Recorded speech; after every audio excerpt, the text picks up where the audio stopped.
well. Who is that? Is that my local pumpkin I see? Thank you so much, Sven, for the raid. I'm sorry, I'm almost ready, but I'm you know what, it's okay. We'll just play it by ear. Thank you so much for the raid, Sven. How's everybody doing today? I hope everybody's doing swell and well, doing good. Everybody's all good in the hood. All good in the hood. Time to war some hammers. Oh, you know it, baby. You know it. All day, all night. All day, all night. So today, we are finally bringing back Cabo's Warhammer mini painting. Thank you again, Sven, for the raid. Hello, friendos.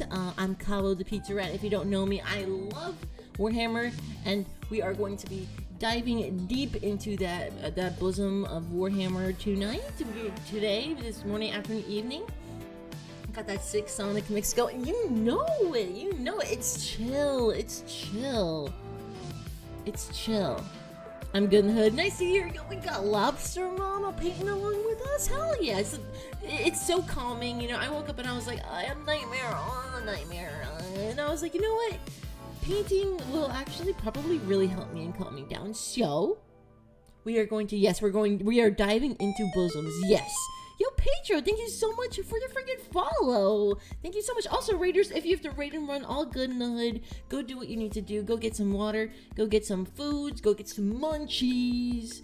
You gotta go jork it. You gotta get some munchies. Huh? Who said that? What? Huh? Who said that? Huh? Warhammer. Exactly. I didn't know you were epileptic until that incident. Oh, which incident? No, yeah, I am epileptic. I've been epileptic for 11 years. Exactly, almost, like a few weeks. Yeah. I like to do the little dancey dance sometimes. I like to have seizures sometimes. Nah. But I am epileptic. It's not because of lights or anything. It's actually because of like stress, and if I haven't eaten or slept in a long while, then I'll have a seizure, something like that. You know, it's not the lights. The lights will actually just give me a really bad headache, though. Like, I'll just get this migraine that's unbearable, and then I am more likely to have seizures because my body is overwhelmed, just like it would be with anything else, like I mentioned, like the foods, or you know, just overexertion as well. Like, if I'm walking around a lot, and I'm, like, really fucking tired, and I don't take a break, I'll probably have a seizure. But anyways, oh, well, I hope you're doing better. I'm doing fantabulous. Thank you very much. Thank you very, very much. I won't,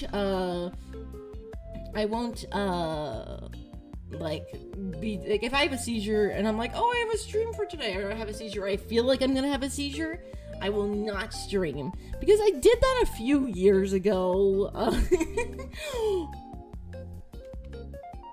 Who cone-headed me? Who did it? Wait, I'm not looking. Who did it? Pinning Rock Lobster? Is the Rock Lobster that cone-headed me? Mods. Jarvis! Take away their PS2. Take it away! This is very impressive, head. That's what I tell the ladies all the time. Oh, got him. I hate myself. Not the PS2. Well, I'll take it away, bitch!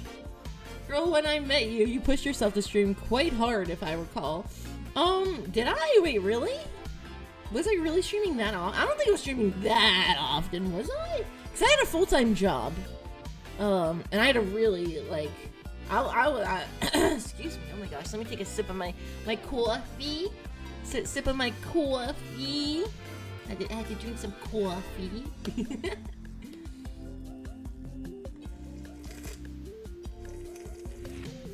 That's good shit. That's good shit.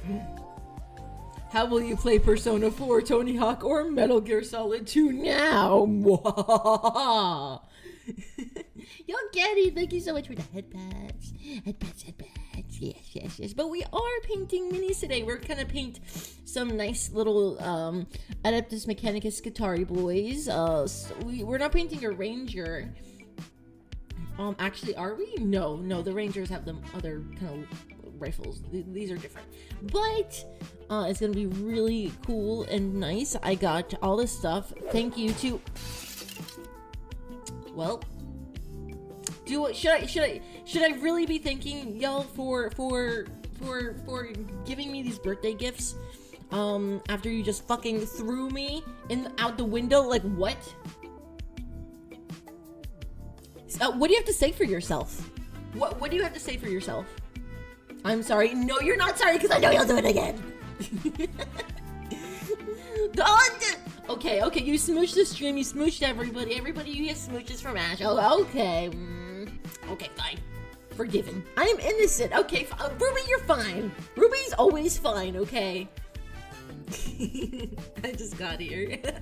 No, I'm just teasing.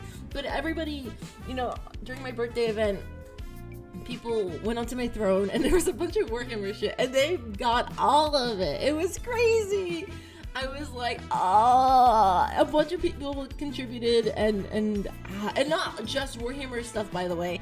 I got some like cute little pins, like Hololive pins, and I'm gonna be putting everything together and just taking a big old picture of it and thanking everybody so much because like all this stuff is actually come in now and it's a bunch of shit. I was getting so many packages. Excuse me. But I'm really grateful. So these Skitarii boys were actually on our list. Well, you get fan mail. No, I don't get fan mail, but people will use a thing called Throne, which is a third-party platform that you'll be able to gift shit to me, like safely. Like I won't have to give you my address or a PO box or anything. Like you guys can gift stuff, and it's awesome, and it's really cool, and it makes me feel like happy and safe. And it's like, if someone's like, oh, I'll do this for you, I'll get this for you, or I really want to gift this to you for your birthday, like for my birthday, that was crazy. Skitarii are known in the 40k community to be wallet breakers. I put a bunch of shit on there, and it was stupid stuff, and some of them were even like contribution stuff, where it's like people are able to all pitch in together little by little, however much, and like y'all, like some people didn't even do that. Like they took the contribution, they just paid for the whole thing. I was like, what the shit, bro?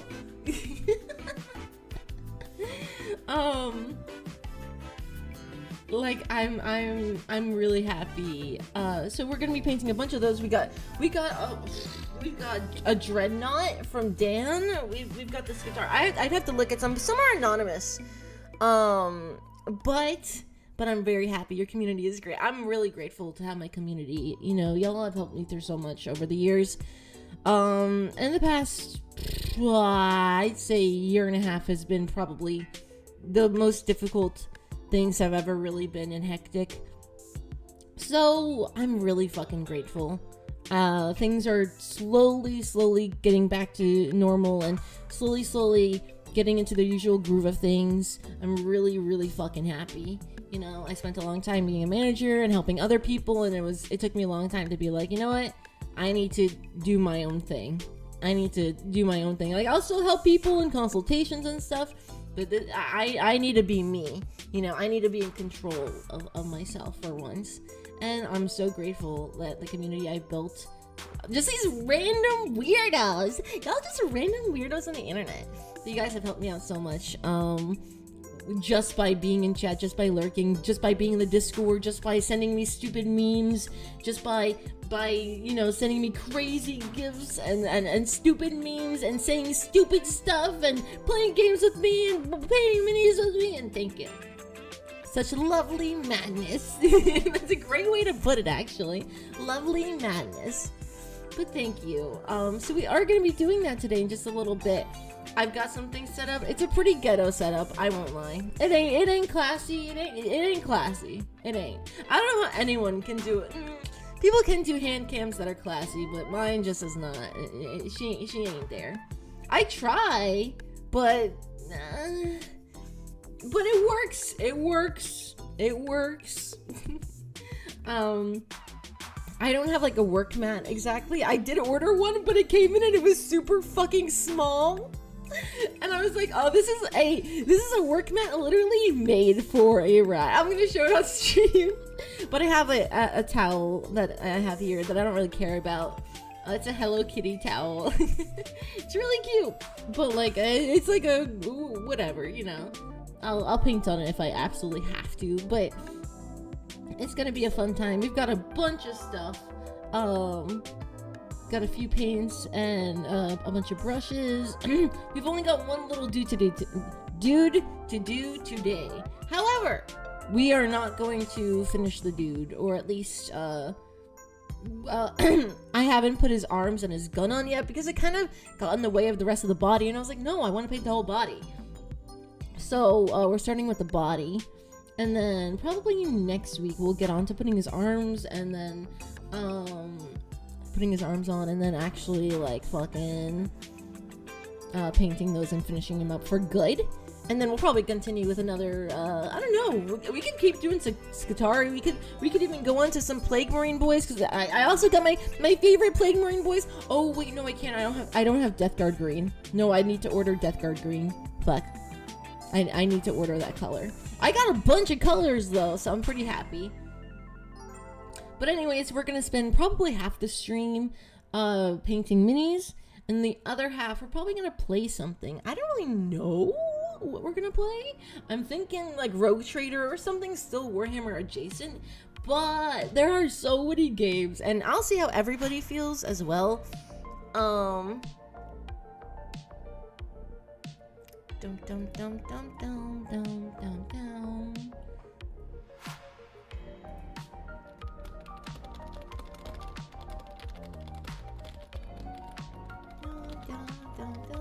Girl, I have big news! Ooh, is it chat worthy of sharing, or any factions in mind for painting? Well, I love my Death Guard, my Plague Marine Stinky Boys. Those are always my go-to.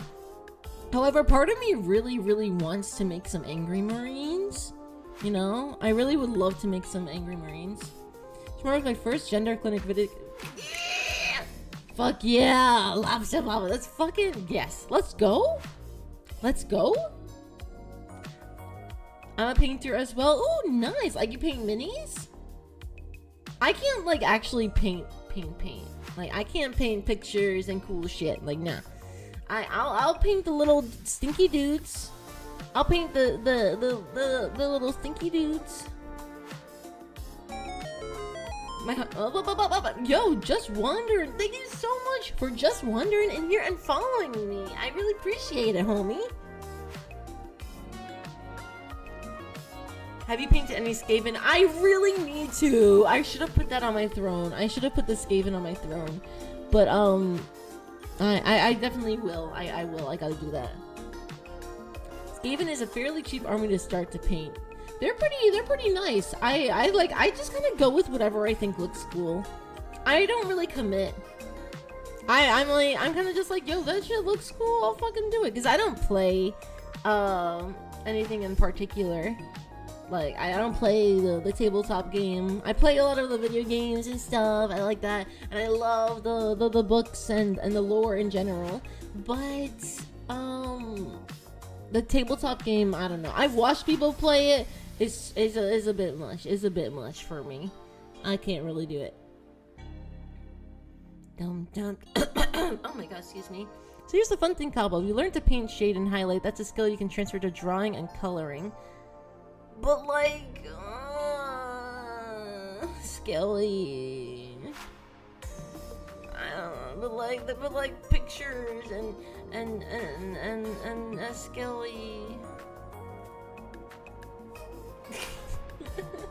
And like, it's also like 2D. Like it's on a piece of paper, it's on a canvas or whatever. Like I can't do that. I can't do that shit. I'm not the best at it. I think it's cool. I think it's awesome, and I love art, but I could never do it. Don't get Kai into Warhammer. Stop. Wait, what do you get spray bottle?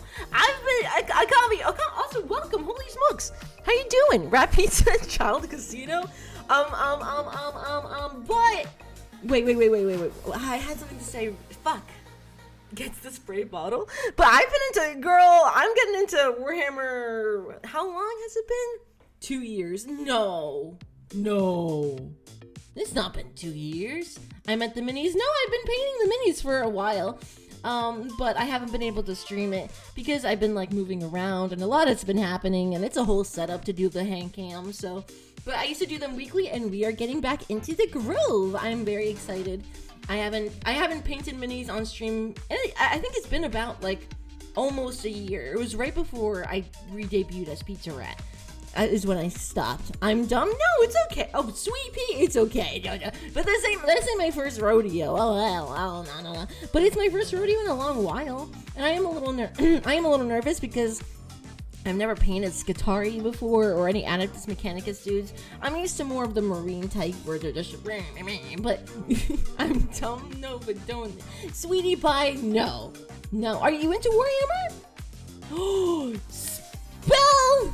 What do you like? Do you like anything? I will convert you. Also, the lore is what really excites me the most. I love the little dudes, but applying the lore to it and just knowing their little weird things. Oh, I love it so much. We smell a rat and the lure of painting pots. Excellent. Yeah. I can't wait to drink paint water on stream. Yeah, but actually, I've got some weird clips of me during painting streams. Like, I think I ate candy off of my work table, like, one time. Like, I think I like, a bunch of candy slipped out of the box. I think I was eating Nerds, so they're, like, loose. And I was just like, right on my table.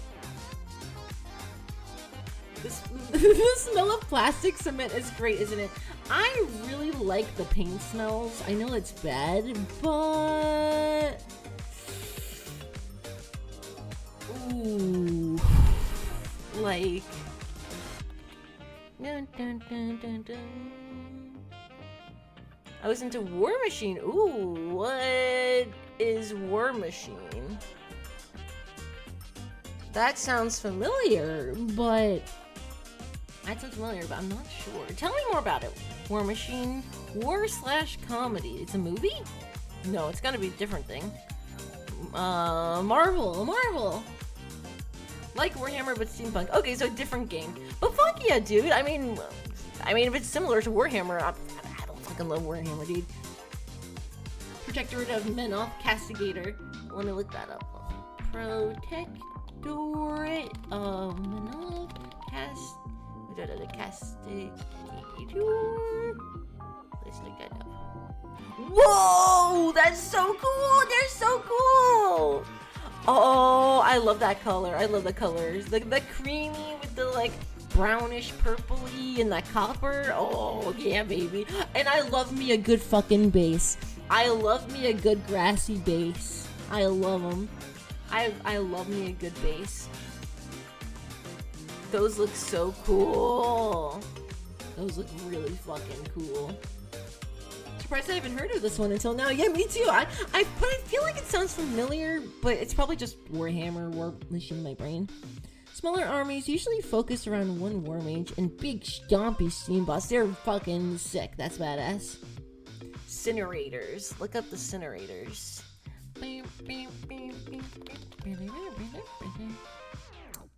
See this one. Ooh, okay, they got the shield going on. Okay, I like that. I love this color scheme though. I really do. I love it. It's funny, some of these guys, they're like, whoa, that looks really intricate, and it's like, not really. The cool thing with these is like, they're intricate if you really want them to be. But there's only a few colors being used here. And you know that, what's it called, is that wash is doing like all that work, you know?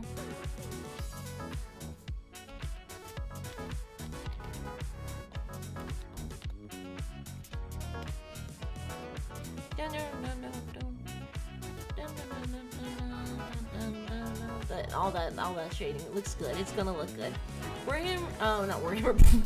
War Machine and Hordes. Shane the company took their own game out back and shot it in the back of the head. Wait, oh, it's not a thing anymore? All about that bass, no treble. Oh my god. There's no shame in not knowing all war games with how freaking huge Warhammer is. Yeah, like I can't keep up. I can't. There's so much, and then it's like, oh yeah, also I want to play all these other games that are just not Warhammer, like Pokemon Emerald and Metal Gear Solid and all these other fucking awesome games, and Clear Obscure Expedition 33 and then Hades and Hades 2 and Hollow Knight and Silk Song and whatever. There's so much I want to do, and it's so frustrating. But the real question is that why would they shoot this game in the back of the head? What'd they do? What'd they gonna do? Cone-headed right now in front of a commie? I do not approve. I do not approve. I think there's a company trying to revive it, but yeah, the company that was managing it originally attempted to create new rule set that said to everyone all the minis you bought won't transfer? Huh? That's just stupid.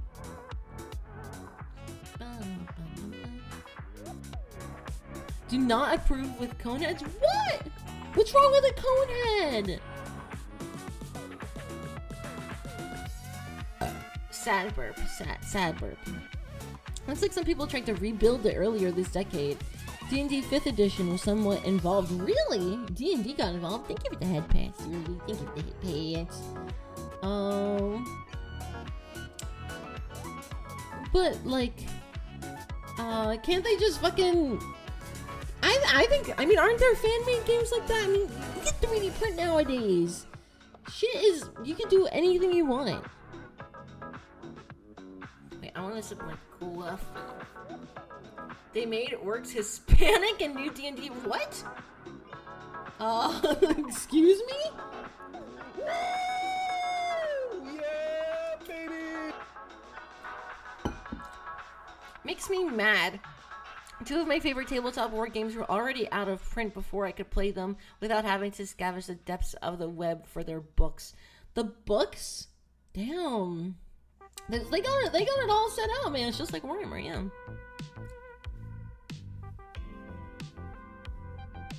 Nothing like D&D to fuck up Ranger again. I don't know D&D rules enough. I think D&D is really cool, and I've always wanted to be part of it. But I know nothing about it. I know nothing about it, to be honest. I know Lord of the Rings. I love Lord of the Rings. I was reading The Fellowship last night. I'm on chapter 3. We're actually reading it together in my book club. Yay! And what's up, Dad? What's up, Rune Bear Dad? Rune Bear Dad is an awesome little goofy, just I feel like you are Dad. Like, that's the only way I can describe you, Rune. Like, you are Dad. You are Dad. If your dad had a Twitter, that'd be Rune Bear's Twitter. Dun, dun, dun. Dun, dun, dun. It's like, it removes fake racism and replaces it with real racism. We're not gonna go too deep into those topics. We don't like to talk about too serious topics here, because this is a fun place to get away from poopy things. You are Dad. God damn it, Absalon. God dang it. Who is Dad? Rune Bear Dad in chat. An awesome VTuber. Go check them out. The newer editions of D&D are pretty much made to be easy to get into, lower complexity. Oh, okay, so the older ones are much more complex. I see. And what's up, Narava and Scully? Welcome, everyone. Ba-da-bum-bum-bum-bum. Ba-da-bum-bum-bum. What am I getting bonked for? I didn't do nothing, okay? This rat did nothing. I'm just getting into drinking coffee in the morning, or like afternoon, I guess, like before stream. And it's like, it's weird. I like it, but it's weird. It's like, oh, how am I supposed to drink my gamer subs after this? But I did it yesterday and I didn't feel bad. And I just got some blowhole blast. Some blowhole blast. Dun, dun, dun, dun, dun, dun, dun. Dun, dun, dun, dun, dun, dun. Have you heard about the new DLC characters coming to Sonic Racing Cross Worlds? I have not. I haven't played it yet, but all my friends are just jizzing all over this game. It's crazy. Everyone loves it. Everyone's going crazy. I've only seen like a little bit of gameplay and some trailers and stuff that my friends have sent me. But other than that, like, nothing much. I'm totally down to play though. I remember there was another Sonic racing game. I think, was it on the Wii or something? I liked it. I don't remember what it was on. Jizzing all over? Well, yeah, how else would you describe it, right? Every Sonic fan jizzes all over Sonic and like the franchise. Right? I mean, come on. You don't bullshit me here. You know that's true. Sonic and Sega's All-Star Racing. I don't remember what it was called, but I remember as a kid I liked it a lot. You're not wrong. I know I'm not wrong. Jizzle over Sonic Chew? I'm saying jizzle over the franchise. I don't know about specifics. What's Sonic Chew? I know Sonic and Sonic Chew. Oh, like, is that like a Pikachu Sonic? What is that, Sonic Chew? It is! Primary protagonist of Christian... Wait, I know this. I know this. Someone showed this to me a few days ago. I know this. I think someone showed this to me. Oh my god, someone did a drag of Sonic Chew? That's crazy. It's better that you don't know. Why? What's wrong with it? Is it a fan fiction? Is it a fan fiction? Stay away from the medallions? What was happening? I want to know. When you tell me it's better that I don't know, I want to do. It's bad. Okay, but Gomez, would this be a great moment for like a My Immortal stream moment? Okay, for those of you who don't know, last year, like probably a year and a half ago now, I read My Immortal live, like on stream. No, it won't. It wouldn't be good. It's cursed. Oh, but like My Immortal, we should do that again. Maybe in like another year or two. That should happen again. That was fucking hilarious. You know about Enemy? I know too much about Enemy. I read the whole thing on stream. There's IRL lore that makes it cursed too. Oh, okay. So it's not just funny thing. Christian? Wait. Oh, Christine. I said Christian. Oh no, wait. Yeah, Christine. Westerns. Combination of Sonic and Pikachu. Imaginary son/friend. What? I don't know. The less you know about Christian, the better. Okay, so I won't. I have a feeling, is this gonna be sad? I have a feeling this is gonna be sad, but it's okay. I won't get too deep into it. I won't. I won't go too deep. But yeah, I do like the Sonic music. When we're talking about Christian, we do not speak his name. It's sad, in my opinion, to be honest. I don't know why I feel like it's sad. I've only seen a few photos, but it looks sad. I don't know. I'm scared. I'm not gonna. I won't. Pizza Direct. Excuse me. Ay.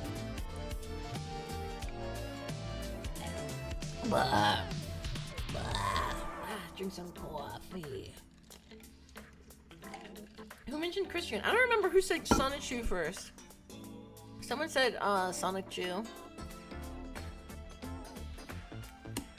Dun, dun, dun, dun. Oh, Crimson mentioned Sonic Chew.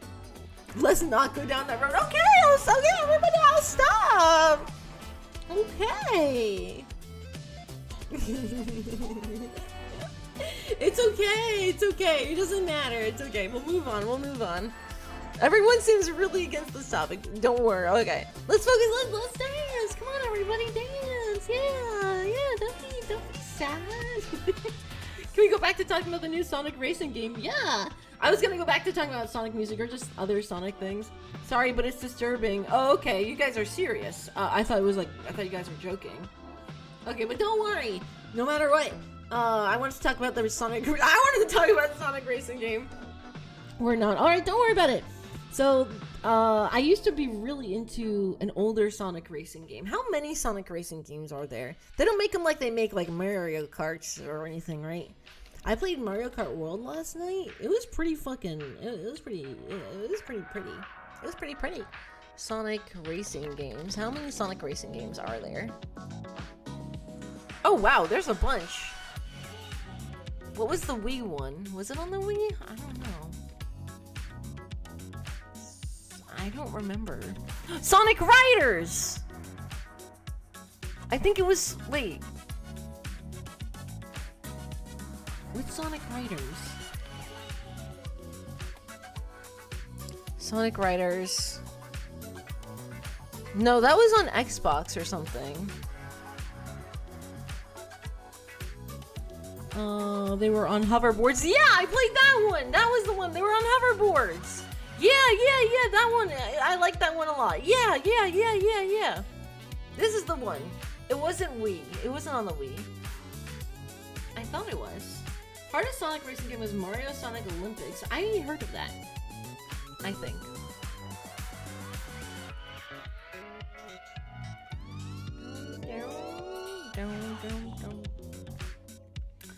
There was a Wii version, if I recall. If there was, then I'm thinking correctly. But I do know, I very much recall them being on hoverboards, yeah.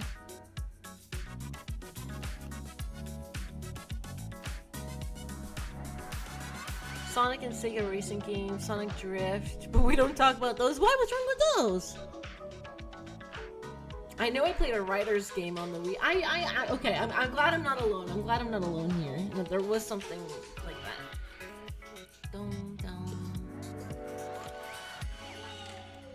So, while we paint, I was just gonna keep playing music, but would you guys prefer if I put on some like Warhammer lore, a video or something? The only issue is I don't have premium, so I'm scared we're gonna get jump scared by stupid ads. I kind of don't want to do that. I don't mind, Cabo. Excuse me, Jesus. Sure. I'm not really sure. I'm a little nervous. It was Sonic Riders Zero Gravity. That was the Wii sequel. Oh, okay. Yeah. That's the one I played, and that's the one I really liked. I liked the purple girl. I don't remember her name. I liked her and Tails a lot. Chocobo Racing and Diddy Kong Racing slapped. Oh, I heard about Diddy Kong Racing. Chocobo Racing, I never heard of that one.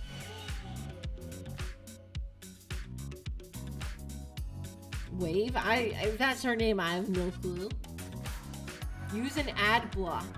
I don't think it allows it on here. Let me see.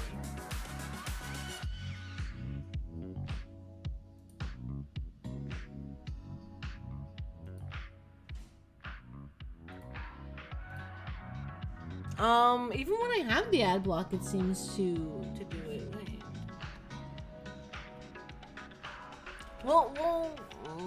We'll see. I'm not sure. Diddy Kong Racing was the shit. Don't know why those Nintendo cowards don't have it on the virtual console. Wait, I thought it was a more recent game. Wasn't there a more recent? Oh, there was like U-Block Origin Lite. Let me look at that one. U-Block Origin. Oh, that's the one I have. Okay. Oh no, you know what I'm thinking? Because I watch YouTube on the fucking TV, so I'm like, oh, I'm gonna get all the YouTube ads like that. No, wait. I'm on my computer. Dun dun dun dun. Triple Racing is in the kart racer game, not the mini games in Final Fantasy. Yeah, I wasn't really sure if you were talking about like an actual game or just like the Final Fantasy thing.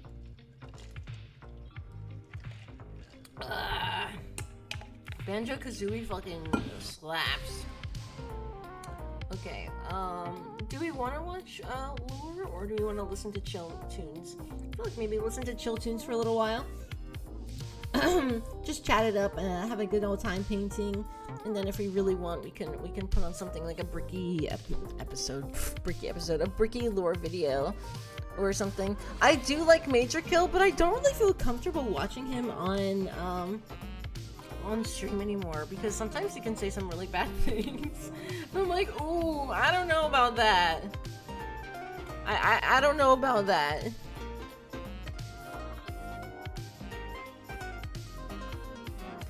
Let's see. What are Brookie's most popular? Every 40k faction explained. Oh, we can watch that one. That one might be really fun to watch. It's an old one. But like we can watch it. We'll watch that one and then maybe his updated one because he updates them. Bum bum bum bum bum.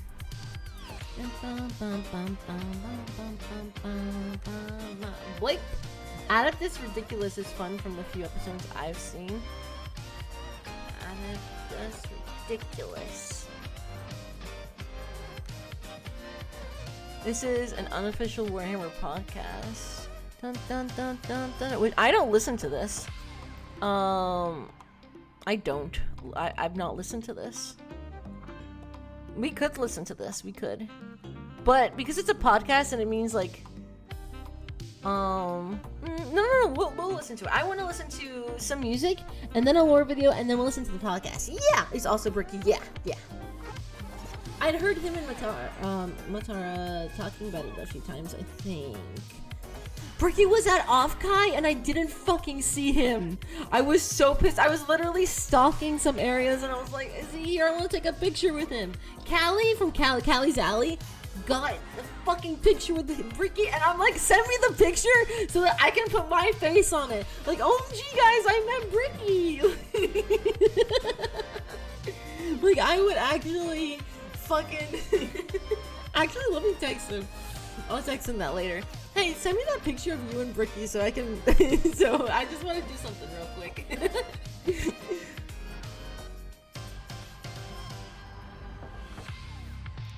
Let's see here. My tummy hurts. I think... Am I drinking too much coffee? Bricky's GG flavor was good. He has a Gamer's Ups flavor?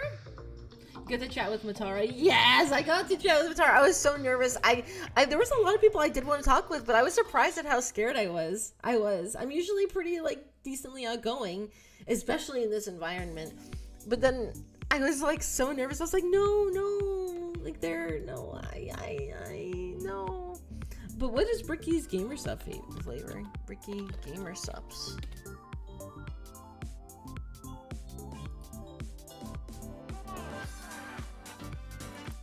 What?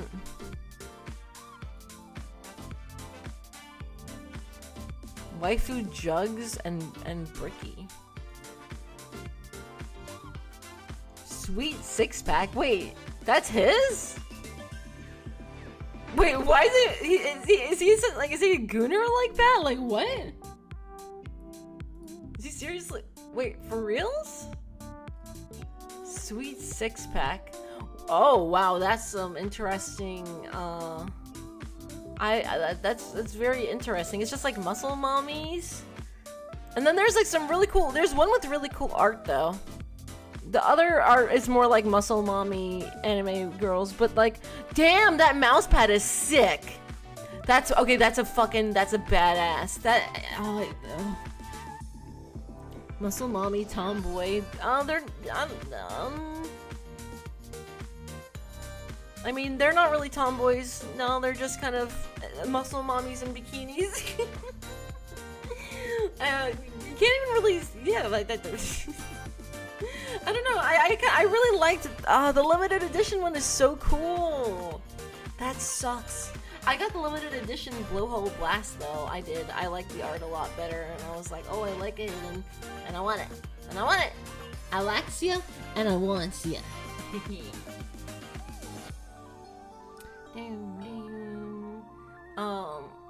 I don't know what his flavor is though. It's just called Sweet Six Pack. What's the actual flavor?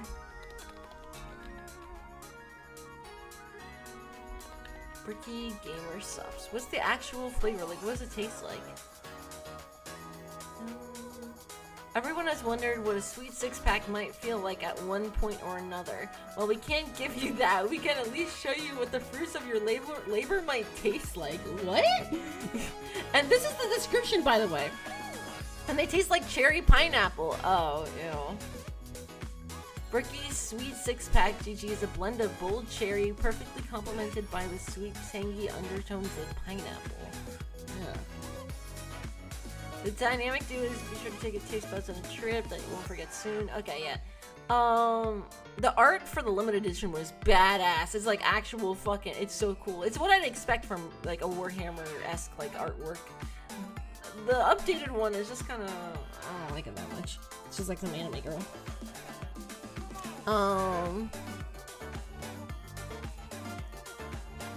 I don't know, I assumed that it'd be more bricky themed, you know, like more, I guess, Warhammer-y themed, but if the flavor's fucking good, then it's good, man.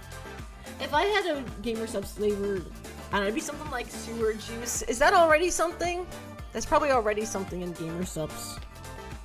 But, something really gross sounding, probably. I would have wanted it to be, to be like a Baja Blast flavored, but I don't think. I mean, that's what their blowhole blast is kind of for. I mean, in the fucking name too. Alrighty, we're gonna take a quick little ad break, everybody, and we're gonna get things set up. Cause Blood Orange. Blood Orange doesn't sound so bad. It does not sound so bad. Would it be weird if there was like a coffee flavor? That would be kind of strange. Maybe. Yeah, that'd be kind of weird. Just drink coffee at that point. There are like coffee, there is a coffee company that partners with VTubers though. The art was nice. Yeah, I fucking, oh wait, that's for Kahos. Let me check that one out really quick. Kahos. Blood Orange. Bum, bum, bum, bum. What's that? Let's see. Okay. It's cool. It's like a comic book looking. Where's the gun? I want to see what the gun looks like. The thing isn't turning.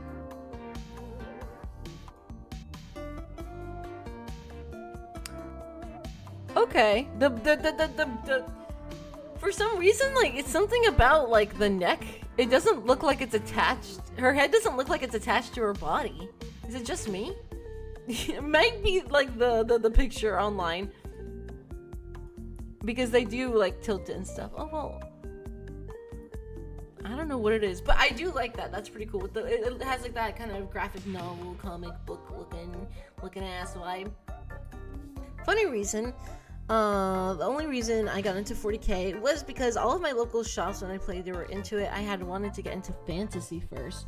What do you guys think is better anyway? The fantasy? Okay, wait, no, this is shit I need to ask about when I'm fucking painting. Okay, I'll be right back. I gotta prep for this shit. So, I'll be BRB, homies. BRB. Be right back.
goodness, what happened to my music? Oh, there it is. There it is. Yeah.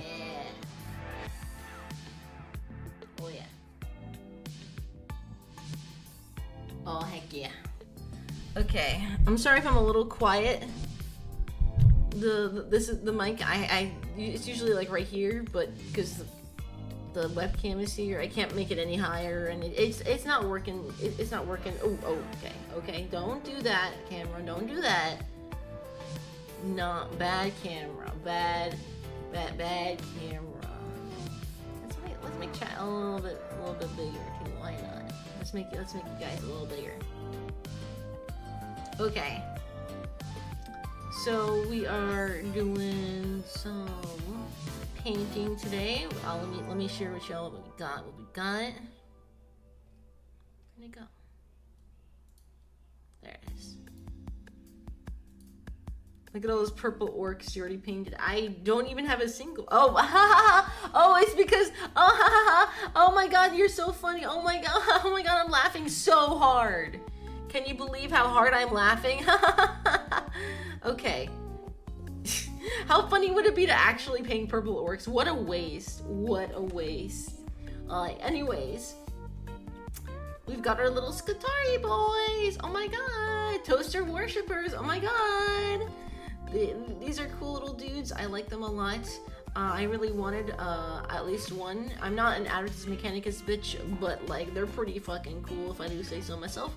I got my like cheapo ghetto wet palette right here, and I hope it's okay. I need to get like a real one at this point, honestly. But we've got some colors here from our little starter painter pack thing. I'm just gonna go like basics. Sorry I don't have my nails done or anything. I'll get them done for next week. Just made me think of mini painting with purple green screened out. That is actually pretty good. Adeptus Mechanicus does have a few cool models. Well, we got a bunch of cool models. This is like one of them that we got. We got this one, really fucking cool. Let me bring over it, please. Then this was all for my birthday, like 2 weeks ago. Then people also got me my favorites, my favorite, my Death Guard. I love these bitches so much. They're my favorites. And then there's also this Dreadnought that Dan got me. Fucking awesome. I loved it. It makes me so excited. I've never painted a Dreadnought, and then I've especially never painted this friggin', oh my God. What happened? It clicked something on my keyboard. This emulator, it's fucking crazy. I can't really. Shout out to Dan. Like, shout out to everybody, because there were so many people, even anonymous people who didn't say like, oh okay, like I'm buying this shit for you. Which is just crazy. Like, thank you so much, everybody. It was like honestly one of the best birthdays I've ever had. So thank you. When it comes to 40k, I'm an orc player. Love my intergalactic Cockney biker gang. I really was thinking, I'm thinking about orcs. I need to add orcs and Skaven to my throne, honestly. So cool. Forgot the paint water. That's the one thing I fucking forgot. But anyways, I put one of these dudes together already. I primed him and everything. He doesn't have his arms or his gun right now. Because, like, he just doesn't. He's a cool little dude. We are just going to use some of these paints. I don't really know. I'm gonna have to put up a picture.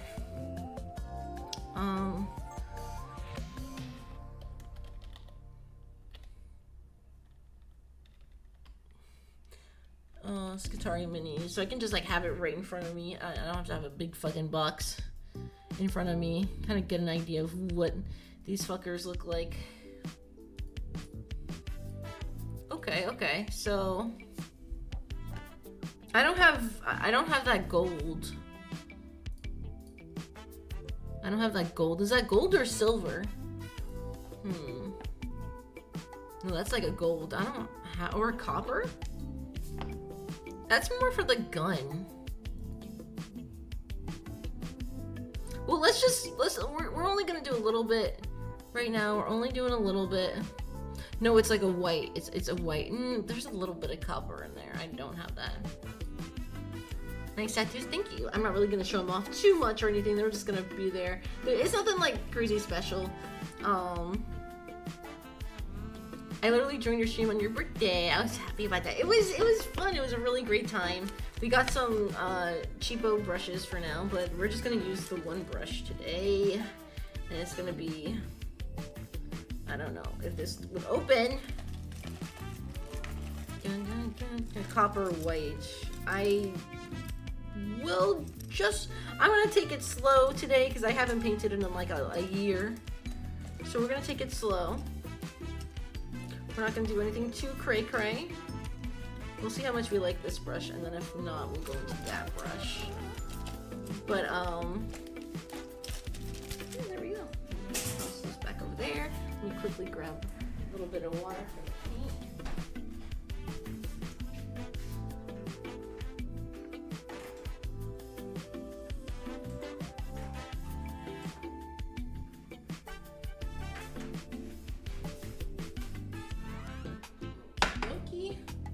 There's that. Take it slow indeed. Yeah, I'm really nervous. Oh wait, we gotta shake it. You gotta shake the paints.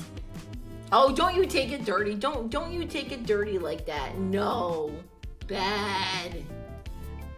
Bad chatter. Bad. Pride and Joy work is my custom-built war boss. I put the arms, feet, and head of the boss with a tax-quick model on a fantasy minotaur body and used sculpting putty to build out his underarms and ankles so it would hold. That is insane. That is insane. I'm just joking. I know. We like to have fun here. It's all good. Okay, I think that should be good for the red. They're pretty much just like red, and let me bring this picture up to make it bigger for myself. These are so small. Jesus fuck. Part of me wants to get like a magnifying glass. Holy crap. Okay, well. Ooh, that's interesting. You ever touch a brand new brush and you're like, ooh, hello. Slay. Okay. Let's lay this baby down. Stop! I'm literally opening this. Stop! I'm opening paint right now. Bad. Ooh, mama, look at that. Oh, she's fresh. Oh, she's fresh. She's fresh. You know she's fresh. Cindy, thank you so much for the follow. Okay, let's see how this baby goes. Shoop. Right onto the lap. Shoop. Just a little more. Shoop. Damn, a thread already out on this fucking brush. It's the Citadel brush, the starter brush, and a little bit of the paint. Oh my god. Citadel, you doing me dirty, bro. Just load it up. That was a bit mean. Daddy comes in here and just jump scares all the time. But the timing was not great there. The timing was not too fabulous, I will admit. So we've got an Abaddon Black, we've got a Lead Belcher, we've got that, and then we've got this Agrax Earthshade, but we don't really need to do that.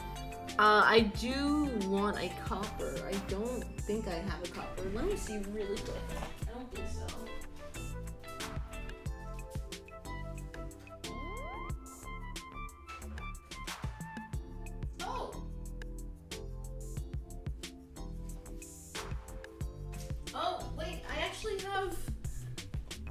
I have Balthazar Gold. That should be decent, right? No? Is Balthazar Gold, like, that'll be good for the guns, right? I don't know. Also, look how small this fucking thing is. It's so goddamn small. Have you tried the contrast paints at all, Cavo? I'm not good enough for contrast paints. Oi! Nice cock. Nice cock. Perfect. Nice cock. Okay, let's see.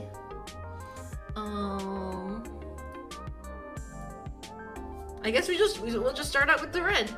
Should we, wait, I forget, do we wet our brush first, or do we just go, I think we just go in raw dog. Yeah, we don't, no, we just raw dog. Dum, dum, dum. Bow, bow, bow, bow, bow, bow, bow. Dum, dum, dum, shoot.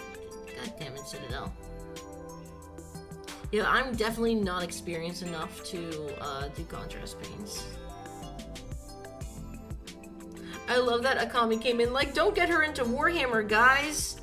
Don't get her into the mini, guys. And I'm like, girl, I have been, nah. It's too late. It's too late for me. All right, just a little bit. Okay, now let's see. We'll start with the hood. Let's just make the whole thing red, and then we can go over it.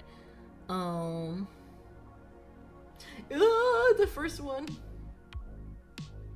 The first stroke is the scariest. Dun, dun, dun, dun, dun, dun, dun, dun, dun.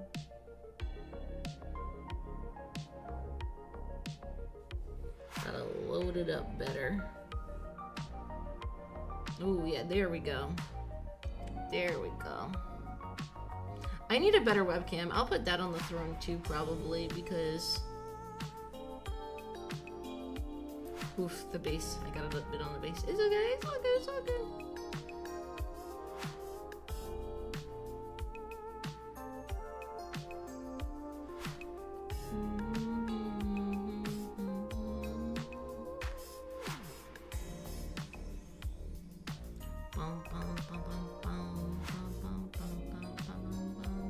I know that's not supposed to be red, but I just really want to get under there. And that's a little crevices. Bum, bum, bum.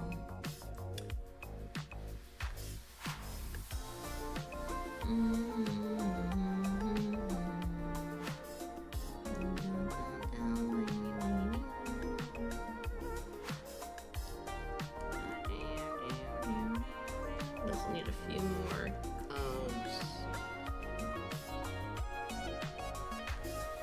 This is a bit, I did put a little too much water. I think I put a little too much water. Yeah, maybe a little. Let me put this over here. It's a little bit dry. That's why it's a little leaky. It's okay, it's all good, it's all good, it's all good, it's all good, it's all good. It ain't the end of the world.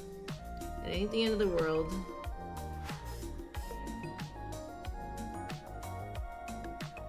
It's okay to be messy. That's the one thing a lot of people just forget. It's like, oh no, you know, like I did this wrong. It's like, no, it's okay to be messy. It's not like you can start over too. Just a lot of people don't like starting over. Dun, dun, dun, dun. Dun, dun, bum, bum, bum, bum. That little bit at the bottom.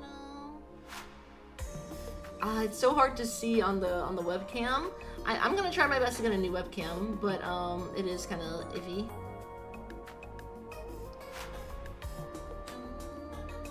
Everything doesn't have to be perfect. It doesn't, but it definitely is nice when it is. It does not have to be perfect, but it's nice when it is. Oof, yeah. Okay, it's just drying up a little. It's just drying up a bit more.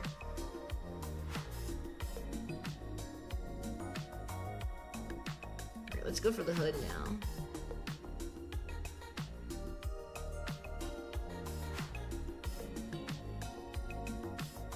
Damn, it was way easier to paint termies and stuff because they're way bigger. These dudes are so tiny. I can see fine, but there is a bit of blur. Well, that's what I mean, is that it's not like a detailed webcam. Also, the color, this is a very vibrant towel, and it is so faded here. You guys cannot see it so good. Like, it is so, like these are way more vibrant than the webcam is showing. It's a shitty webcam. We didn't finish this shit. It's so weird holding this paint holder because I've never had a paint holder like this. I always just like stuck it to the top of one of these, and I was like, okay, I'll just use one of those or whatever. And that worked okay. And then I was like, you know what? No, I'll get like a nice paint holder. And it's very, like, it's nice, but it's also so awkward. It's so awkward.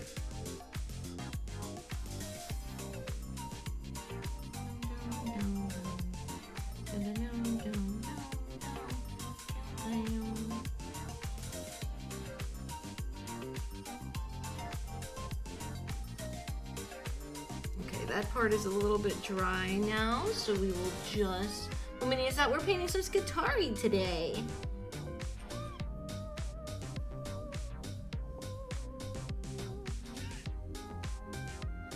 Okay, shake that up, baby. Shake it up, shake it up.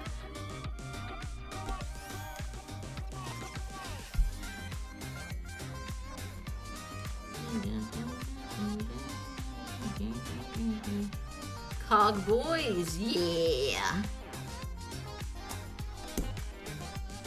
Praise the Messiah. Am I right, my ladies? Praise the Messiah. Am I right, my ladies?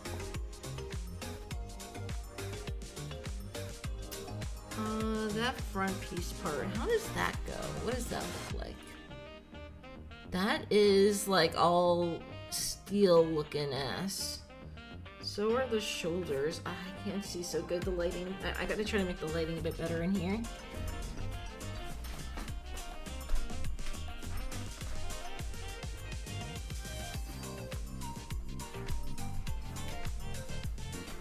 Okay, okay.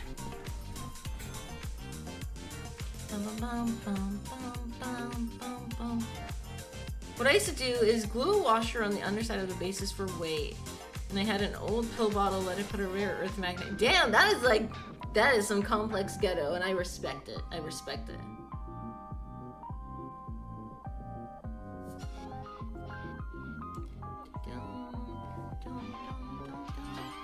There we go, that's a lot better. Like, I can see better for myself. Broad, light strokes down to the bottom. There we go. Now she's filling out a bit more. There you go, baby doll. I know it's your job to help this guy. Huh? But I think this guy's a lost cause. What? He's obviously in his mind. Why don't we just cut losses and get out of here? No, what'd I do? Assholes.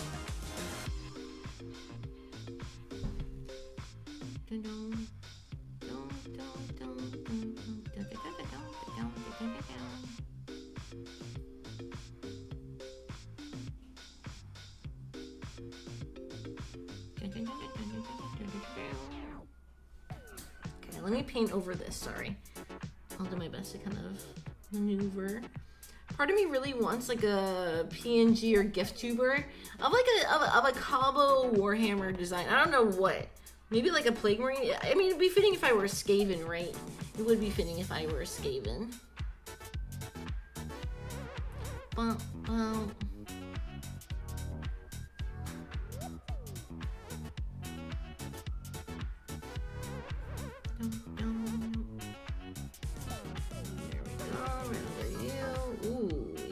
You know when you just do that first like stroke and you're like, oh baby. It's not the kind of stroke you're thinking of, by the way. I'm talking about a pain stroke, honey. I'm talking about that first pain stroke you're making. Oh darling, that's a good one. Oh, I forgot the inside part. Shoot.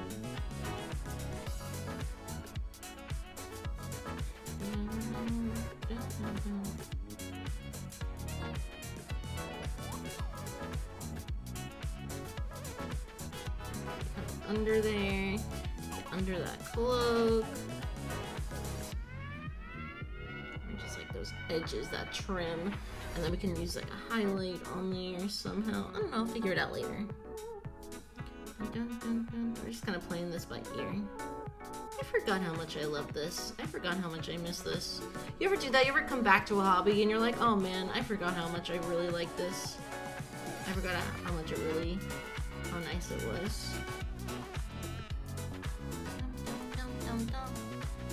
Add up to Cerritos Cabo, but with an ill-fitting white wig. That is pretty funny. That is pretty silly. Do I hear sirens? Yeah, sorry. I live in a, you know, in an area where you're just gonna hear a lot of stuff. Sorry.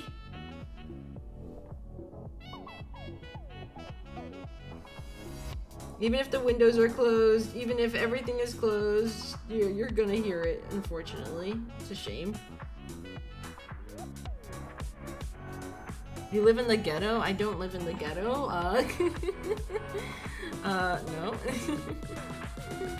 You just live in a bigger city area.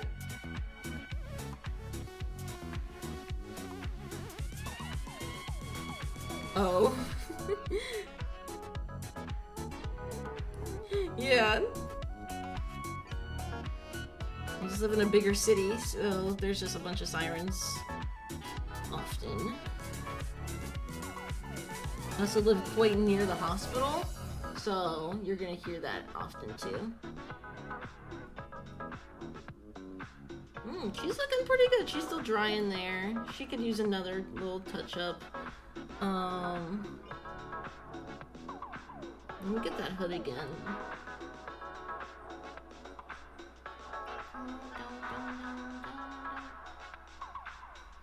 Get under.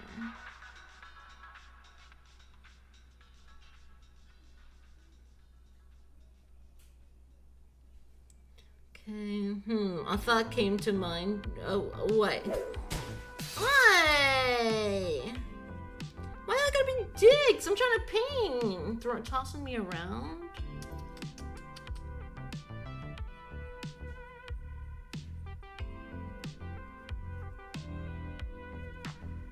How do I? And I'm gonna need tiny ass fucking brushes if I want to get some of these like little things. They do have little things. Yeet.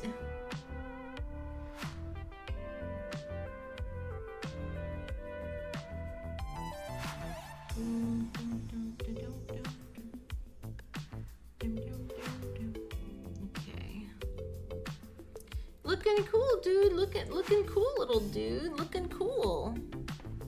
Is that a tech priest, I assume? No, it is a Skitarii, like one of their rangers, one of the dudes that protects those other dudes.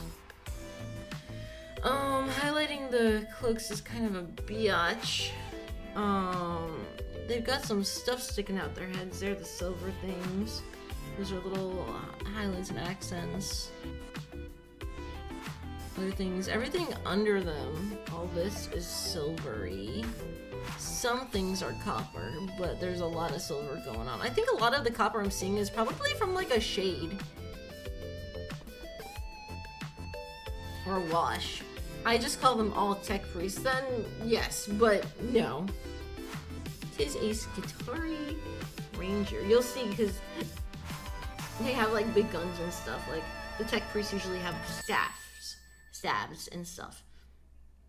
They usually have staff at their beck and call.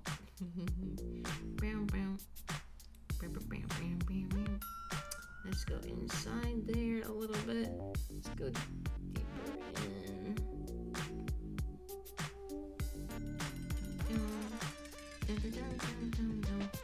When did all of y'all start getting into Warhammer? I started getting into Warhammer about a year and a half ago, I'd say. And I painted for a good steady like 6 months, and then I had to like move and I had to do a bunch of life stuff. So I wasn't really able to do my painting, especially on stream anymore. But what about you guys? What about everyone else?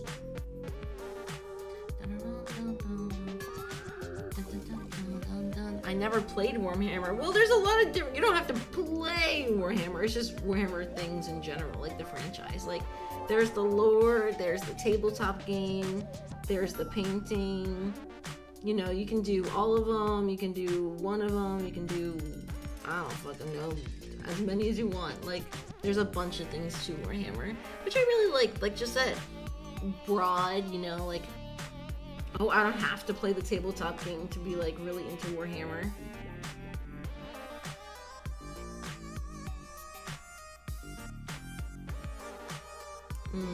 You're not looking too hot there, my dude. You're looking a little strange. I did not do the water on that quite right.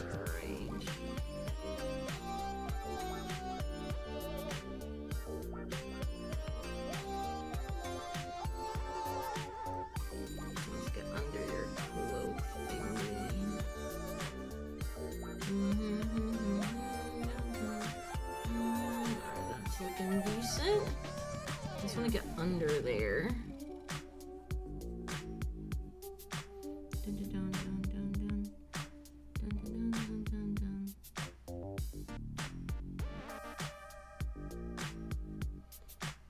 Tech heresy, huh?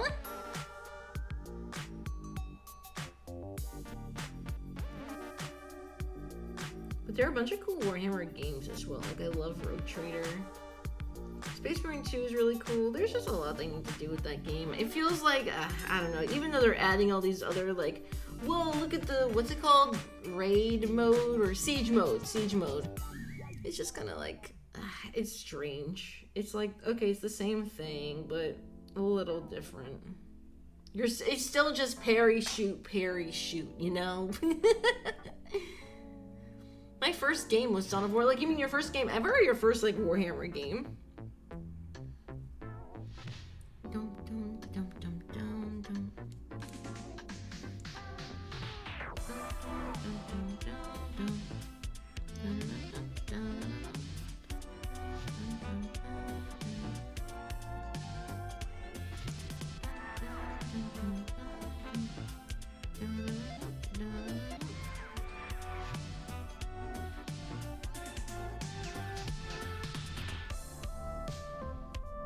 This new handle is so weird. It's awkward, but it's nice.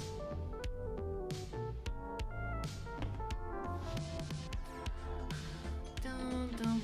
My first Warhammer video game. My first Warhammer video game was Space Marine 2? No. Was it? No. Yeah, I think it was, because I was into the lore and the minis, and then the game came out. I was like, oh, cool, but I also have Dark Tide. Yeah, right. A decent game. Yeah. Oh, applause. Thank you very much. I can't reach all of the cape parts.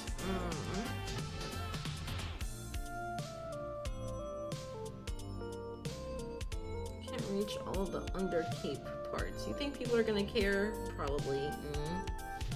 Well, I don't think anyone's really gonna notice but me. You blew it. I'm not blowing it. I'm trying. I'm trying, Charlie Day. I'm trying.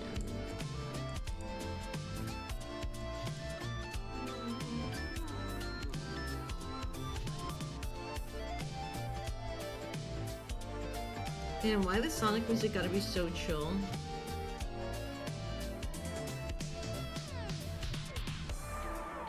I don't think I should do any more coats on this cloak. I think it's looking okay. It'll look good with the wash. It'll look really good with the wash. Don't paint the inside, it gives off the, wait, what? It gives it the image of shadowing, oh.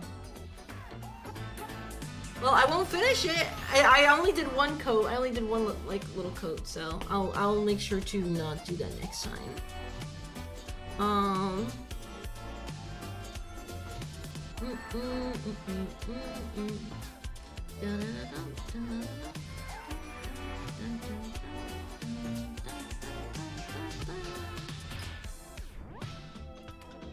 Just found out there's an actual clinical name for what you call it when you can't sleep at night and you just eat instead. Really?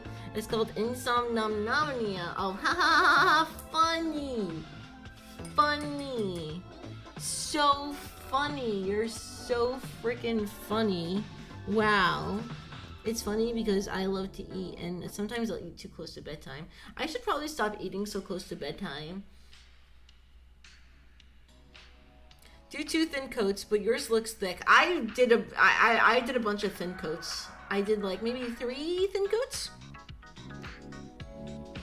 It looks thick because I did a few different coats. Also, it's so hard to tell with the webcam It's so hard to tell with the webcam. I'll make sure to get a better one. At least I'll try to before next week's mini painting, but we'll see. We'll have to see. It might be before next week's or before the week after. Woo! Yeah, baby! Okay. So we've done this cool little cloak. It's time to get the this torso body part going. I'm getting hungry. Enjoy your food. Go enjoy your foods. Let's just get this paint water going. Mmm. Yummy, yummy. Shall we? Anyone want a sip? Anyone want a sip? Oh wow, I sure am getting thirsty over here. I'll get my nails painted all pretty too. What color do you guys like nails? I usually like to go with a teal color for my nails when I paint my nails. A teal-ish green. On the sides, I got some of the actual brush. Give me a sip of what? Of paint water. Anyone want a sip of the paint water?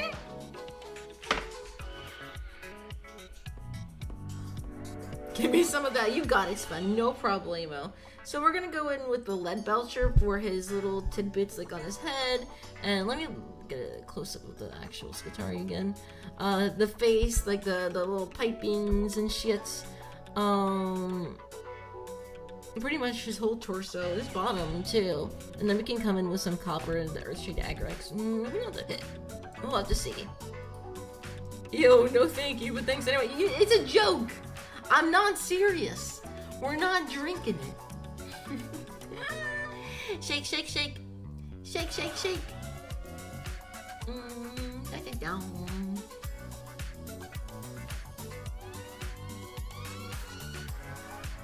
Okay, this should be good. Let's crack her open for the first time. Let's crack her open.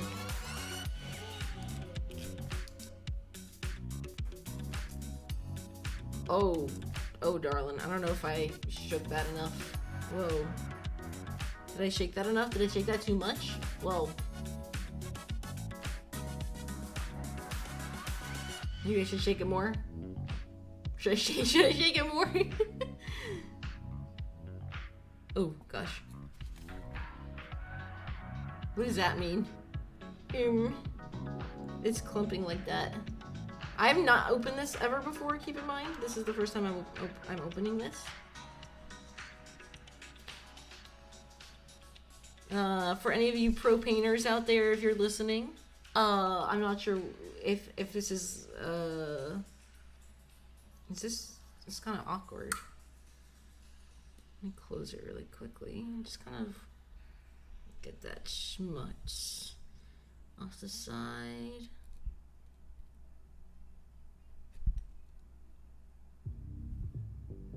What's with this?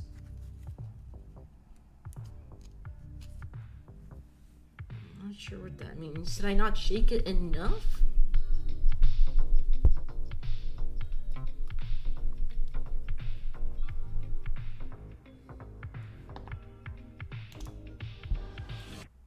I guess I didn't shake it enough.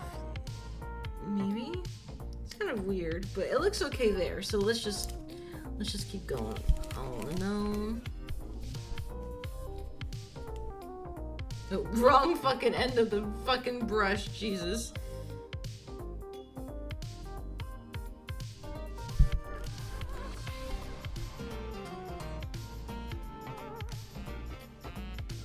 No. Whoa, microphone almost fell off the mic stand. That's okay. That is a-okay. I caught it in time.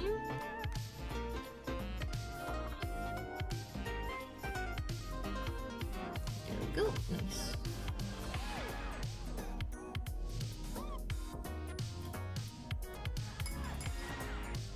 You can just dry off over there.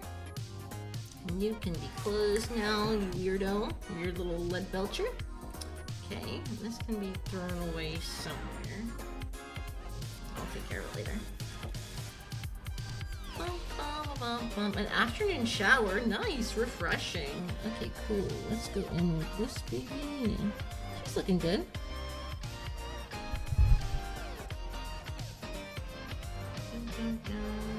Let's just go right here.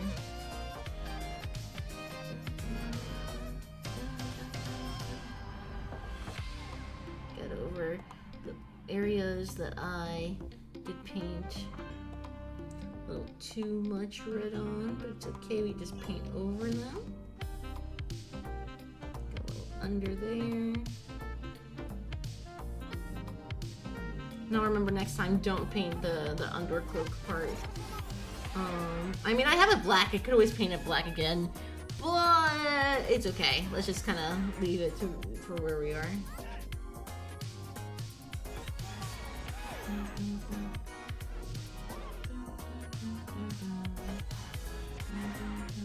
Ooh, oofy. I got a little bit of that blood belcher color on the red cloak. It's okay, we can paint it.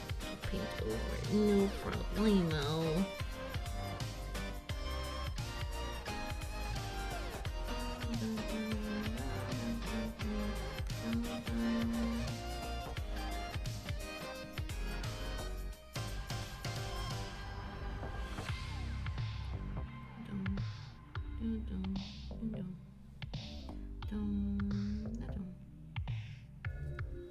Okay, gotta get a little bit more precise with this. Just get it on the tip of the brush. Just on the tip of the brush.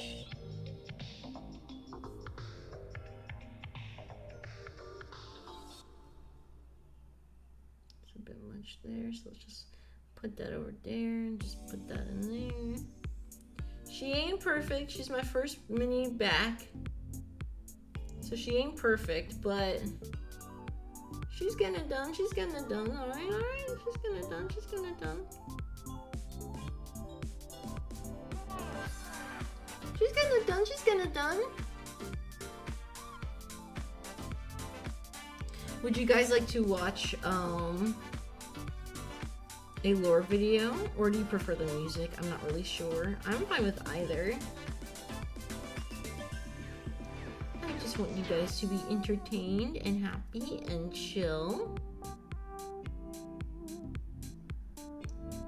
As we are doing some chill times.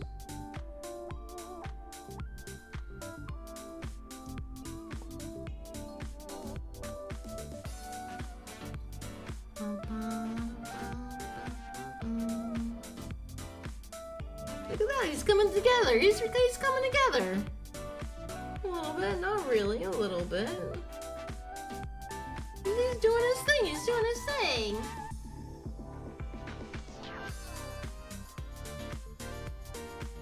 Trying to do a little bit of paint at a time. I don't want to overdo it. Dun, dun, dun, dun, dun, dun, dun, dun. Let's put on a Bricky video. Let's put on a Bricky video really quickly.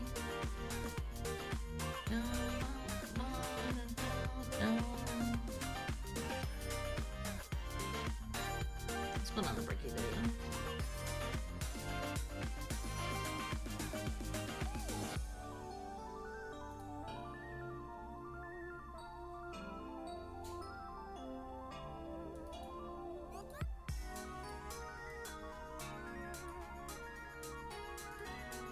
Okie dokie. We'll put it probably in this little corner down here. We're not looking at much. Oh, let me also turn off my music. Okie dokie. Let's go for this one. I never finished this video, but I would love to. It's an older one. Let's watch this one. As someone who doesn't necessarily serve the Omnissiah, but someone who can appreciate them, you will not be getting my legs today, as I will be replacing them with various things depending on which faction we are. Or maybe up here. Add a little bit more context. Maybe up here would be nicer, yeah. Up there might be nicer for y'all. So, hello everybody, my name is Bricky, and this is going to be a long video and a large project that has been going on for quite some time. There we go. I need two hands for this. I was thinking WARHAMMER, but Bricky's cool. We'll hop around a bunch. Race. In kind of a nutshell, explained, a little bit of explanation, a little bit of lore, a little bit of talking about the tabletop, but mostly lore, what they're all about, and also a little bit of background for those of you who just have no clue what Warhammer 40,000 is. Now you see, Warhammer and Okay, Warhammer there, that should be 40,000 good, is yeah. a universe people hear plenty of, but don't know a whole lot about. They see, oh, there's these dudes in big power armor with chainsaw swords, and they got these big old green orcs, and there's some bugs over there, and everyone calls these guys weebs, and then there's these spiky bitches over here, and I don't get it. I don't understand. Where do I start? Well, this video is particularly for you, or for those of you who have a little bit of knowledge, but you're kind of curious about each of the different races and factions in Warhammer. So overall, the Warhammer universe is vast when it comes to lore and background, and each different faction is so different with the things that they believe in, and some are human, some are transhuman. Like what are we painting today? We're painting some Skitarii, and then watching some Bricky too. You've got aliens, and you've got the chaos factions, and there's so much to yeah, entail my that I nerdly decided to embark on boys. this project to tell you what each and every single one of them is about, and what the Warhammer universe is about as well, to give at least a little bit of an intro to this extremely bloated but very enjoyable very world bloated that I and many others partake in. Toast so lovers, I will be explaining every single faction in the Warhammer 40k universe, at least all the factions you can play as, and some smaller factions here and there. I will not be discussing absolutely everything in it because that is a little bit much, and I'm not going to go too mega deep into the lore. I'm going to give you a pretty solid overview of each of the different factions and have you learn a little bit about them, and we'll discuss a little bit of the tabletop as well in case you were curious about that. But for this episode entirely, we are discussing the Imperium of Man, because that takes up a fat chunk of Warhammer. Oh, they just zoom in. What is Warhammer 40,000? Well, the 40,000 starts off is the year 40,000, the 41st millennium. That's where it takes place, is in the year 40,000, 41,000 AD. You're already more knowledgeable. Let me read you a quote, first of many quotes in this video. It is the 41st millennium. For more than 100 years, the Emperor has sat immobile on the golden throne of Earth. He is the master of mankind by the will of the gods, and master of 1,000,000 worlds by the might of his inexhaustible armies. He is a rotting carcass, writhing invisibly with power it's from the dark age ridiculous. of technology. Bro is literally just a He rotting is the carrion carcass. lord of the Imperium, for whom 1,000 souls are sacrificed every day so that he may never truly die. To be a man in such times is to be amongst untold billions. It is to live in the cruelest and most bloody regime imaginable. These are the tales of those times. Forget the power of technology and science, for so much has been forgotten, never to be relearned. Forget the promise of progress and understanding, for in the grim, dark future, there is only war. There is no peace amongst the stars, only an eternity of carnage and slaughter, and the laughter of thirsting gods. Damn. Everything blows. And it blows fucking hard. Warhammer It blows is one of hard. the most dark and depressing universes ever. In Yeah, there's fiction. nothing At good. least, Nothing like, good ever happens. Everything is so absurdly horrible, destructive, or overpowered that it all kind of ends up canceling itself out. It's like Dota. War rages It's like across just the Dota. galaxy. No explanation, just Interstellar Dota. travel is only possible due to sacrificing 1,000 souls a day to a rotting carcass of a man who you believe to be your god. Demonic gods and just demons tear open the fabric of reality on a whim. Other Xenos or even other humans end up killing each other in untold billions across the galaxy. It is a time of unending war, slaughter, and a bloodbath amongst everybody. Yeah. Planets are deemed unrecoverable and are completely destroyed on a whim. Everything sucks. Everything The charm sucks. of it. See, everything in Warhammer is evil, but being evil is kind of fun. Like, humanity in its own right is a xenophobic, prejudice, and religious zealot group that kill each other just as much as they kill all of their enemies. And they're like mid to high tier evil on the evil scale. Of Okay, I will say this because Johnny did mention something with like gods and stuff. Oh, not gods. The Emperor, like, he sits on his fucking throne and he's literally just a rotting corpse, and people have to be sacrificed just so this rotting corpse lives and doesn't even do anything.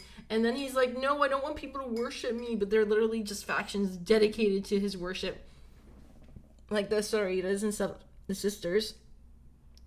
And it's like, bruh, how do you expect not to be seen as a god when you are just treated this way? Like, how? Bruh moment.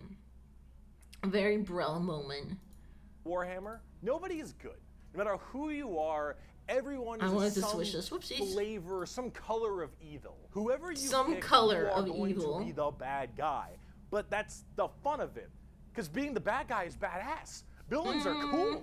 They look cool. They got cool outfits. They got cool weapons. They Oh, got fuck cool yeah, armies. definitely. Why do you think I like the Plague Marines? And when everyone Yeah. is a villain, everyone is pretty cool. That's what makes this so charming, is that everyone can be the bad guy.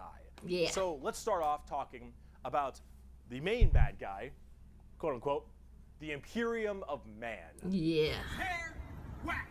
It's gear. Whack! The Imperium of Man is the main empire of the human race. All of humanity is under this one flag called the Imperium.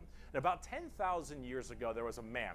He was the emperor of mankind, a 10-foot-tall psychic demigod who led humanity across the stars to colonize tons and tons of worlds, create superhuman soldiers, and really bring humanity into a new age. This man, the Emperor of Mankind, was a psyker. And a psyker is like a magician of sorts.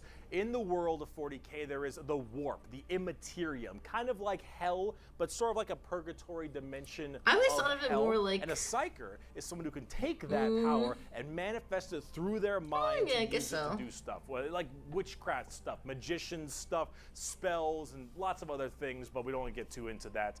The Emperor, big boy psyker.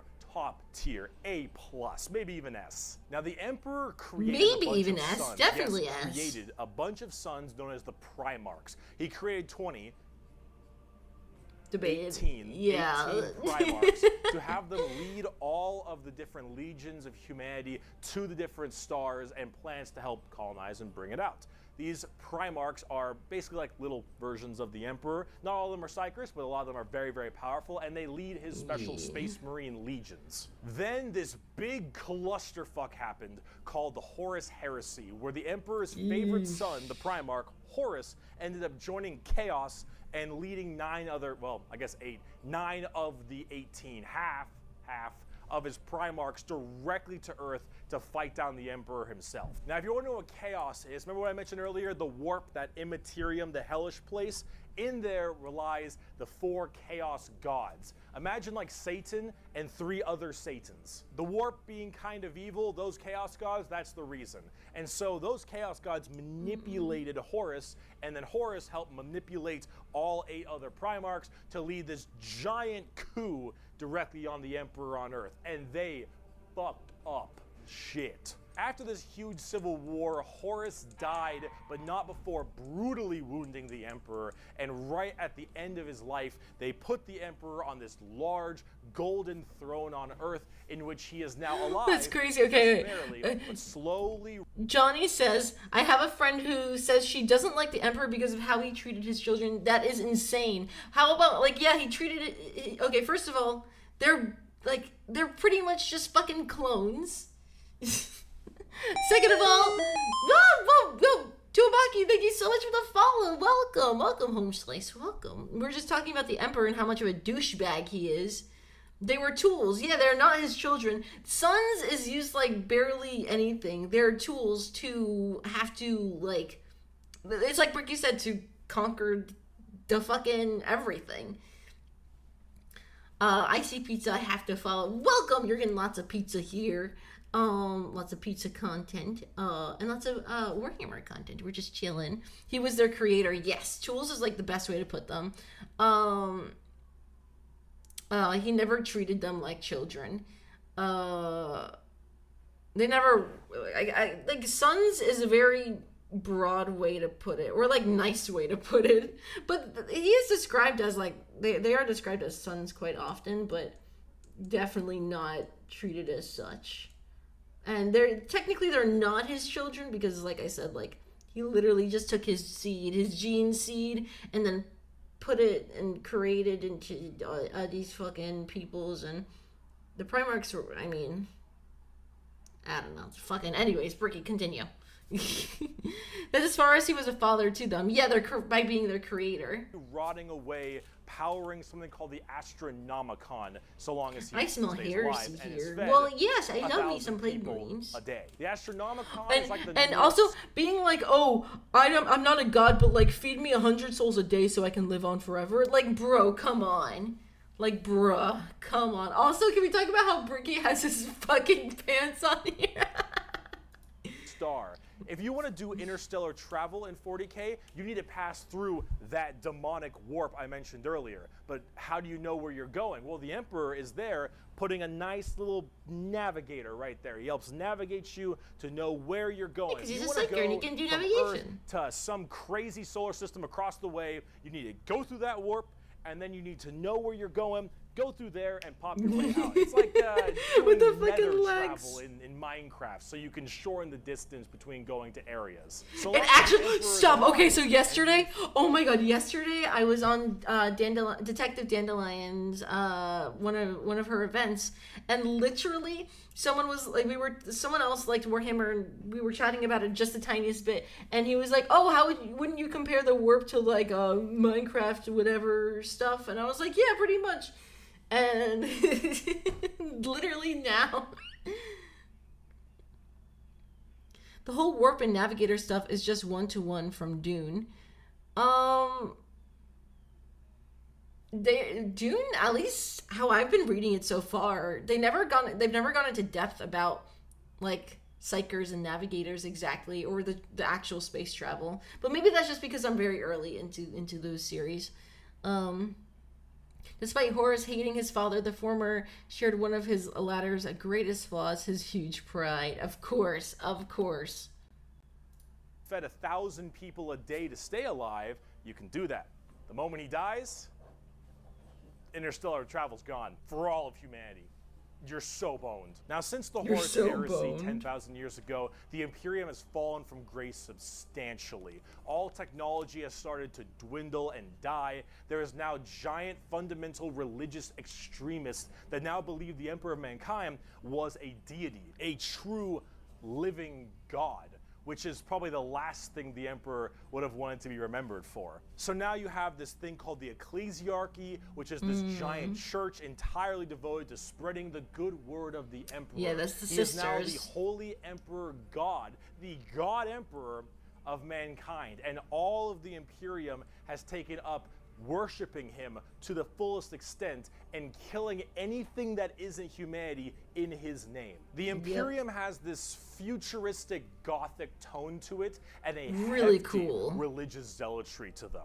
If you think anything against the Emperor, that's heresy and you deserve to die. That is called being a heretic.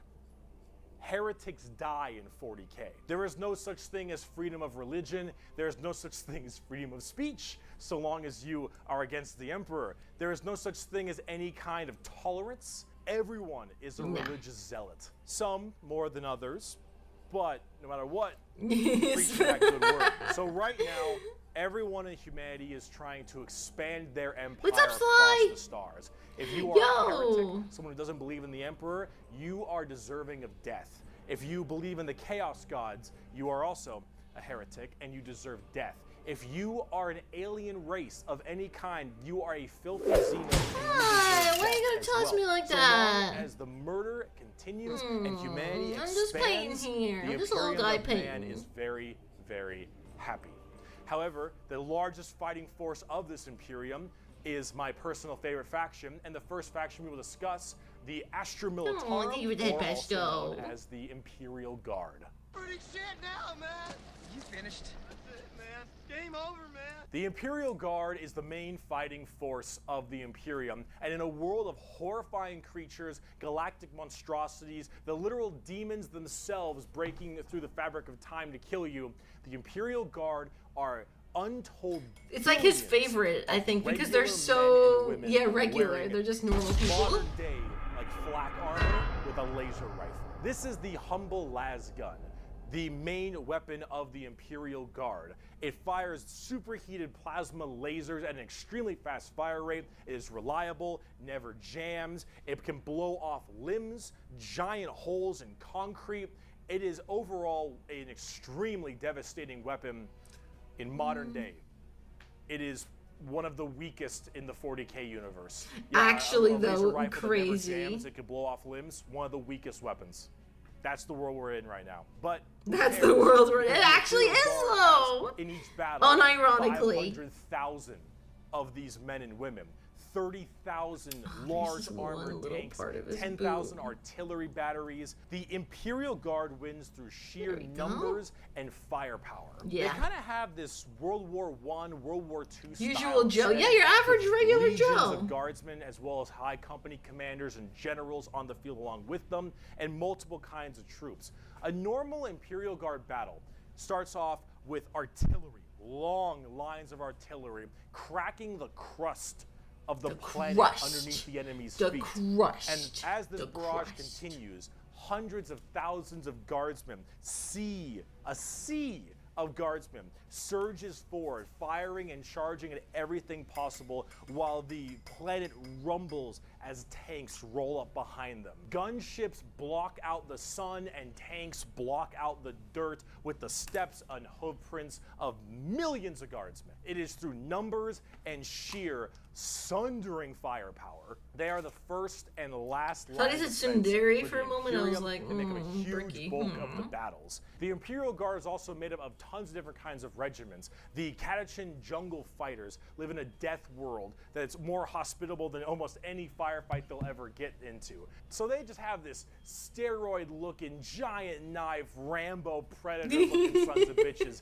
where nothing is anywhere near as scary. Imagine as a his simple face on one knight of those, their though. home That'd be planet. so funny. You have I the would so do that. Valhallan winter soldiers who haven't felt their toes in 300 years, the Mordian Iron Guard, who are more interested in making their shoes shine than actually fighting a battle, and then of Little course the big pink. one, the Cadians from Cadia. The biggest export of guardsmen in the entirety of the Imperium. You will fire your first gun at 5. You will disassemble and reassemble it at 10. You will have pounding artillery drills day in and day out at 15. And you'll fight your first Swarm Lord at 16. And if you mention Cadia, you will burst into an unrelenting amount of tears and sadness like I do daily. To Like quote, I do daily. I have at my command an entire battle group of the Imperial Guard. 50 regiments, including specialized drop troops, stealthers, mechanized formations, armored companies, combat engineers, and mobile artillery. So I have a Over question for 500,000 any fighting people. men and So if the Emperor fucking hates people worshiping him, and he knows people are worshiping him, doesn't he have the power to, I don't know, stop people from worshiping him if he really doesn't like it? Or is he kind of like, you know, this ain't too bad kind of thing? Like, doesn't he have that fucking power?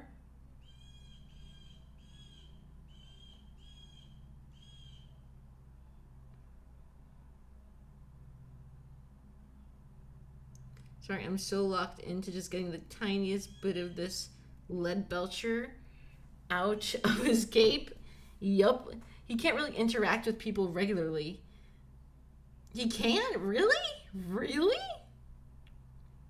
I don't know. With all that power, you'd think he'd have something to do. But let's continue. 30,000 tanks and artillery pieces are mine to command. Emperor, show mercy to the fool that stands against me, for I shall not. The Imperial Guard are my personal favorite faction in 40K. They're the army I collect the most, the ones I enjoy playing the most, and the one I enjoy in the lore sense a lot. There's something about just a regular I need to look man into their with a lore laser more. I rifle haven't done being that. told to charge the horrors of this universe and willingly doing so for his god emperor. It's just poetic.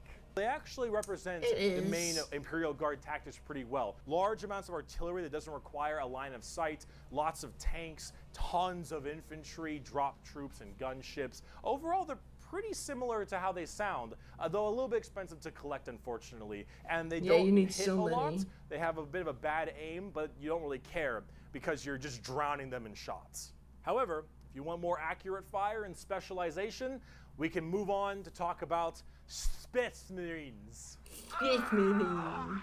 The Angels of Death are up next. Space Marines are genetically engineered super soldiers and superhumans. They're given extra organs, their skin tissue is toughened, their bones are stronger, they're taller than the average person. They're pretty they're fucking huge. People. And these are the specialized super soldiers that carry out a lot of the more specific tasks for the Imperium. And there's tons of legions of them. In fact, there's one per Primarch. Each Primarch, the Emperor's son, as I mentioned before, oversees their legion of Space Marines. That universe sounds painful to live in. It's definitely fucking painful. Called a gene seed. That's what brings them up to this like superhuman level. As stated, each Primarch has their own legion.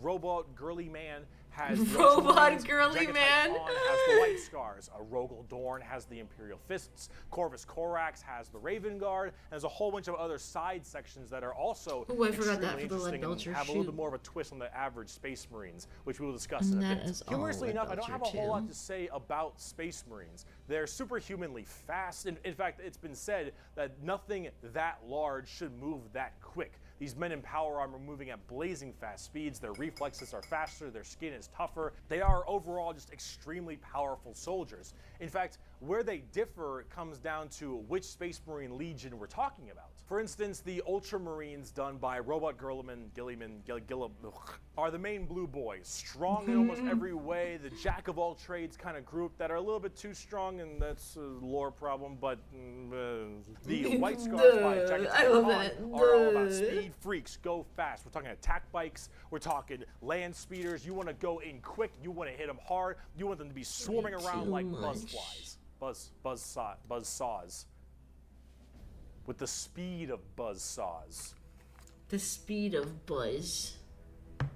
Fuck you, Pale King. Salamanders, fire in the forge, fire in battle. Flamers, melta-guns, multi-meltas. Just so long as something can be burning, that's big. And they're also actually some of the nicest of the Space Marines. A lot of Space Marines have this kind of like holier-than-thou thing because of their genetic strength.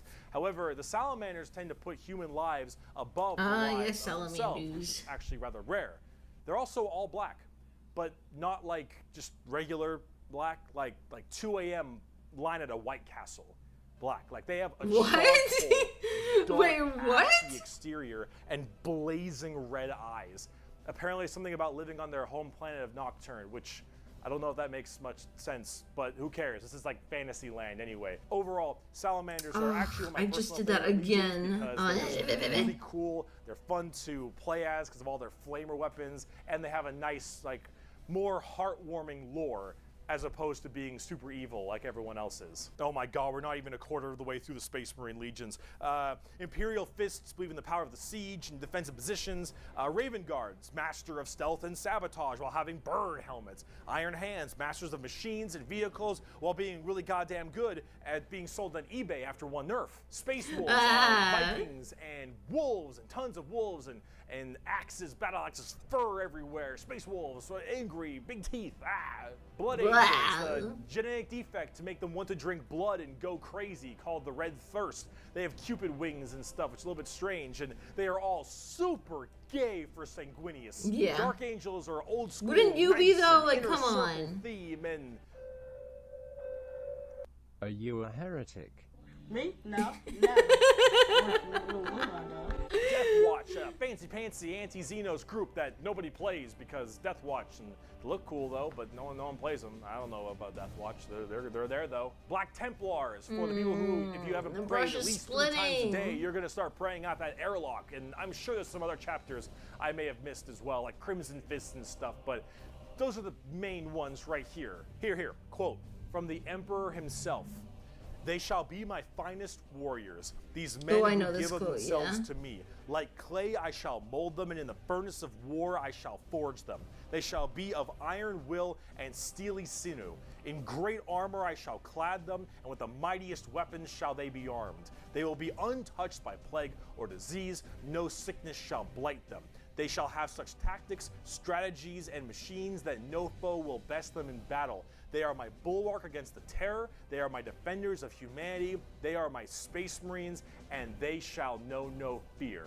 And on the tabletop, they fuck. Oh, they fuck hard. As of making this video, Space Marines are laughably strong. That might change at some point, but overall, Space Marines just have the. I don't like think it Swiss will. Army I knife, really don't a think it tool will. for anything you need, except it's like a gold-plated Swiss Army knife. It is extremely strong. If you are actually getting into the tabletop of Warhammer, Oh, the Space Marines undercloak are is like great white. It's stuff. supposed to be Also, white. whatever gameplay style you have, whether you want to be sit back with long range and heavy weaponry, I'm gonna have to redo go that. fast and run in, or even just full melee, all of these options are totally there for you. And some of the Space legs are Marines black. are super badass, but unfortunately, it's time we start No. praying to our new god, the 2011 Honda Civic. So is it any wonder people are afraid of technology? Technology! The Adeptus Mechanicus. Hey, the our Adeptus Mechanicus are a boys. technophile cult on Mars. Now, these Doesn't have to people be are a accurate. little It bit weird doesn't. It because they doesn't. don't But I like actually it to be. really believe in the Emperor of Mankind. And you might think, oh, whoa, Berkey, that sounds like some heresy. A little bit. They believe in the Emperor. They believe in his power, but they don't pray to him. They pray to something called the Omnissiah. And the Omnissiah is this kind of machine god that they believe permeates in all machines. And if you think, well, wait a minute, they believe in a different god as well? That sounds like super heresy. Well, yes-ish. But Yes-ish. they also make all your guns. And they make all your tanks. And Yeah. they make everything that you have. So you can't really tell them to fuck off because you're not going to win nothing if you don't got stuff to shoot people with. See, their Messiah at least makes sense from their standpoint. They believe it to be a deity that permeates through all machines. Your Honda Civic, your standard bolt gun, your Dune Strider Walker, your giant mechs, your huge ships. The Omnissiah is present through all. And the only reason your stuff works is because the machine's spirit in it says it works. If you want your gun to work, your tank to run, you must pray to it. Yeah, you gotta get all that And I wax, mean, all them full wax stop. seals. You need to start chanting in high Gothic. You need to burn incense. You need to sit on your knees and pray to that car. You need to rub oil on your robes, and you need to go, ahomina, homina, homina, homina, homina, homina. Full stop. If you want your damn thing to work, if you want your gun to fire, you need to do that. They are very bizarre, and they actually have a bit of a point because it's obviously working. And if you look at them, I don't know how that works. So they obviously know something about what they're doing. The most notable member of the Adeptus Mechanicus is Archmagos, whatever, Belisarius Call. Look at this dude. Look at this dude. Look at this dude. I love that. This is the group we're talking about. These are these weirdos. Here, the Omnissian Creed. The credo, Omnissiah. There is no truth in flesh. Ooh, only that betrayal. white actually There is really no helps. strength in Like flesh, helps me only see this. weakness. There is Yo, no Melanie, what's constancy in up? flesh, Can we get a little only shout out for decay. Melanie, our There is favorite no melon flavored certainty in VTuber? flesh, but death. Flesh is weakness. How's it going, Flesh Melanie? is death.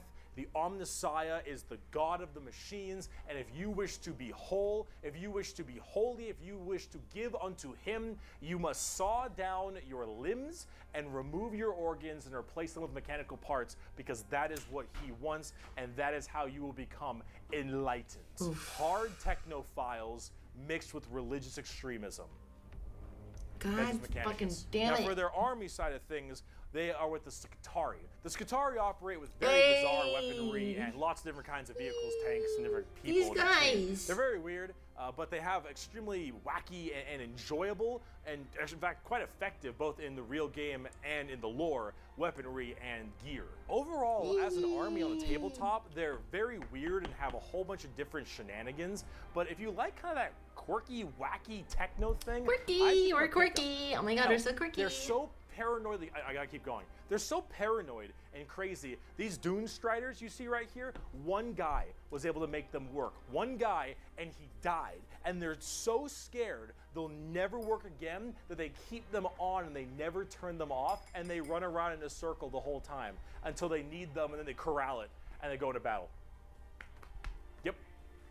The Adeptus Mechanicus. Now, if you want to talk about faith, though, let's talk about the Sisters of Battle.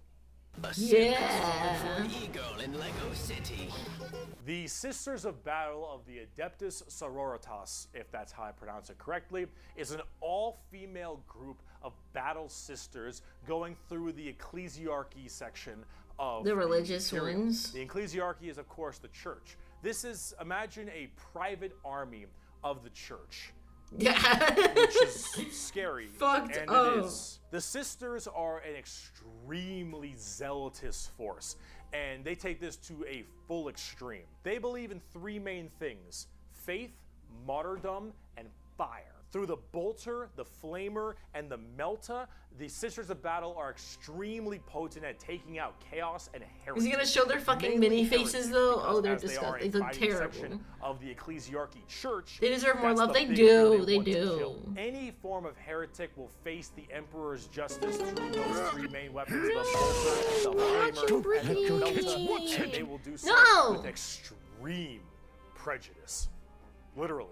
They are the closest things we have to nuns in space. And I'm talking Yeah, space hardcore nuns. nuns. They carry holy fire on their backs. They have holy books and sigils all across their armor. Their main battle tank They're is a fucking hot, fucking man. pipe organ. That's the one we have. They We have that. Small babies that they have. Yeah, I don't get removed those. Their brain capacity to make them little. Yeah, so what's up with these little small baby things? What's up with these? I don't understand them. Also, let me look at the thing one more time.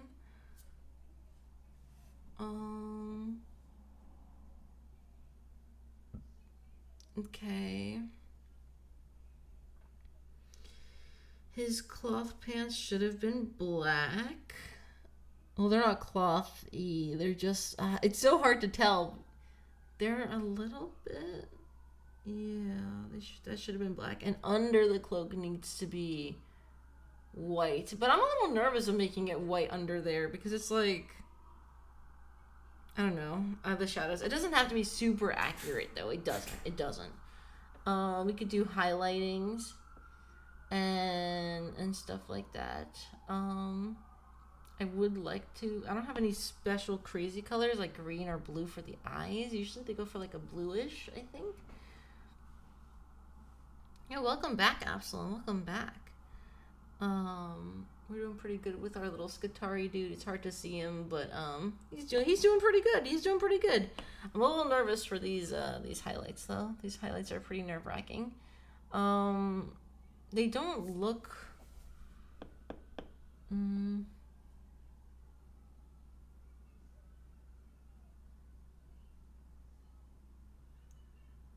Okay, let's keep watching. Let's just keep watching. Yeah. Servant cherubs to fly around and cherubs, give them what the fuck? ammunition and shit. They drop churches from low orbit as mini drop pods onto battles. They drop churches into battles and they blare war hymns and holy music from their frigates in low atmosphere and shower holy water across the battlefield. That's fucking crazy. These are the people you are dealing Repent, with. And they're motherfucker. fucking awesome. There's one way to They repent. can literally stave off demons. Okay, let's go for On some the Abaddon Black. tabletop, because their faith is that strong. Remember the warp, the demons? Water. The warp, Hydrate! also Water. manifesting Water. in your mind. Water. All of your Hydrate! emotions, Gonna negative and take a little positive, sippy. Look, go there's a through tray the of warp. sticker. It's the immaterium, the place of all That might things. fall out. So if you are that mentally fortified, that mentally strong, you can stave off Fluffy. horrifying demons. And all these girls, oh, not a crack. Not a crack in that mental armor. Now, as much as a meme as they are, and as much as their models look a lot like Ongo, Yeah, they look terrible. Oblivion, Oh yeah, my god. which I can't unsee anymore. I gotta say, I love. Okay, we have to. I'm sorry. We have to. Oh my god.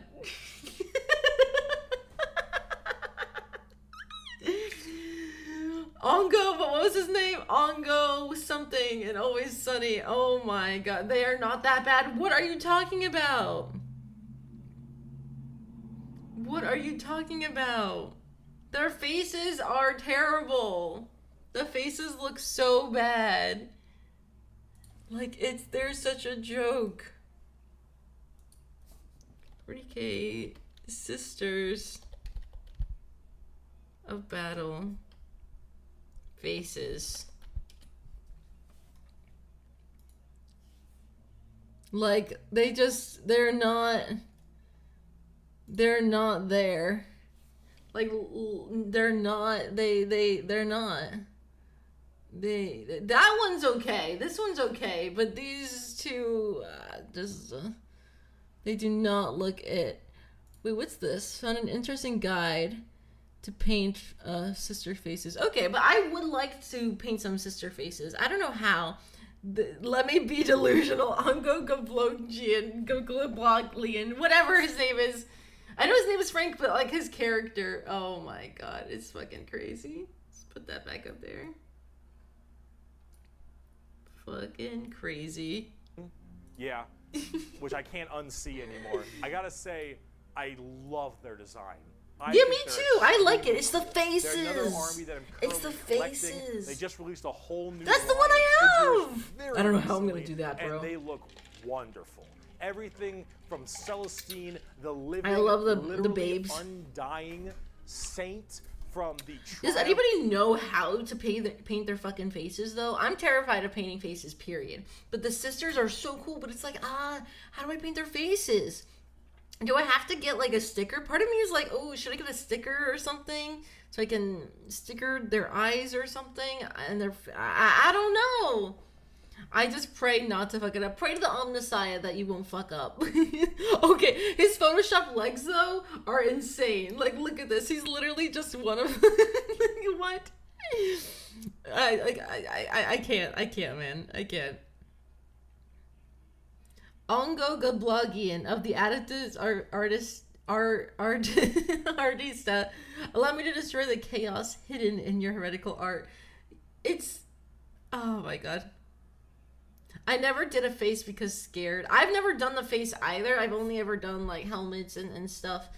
And then these dudes, the Skitarii, how they have their like mechanical faces, and so I guess faces in general are hard, but to get a woman's face like that, like, I don't know, it just doesn't look like it. They don't look like Catherine, it. which is literally a funeral procession as a model. Those organ tanks I mentioned earlier. Yeah. This shit is the most over-the-top Awesome. badassery in a lot of the Warhammer universe, and goddamn it, is it Yeah. over the top. But Sisters It's of Battle so are flamboyant, but I love I'm it. a guardsman at heart. Oh, this is such a cool fashion. Oh, that's By what's her Bolter name? Shell, Flamer Burst, Ah, fuck, and I forgot her Belta name, but Blast. I know it, I know the it. mutant, the heretic, and the traitor alike are cleansed of their sin of existence. So it has Damn. been for 5 millennia, so shall it be until the end of time. And speaking of burning demons, I can see. I can fight. the Grey They're so Knights freaking are cool. the They first army I are. They actually really collected back in are. 7th edition. The Grey Knights are a super secretive and much more old school look at power armored knights, except they are all psychers.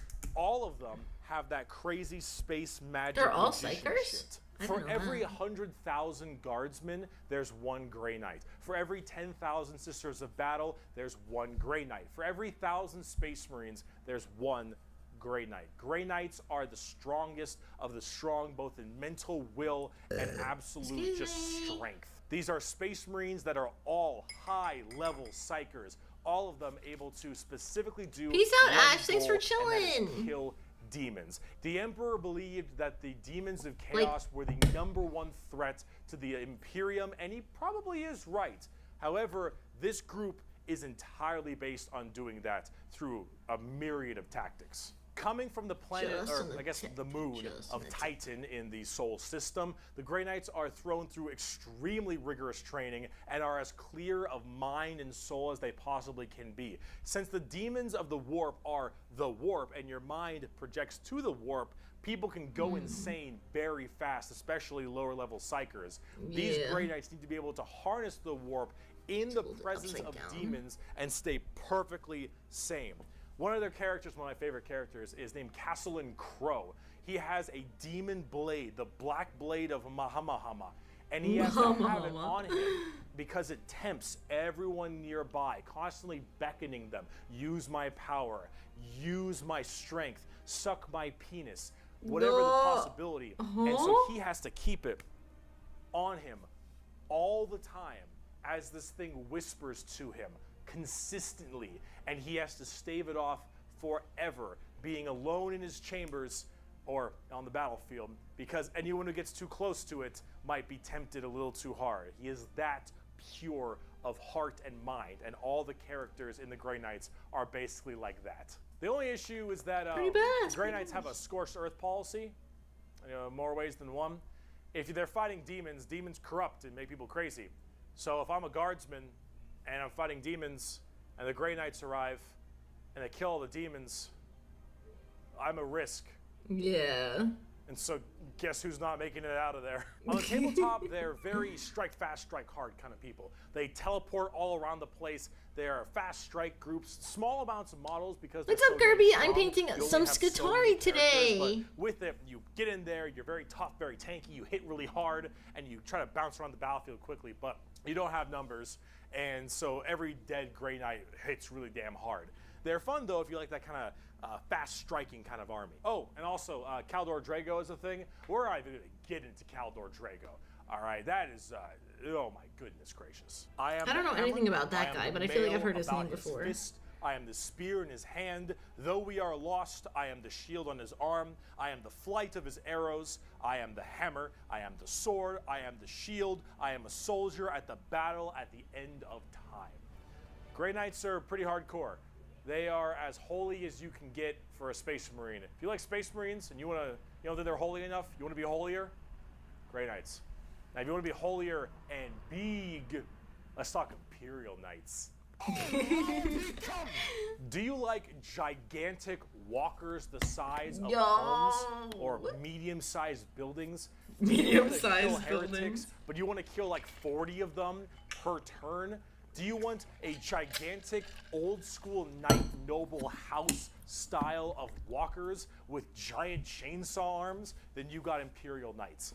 Imperial Knights, it's not a whole lot to talk about them because they're just gigantic walkers, but they have this old school like house feel to them, like literally like they're a houses. Yeah, Each they seriously Imperial look like a Knight house. comes from a house, and each of them act in their own special way. These behemoth of walkers also destroy almost everything in their path, killing full swaths of squads in a couple shots, stepping on legions of troops. Like, these things do not mess around. And they look so cool. Imperial Knights and Chaos Knights, actually, for that matter, don't have a whole lot to discuss. They're just super big, heavy walkers, and they look different depending on your house or Chaos God you currently believe in.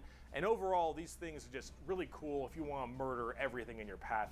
They're the big, scary, big unit of Warhammer, and if you want to collect them, go to town. They make for a great painting project, too. Getting more back down to earth, let's talk something about a little bit different, a little more gold. Oh, the If guardsmen custodians. are regular soldiers, Space Marines are super soldiers, Grey Knights are super soldiers. The Adeptus The Custodes pants! are super Bricky, soldiers. where are your The Adeptus pants? Custodes are the third major army I own. I know, 3 armies. I know, I got carried away, okay? I got that's all. carried I only have 3, away. okay? His face. They are our final brand of Space Marines, but these ones are super special. Okay, is it crazy that I don't have like a specific army that I'm like I go to? I just kind of choose what I like. I mean, I don't play the game, so I know it's not that big a deal. But like, you know, I just kind of say, "Oh, that's cool. I like that. I want that," and I'll just keep it on my desk and. Like I like it. I like if I like the lore. Oh, the lore is cool and they're cool in the video game, and I want to paint. Like, yeah. Okay. Let's if keep a watching. Guardsman is 6 foot, a Space Marine is 7 feet, a Custodian is 8 feet. These are the giant defenders of Holy Terra, which is also Earth. Earth is Terra. Earth, Terra. Themselves. Nice. These are the people that literally guard the Emperor's throne room. Hence, Custodes. These boys protect the Emperor's throne room at all times and are literally like need some of that. handcrafted people. They're not humans brought up by a gene seer or something. These are all handcrafted super soldiers. I think from a tube. These behemoth of men are like 8 feet, 8.5 feet tall, and functionally immoral. They stand still, spear in hand, for hundreds of years without the need to sleep and barely even the need to eat, watching over the throne room and every other area of Holy Terra for their entire purpose in life. And oh my lord, are they terrifying. These Custodians put Space They're Marines to huge. shame. If you liked your super soldiers, these are your super mega soldiers. One of these men can take on probably 3 Space Marines and most likely win. There are many different groups of Custodians as well, like the Solar Watch, or there's also one of my personal favorite, the Aquilan Shield. The Aquilan Shield go out to seemingly unimportant individuals and protect them because they believe that they are going to be doing something very important in their lives. For instance, let's say a regular guardsman gets the protection of this giant 8.5 foot tall golden god because that guardsman will end up becoming a That's so general loud. or Oh my something of god, that it scared nature. me. The Custodians Yo, no mercy, work Mike. in Thank you so much for the mysterious ways and follow. are Thank God I didn't almost fuck up always on my outnumbered, painting, never but thank you. outmatched. These people are pretty horrifying, both on the tabletop hope you're doing good today. as well as in the lore. There 8 are foot very- tall super soldier muscle mommies. They are. The video came out before the change. I know it. The video came out like 5 years ago, and the change was like what, like a year and a half ago. Few of them, however, and there's actually an extremely small amount I gotta of them. wash my hands But that's really kind of quick. the But I'll point. keep the video There's playing. only so many of these One people that can have war gear this strong, weapons this powerful, and training this good. And the Custodians have all 3 of it. For 100 years, I stood my watch amidst the somber shadows of the Sanctum Imperialis. I was still as a statue, but always ready, always attuned to dangers unseen. Days, months, years passed by in a frenzied blur beyond those walls, yet within, little moved and nothing changed. For 100 years, I did But not everyone's but doing well. wait. Yeah, we're Yet had chilling, any just playing threat some. appeared, Not I playing. would have We're just struck it painting down in a some heartbeat. minis. For 100 and, years, I stood my watching watch, some Bricky. and as it ends, I can tell you this: patience is a weapon. The Custodians are the top dogs. I wonder how of the bored they are. I Imperium, wonder what they and do hurt during just guard that duty. Same way. Though I do want to discuss a little bit about the Sisters of Silence before we get out of here, because the Sisters of Silence I also have a few of, and they're really fun, but they don't get enough attention. These kind of bald plume Kinda ladies bald. are a whole group of pariahs, or also known as blanks. We'll be referring to them as blanks from now on. So as every mind is somewhat connected to the warp, these blanks are a genetic mutation that has it suppressed heavily. Because of that mind suppression, normal people feel this weird, this like red. uncomfortable nature when around them. When a Sister of Silence walks past them, you feel ill. You feel just uncomfortable and strange. So most of them don't actually live past childhood, because once they are birthed, they're, well, you know, killed or something at a very young age, because they just emit a horrifying aura. These ladies, however, Are are they only guardians of female? the throne as well for more psychic threats. See, none of the Custodians are psychers, so they have a difficult time dealing with major demons and other kinds of psychic phenomena. These sisters They make are Psycho Head extremely explodes. specialized, Jesus. all of them taking a vow of silence as they don't speak, hence the term Sisters of Silence, but they communicate through hand gestures and things of that nature. As you're addicted But to if there's shooting a and stuff, demon it's issue, coming if up there's alright. any It's coming kind up of okay. warp-based Look at him. problem, He's doing the pretty sisters good. are It's pretty easy. extremely adept at dealing with them, thanks to their blank gene. They normally work a lot of time with the custodians because they have to deal with both kinds of threats, but they're not represented that way on the tabletop. In fact, they only have like one real model for them, which is very It's like the unfortunate. I white hope they'll get some like color. news soon because I think they should really be working together as it is that way in the lore, but hopefully we'll get there soon. But if we're talking about blanks, let's talk assassins. My precious power ring, gone forever. It's been a long video. We're about to round it out. We got this and one more human thing, and then we're done. The assassins, though, the Officio Assassinorum. Oh boy. Oh, after this video, do you guys want to watch a WARHAMMER video? Yeah, they're called assassins. They should be, but Or more bricky? these people will mess you up. So these are from the Officio Assassinorum, a very special organization, and they are handpicked by the Grand Master of the Officio Assassinorum. Bricky. from I the- personally like bricky a little bit more. What's it called? But Scola follow Katie. Progenitor. That's It's a great basically an idea. orphan school. Your parents got murdered by Ooh, demons ooh. or something. Really quick, let me go back a little because I was not paying attention. But also, if you guys have any videos you want to watch on stream, like today, you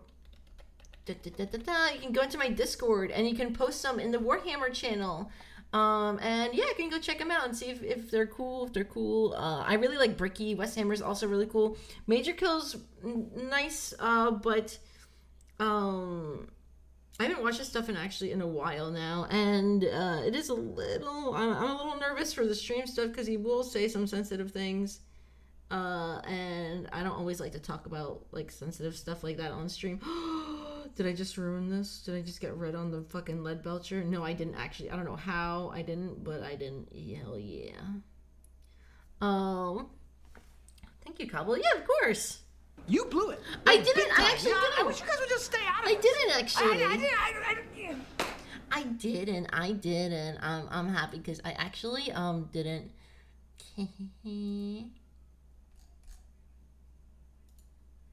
Let's see.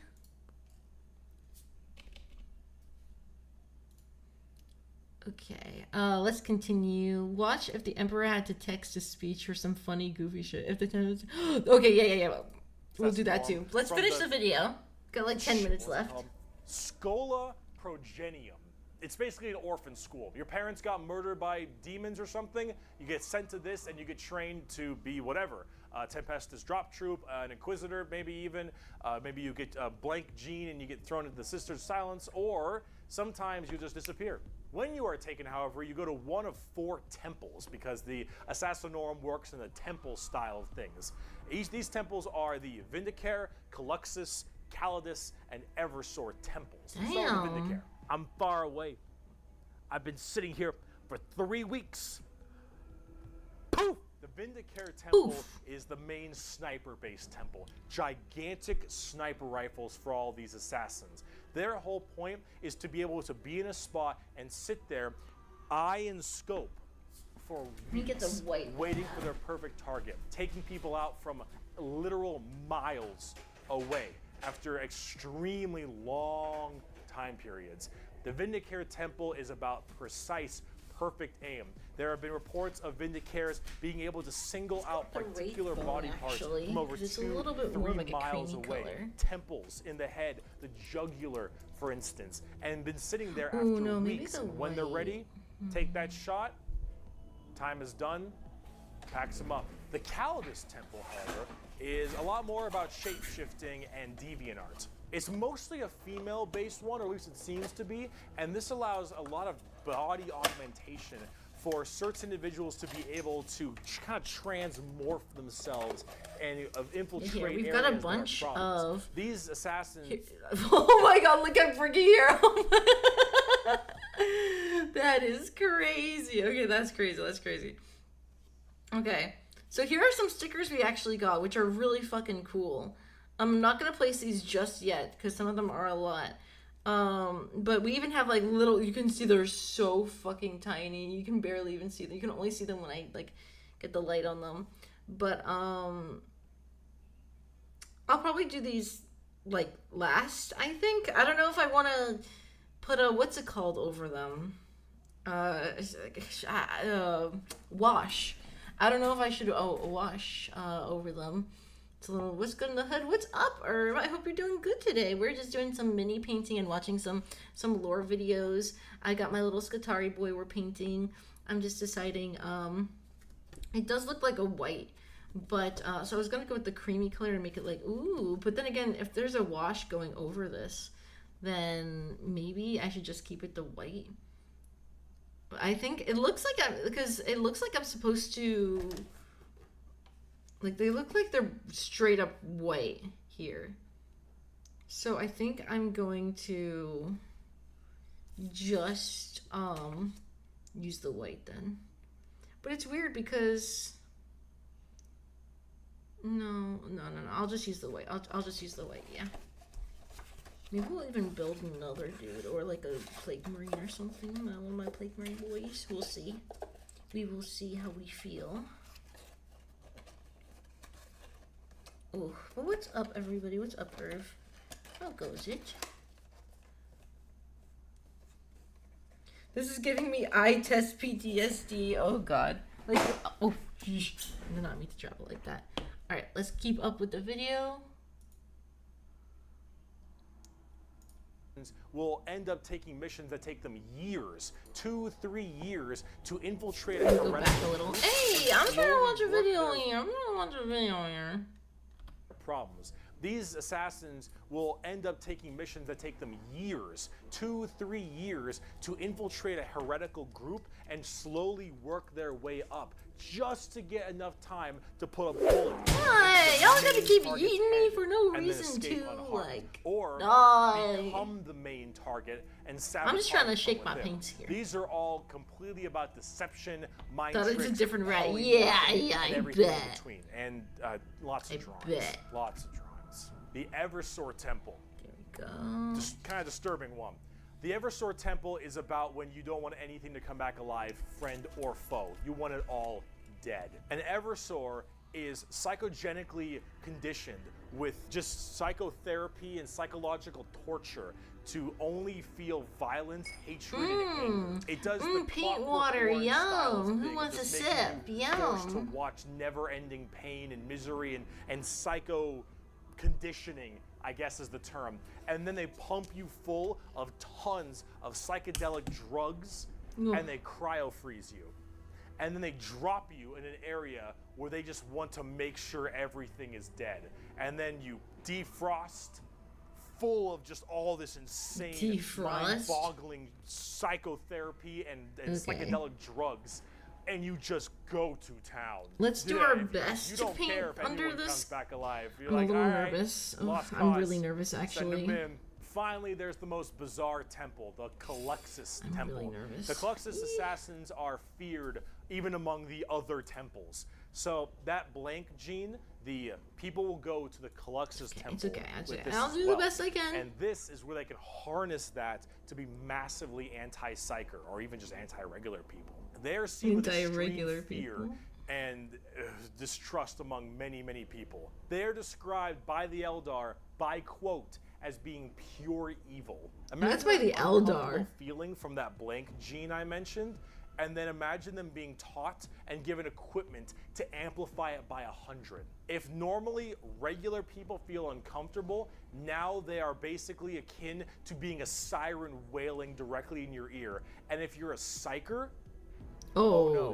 The sheer presence of a Calyxus assassin is enough for you to tear your skin off. You will rather gouge your eyes out and rip your nails off than even being near this person. The Calyxus assassin is when you want psychers to literally lose their minds, and they will go on their knees and ask you to gun them down because it is a suitable choice over being anywhere near you. The motto of that temple is, "That which is unknown and unseen commands the greatest fear." Now, for the tabletop, assassins aren't that special. You can call them in no matter what Imperium faction you are, and they do a lot of work for themselves, but at the same time, they're very specialized and require a lot of finesse. And they work the way you generally want them to, though. You want to cause some distortion and weird stuff, you take a Calidus. You want to just murder swaths of infantry and then blow up Eversor. You want to kill that one guy, Vindicare, and if you have a lot of Psychers, Caluxus. It's a nice little, like, jack of all trades if you have a specific thing you want to kill. And you get to choose which is really fun. But now, let's talk about the last human faction. We can round this video out before we do part 2. The Inquisition. And we have a lot to talk about with them. On the subject of heresy! Oh boy. Where do I even begin with the Inquisition? Take every secret police you can think of. The KGB, the Gestapo, the CIA, FBI, any of these kinds of people. And then mark it up by about 10 and give them the most power in the entire Imperium. No, you know what? How about this? This right here, it's not just a quote. This is the imperial motto, the motto of the Inquisition. I apologize for my bad pronunciation. Innocentia nihil probat. Innocence proves nothing. The most powerful organization in the Imperium, the secret police, their #1 motto is innocence proves nothing. The Inquisition goes around like the secret police or like detectives to find issues in the Imperium. And they have different ordos depending on which one we're talking about. The Ordo Hereticus, the Ordo Xenos, the Ordo Malleus, for instance, and a whole bunch of other ones. Hereticus is obvious, they deal with heretics. Xenos tries to find alien threats, and Malleus is demons. They all have different specializations in what they're trying to go for as this Inquisitor. And that's what they're called, Inquisitors. Each of them Warhammer, hell yeah. has their own free reign. Has he covered rogue traders? Well, rogue traders aren't really their own faction, are they? And interrogate people a lot. They are above the law in every department. They feel like their own over Space Marines. exception. Now, the Space almost. Marines might argue against them and stuff, and there might be a lot of blowback, but technically they are above them as Inquisitors. They are looking to investigate and figure out coups and cults and demonic incursions and possible Xenos issues like Not in tabletop, but or definitely in a new, lore. threat coming into an area. Are they even They're in about tabletop? learning that stuff and actually doing detective work. And memes aside, they're pretty good at it. The Inquisition having all of this power does make them a little bit power hungry and frantic sometimes. And yes, Ooh, that's a nice little highlight we got going. That's a nice little highlight we got going. And they spend a lot of time being very diligent to make sure that all of these leads they follow are proper and correct. They're basically space detectives with just enormous power and sometimes a bit of a power complex. And we haven't even talked about Exterminatus yet. Exterminatus is deeming a planet unfit to be saved. No, just deem fucking that this planet blow is it up. demon infested, and taking it back will cost too many resources and is not worth it. I have now committed Exterminatus on this planet. I will now sign the death warrant of an entire Imperium planet, as it is unfit to take and better to be destroyed than allow the enemy to hold it. This Thank you can for the mean lurkies, saturation Johnny. bombardment. This can mean cracking the planet's core and breaking it apart. Doesn't matter. Render this planet inhospitable to all life. Yes, the innocence proves nothing people are the only people who can Hi, choose thank you for switching this to stream, planet Shoddy. must What's up? die How you in its doing? entirety. Yeah, you're playing the villain. Now, it is memed a lot, but most Inquisitors are very rare to do Exterminatus. Exterminatus is a very crazy thing. There's only so many worlds that you don't want to destroy all of them. Now, naturally, with the memes aside, there are some people who are a little bit rough on this one.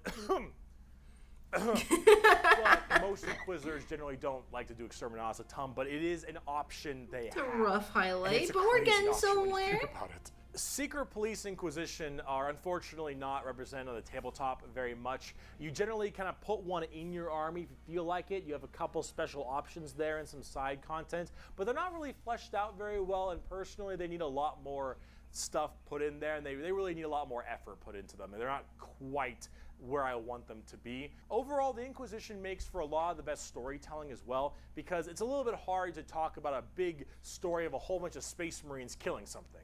right? It's just a big battle story. It's not as interesting. Having that intrigue and that moral dilemma that an Inquisitor has makes for a lot better media.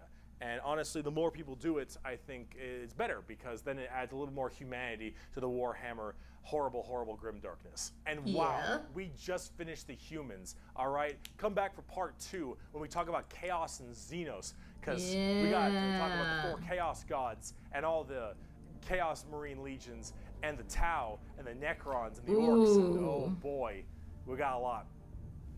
I'll see you in part 2. Okay, next video, let's quickly watch the, what did you call it? The text-to-speech one. That one is really funny. I've not seen it, but I feel like I've seen it. Emperor text-to-speech. Let's look for this. Oh my god, 54 different videos? What?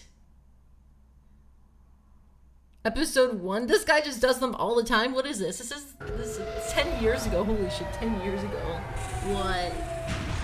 Fall of Katie. We'll check out that one right after. I really do hope this works. Is everything prepared? The text-to-speech device has been implemented, Custodian. Okay. It appears to be functioning properly, unlike your feeble flesh. Most excellent. Our glorious Emperor will be capable of conversing with his loyal subjects once more. And I shall be the first to speak with him. Oh, I could just take off my... No. Calm down. I've restrained myself for millennia. I will not let this legendary moment be ruined. Why are the toasters? Where are the toasters?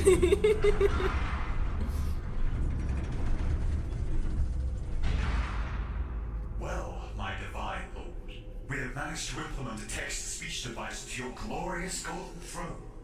Please, speak to us. What? About fucking time. Our glorious lord, command us once again. I have so many things to complain about. First of all, why do I only have a fucking glass eye on one of my eyes? Is that really necessary? And what is with these ultra smirts that I keep hearing about? Oh my god. Wait, are you referring to the Ultramarines? Oh my lord, they are some of your greatest warriors. Well, that certainly fucking explains it. It seems like their baby blue heraldry have earned them a most righteous nickname. What? For that matter, I always thought they looked terrible. Do they still have that Not the fucking blue toilet seat as their insignia? Yes, they do, my lord. They keep it to honor their Primarch, Rogue Gunner. Oh, well, alright then. Girly I man. always thought he was the greatest of my 20 Primarch sons. Wasn't Horus his favorite? That's excellent, my The lord. greatest little derivative pile of blueberry pudding popcorn that has ever blazed the surface of this shitty little galaxy. Damn. Is he still alive? Barely. He was almost killed. He's currently in status back in the Ultramarines' homeworld of a crowd. Cut his life supports and tell that stupid fucking Smurf village to fuck right off. Damn! Their constant uninterrupted chatting is drilling into my skull as if they were the immensely sanctimonious love child of tinnitus and the jackhammer. Shit. The pain of a million ripped out nose hairs are but a tender massage compared to this inexpressible ultra torture. So he's like, I'll see what I can do. But at least we still have our mighty Grey Knights. I never created anything called Grey Knights. But Lord, they are the greatest at purging demons in the Imperium. They're all psychers, and they come up with the most glorious ways of killing the enemies of man. Why at the you. Bring in the Dread Knights! Oh, greetings, my glorious Emperor. It is an honor. Oh myself. What the fuck? oh myself. It is the mighty Dread Knights! That is the worst thing that I have ever fucking seen ever. If I still had eyes, I would require someone to deposit promethium-infused floor cleaner into them. What terrible person designed this? The arcane technology of this marvelous machine was discovered by the Grey Knights and is held secretly from all inferior Astartes chapters. We are the exterior design, I believe, to be personally designed by the Grand Master of the Grey Knights himself, Caldor Draken. He is the mightiest of the Grey Knights.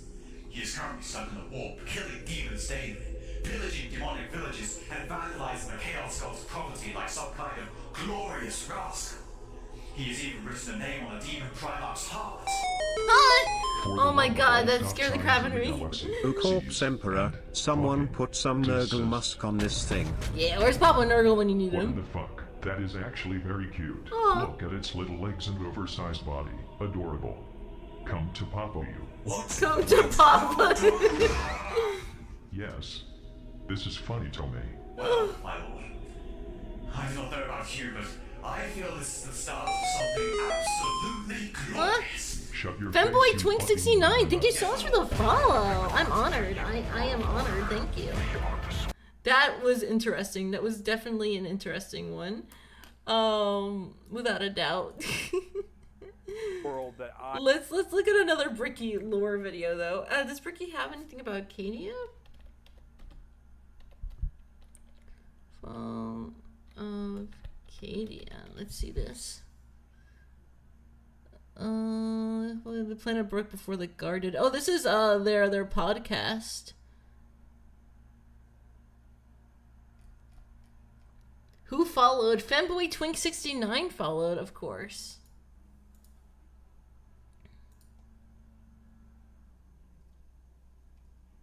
Croc Duck is good. I just want to make sure that nothing is too inappropriate. But I have faith. Let's watch this guy. It'll be a first. Hi friends, today we're going to talk about one of the biggest defeats the Imperium has ever faced and one of its most tragic losses. Today we're going to be talking about the Fall of Acadia. The Fall of Acadia was a critical attack on one of the most important Imperial worlds and has had huge impacts on the greater universe. But what led to this defeat? Why is it so important? Who is Acadia and why are they so clumsy? We'll answer all those questions and more in today's video. Let's get started. So for context, Acadia was one of the most important fortress worlds in the whole Imperium. It was extremely important due to its proximity to the Eye of Terror. Acadia was on the only passable route in or out of the Eye of Terror. Because of this, Acadia became a crucial line of defense in an area known as Acadian Gate. This gate kept the forces of chaos at bay and prevented a catastrophic invasion. Another significant feature of Acadia were the Acadian pylons. These pylons were large black stone obelisks that were made by the Necrons to weaken psychic energies during the War of Heaven. Luckily for the Acadians, the Necrons were kind of litter bugs and they just left their anti-magic pylons all over the place. And the pylons' anti-magic properties conveniently held the Eye of Terror warp energies back and kept the area manageable. Due to the strategic importance of Acadia, it has long been a target of attack from the forces of chaos.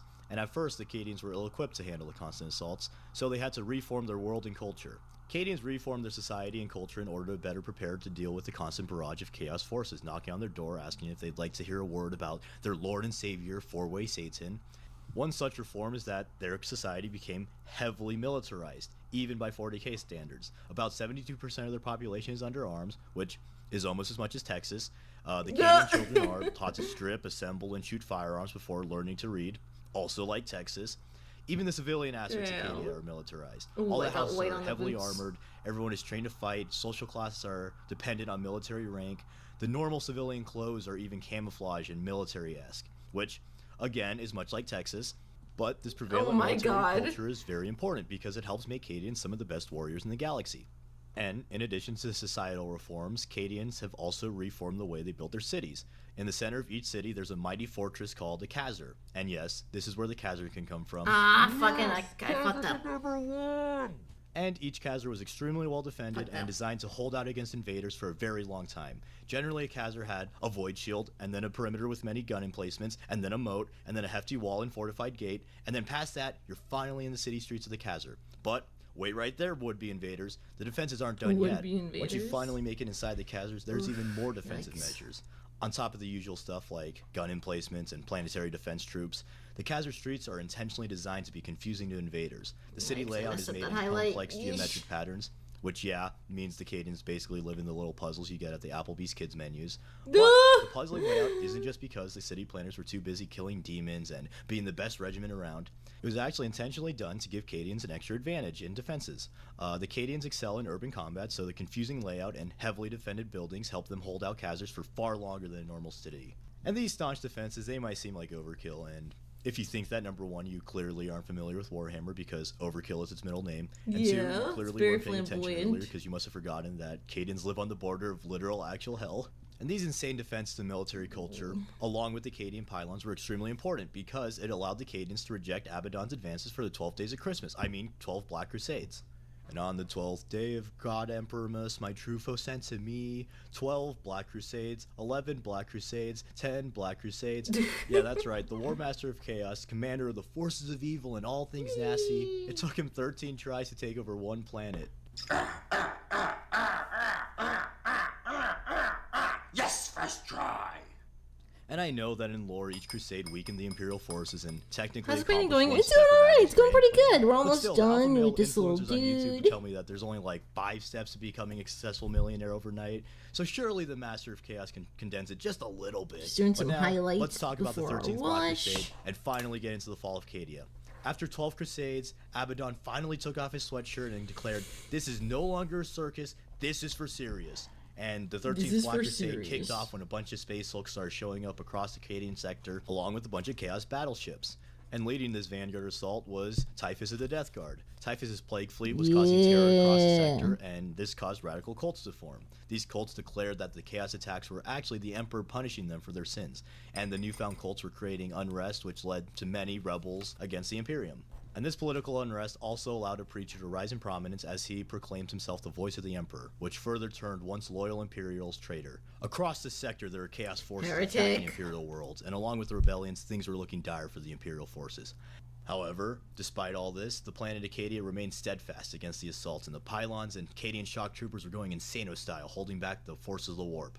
However, due to worsening conditions, the Cadian High Command ordered all Cadian regiments to reconvene on their home world. One of the returning regiments was the Volscani Cataphracts. The Cataphracts were revered across the sector as they were made up of many hardened veterans and had many accolades. In order to show their gratitude for the Cataphracts' return, Cadian leadership prepared a welcome party so they could meet them in person. However, the Cataphracts did a little bit of trolling on arrival, and they switched teams, spawn-killing the majority of Cadian High Command before the real battle could even begin. All would have been lost if not for the absolute Chad that is Lord Castellan Ursarkar Creed. Creed commanded a masterful counterattack that pushed back the traitors and allowed the loyalists to regroup their defenses. And due to these heroics, Creed would be promoted to governor of Cadia, and he would prove massively important in the upcoming war. Creed prepared the defenses, See that right there? called for That space big old marine smush? reinforcements, and sent Khazarkan teams directly into the rest. Eye of Terror in hopes of getting some intel on the upcoming assaults. On the other side of Oof, the I war, did another Abaddon and big the Chaos smush. Heralds were making big Eek. strides. Typhus and Lucius were wreaking havoc, and the Night Lords were doing raids across the sector. Abaddon himself managed to capture 2 Blackstone fortresses. Now this is really important because Blackstone fortresses were massive Eldar warships made in ancient times as a failsafe against the Catan reawakening. As such, these planets were near planet-sized megaweapons that, when fully activated, could break the barrier between the warp and real space by shooting a beam that would make the Death Star look like a Nerf gun. So Abaddon having 2 under his control would prove to be a major issue. And so finally, after all the pre-gaming, Abaddon finally launched his attack on Cadia proper. He opened with a humongoid orbital bombardment and sent, in technical terms, a buttload of Chaos Space Marines, Demons, and Titans to assault the planet. Aided by the Space Wolves, though, the Cadians fought hard against the Legions. The Cadians held the forces of Chaos in a deadly stalemate, which, again, goes to show just how badass the Guard Boys really are, and in orbit the Imperial Navy was also getting some dubs, as they managed to drive Abaddon's forces back into the Cadian. This naval victory broke the Chaos blockade and opened the way for reinforcements, including the entirety of the legendary battle fleet Gothic. However, the Imperials reallocating their defenses to Cadia allowed Chaos forces to attack other Imperial worlds. On these worlds, everyone's favorite little guy, Erebus, summoned warp storms and demons. As if the forces of hell weren't enough, things were made worse by the encroaching Tyranid and Orc forces joining in on the fray, along with rumors of a demon Primarch showing up. However, despite the overwhelming odds, Creed led a counter-assault along with the White Scars, and eventually more Space Marine chapters arrived, including the Blood Angels, the Dark Angels, Black Templars, and Imperial Fists. Since there were so many best-selling chapters and named Space Marines, it looked as though Abaddon's crusade would fail yet again. After many victories, the Imperial forces thought the worst was behind them, and they even made plans for victory parties. However, everyone knows it's unwise to emote before you secure the Vicroy, and unfortunately for Cadia, the worst was yet to come. Up in the skies, the space chat from earlier, Admiral Quarren, detected a large Chaos Armada led by the Blackstone Fortress, the Will of Eternity, that was commanded by Abaddon himself. The Imperial fleet was quickly destroyed and the Chaos forces encroached on Cadia. Knowing something was awry, Kree tried to unify the Imperial forces into a more coherent army that could better repel the heretics. However, he was ultimately unsuccessful as the other Imperials all had their own agendas and remained somewhat disjointed. not being able to pull from the enemy. We are going to be, sorry to pause, everybody, but we are going to be right back. Welcome, Star. We're just going to take a break. I got to take a pee-pee break, and I got to get more water and all that jazz. So please be patient. We're not going to be too long or anything like that. Thank you very, very much. Thank you very, very, very much. And then we'll get back to painting. Yeah, yeah, yeah.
before I continue, just so you know, we're almost done with this dude. I cannot get the highlight on him right.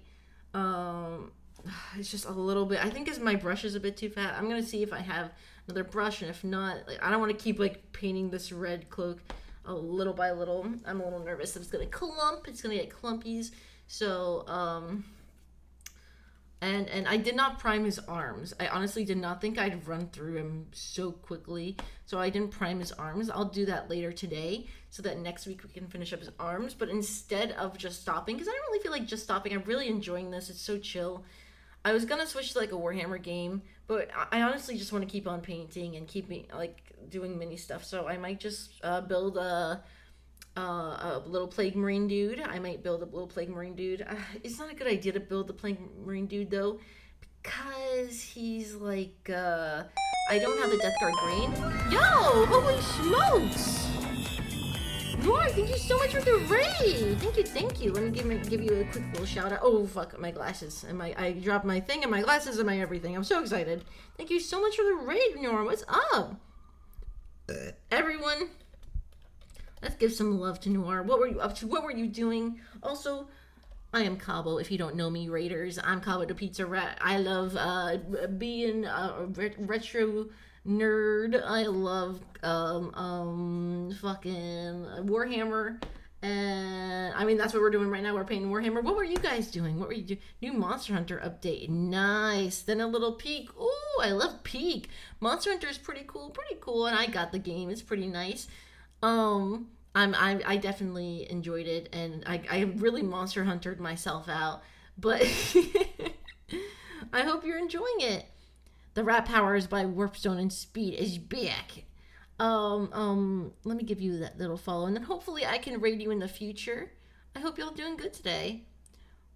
We'll have to have a big Sunday crew peak game. Oh again. I don't think I was there for that. Oh, dang. Wait, was I? I don't think so. I don't think I was there for that. Dang. I've been very sporadic with Sundays because I've been so freaking busy with a bunch of different stuff. But I think you I think you're the only one that missed it. Yeah. But it's okay. I cannot imagine people not wanting to do it again. It's a fun ass game. Thank you so much for the raidsies. If you got a raid and run, all good in the hood. But if you want to stick around, you're more than welcome. I can take care of your homies, your little dudes. In the meantime, we're gonna keep listening and watching some Warhammer videos and just chat along as we paint. I'm almost done with this guy, like I said. I still need to do his little wax paper thing. Please do. I need to go cool off. Do your thing, girl. Thank you for the lurkies and thank you for the raid. Thank you so much. It's just this highlight. I'm having such a hard time with the highlight. Let me check if I have any smaller brushes.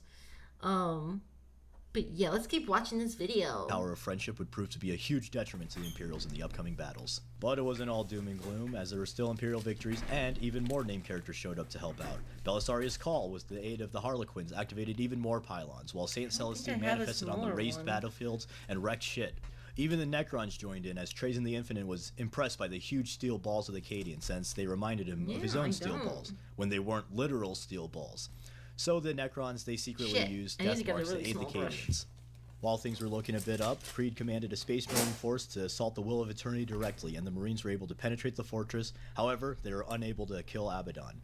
Planetside, the Chaos Forces made their way to the critical Khazar craft. This was open? These Chaos Forces were making advances, but they were mostly held back by the Khazarkan, who were killing Space Marines at an impressive rate considering they're just regular humans. After much bloodshed, the Chaos Commander, Urkrathos, ascended to demonhood and made it to the Null Array that was holding back further demonic incursion. However, Saint Celestine emerged to engage the Demon Prince in an epic duel and banished him.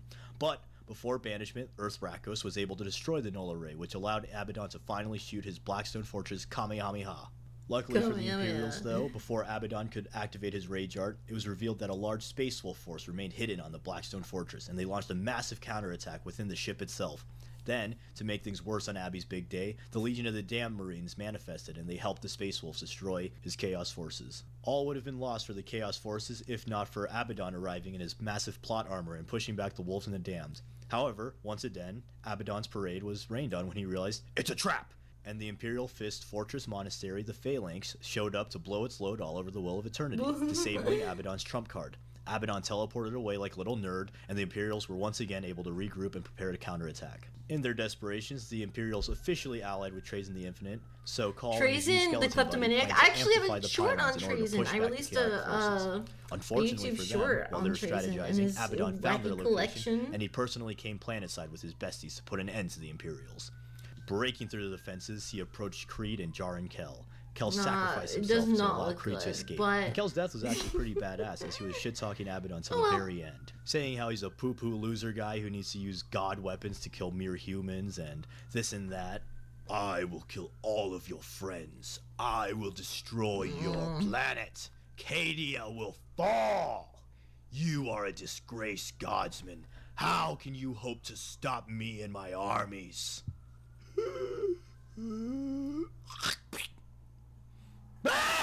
After killing the color sergeant, Abaddon made his way to Colin Trazyn. But before he could fight the science nerds, Creed came back for revenge with a bunch of Australians. And at the same time, Trazyn opened his test to summon an army. I won't lie, I'm not very interested in this. He's not really interesting me. I don't know why. I know we're almost done with the video though, so I'll finish. But like, Trazyn's army was led by a Heresier named Ultramarine, so you know he was bringing the big guns. After getting his shit kicked in by the Australians, Kazarkin, Custodes, like Space he's saying Marines, some funny and stuff. Trazyn's living Funko Pops, Abaddon teleported away yet again after Celestine landed a decisive but blow, I can't, and the Cadian like, pylons were about to be reactivated. I don't know what it is. Ugh, they keep on stopping me! How can I kill this stupid planet? Sir, excuse me, I have looked into the archives and I found a tactic that some villains pulled in the ancient time of September 11th. Oh my god. Yeah, so Abaddon basically used his Blackstone Fortress to pull a 9/11 on Cadia. He used his flagship to push the Blackstone Fortress into the planet, and the impact caused massive destruction, and the Imperial forces were forced to evacuate. The impact also destroyed many of the pylons, so the warp was able to fully envelop the doomed planet. Creed valiantly held the line with his personal regiment so that as many Cadians as possible could escape. Celestine was super powered from all the warp energy and was wrecking shit per usual. And even the Eldar stepped in using the Webway and helped some Imperials, including Call and Inquisitor Greyfax, escape the forces of the Black Legion.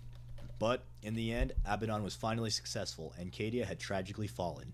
Now that Cadia was lost, the Eye of Terror was able to widen and it tore the galaxy asunder with the Great Rift. This divided the galaxy into the Imperium and the more shitty Imperium, the Imperium Nihilus. I'm sorry, I can't finish this video. I know there's literally a minute left, but I don't know what it is. No hate, just not grasping it. Yeah, can I be totally honest? I've not really been listening. It's just not, like, the information's there, and I get it, and, like, the jokes every once in a while. But I don't know. It ain't hitting me. It ain't hitting me as good. Let's watch his second part 2 video. Every single part 2, yeah. Let's watch this one. I kind of have a video about fantasy Warhammer. Ooh, okay. You can send that into, yeah, okay. Origins of the Skaven. Okay, I don't know this. All right, let's check it out. Let's see if we like. Here we go.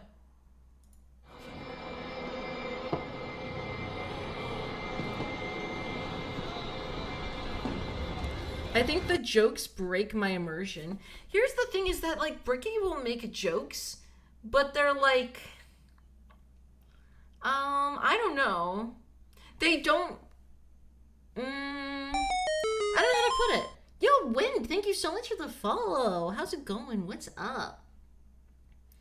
If it doesn't hit your fancy, you can switch. Yeah, I'll usually probably do that anyways, but I am looking for a good excuse to get into Warhammer Fantasy. I do want to start, like, getting Skaven maybe and painting those. It would be cool, and maybe even learning even more about Warhammer Fantasy because I just don't know that as much as I really like to. But let's check this out. His jokes weren't they weren't bad. They just weren't really. He didn't have much energy in his voice, I guess. I don't know. Anyways, let's watch. It wasn't bad, but it wasn't so great. A race of verminous creatures whose numbers could drown out the horizon line.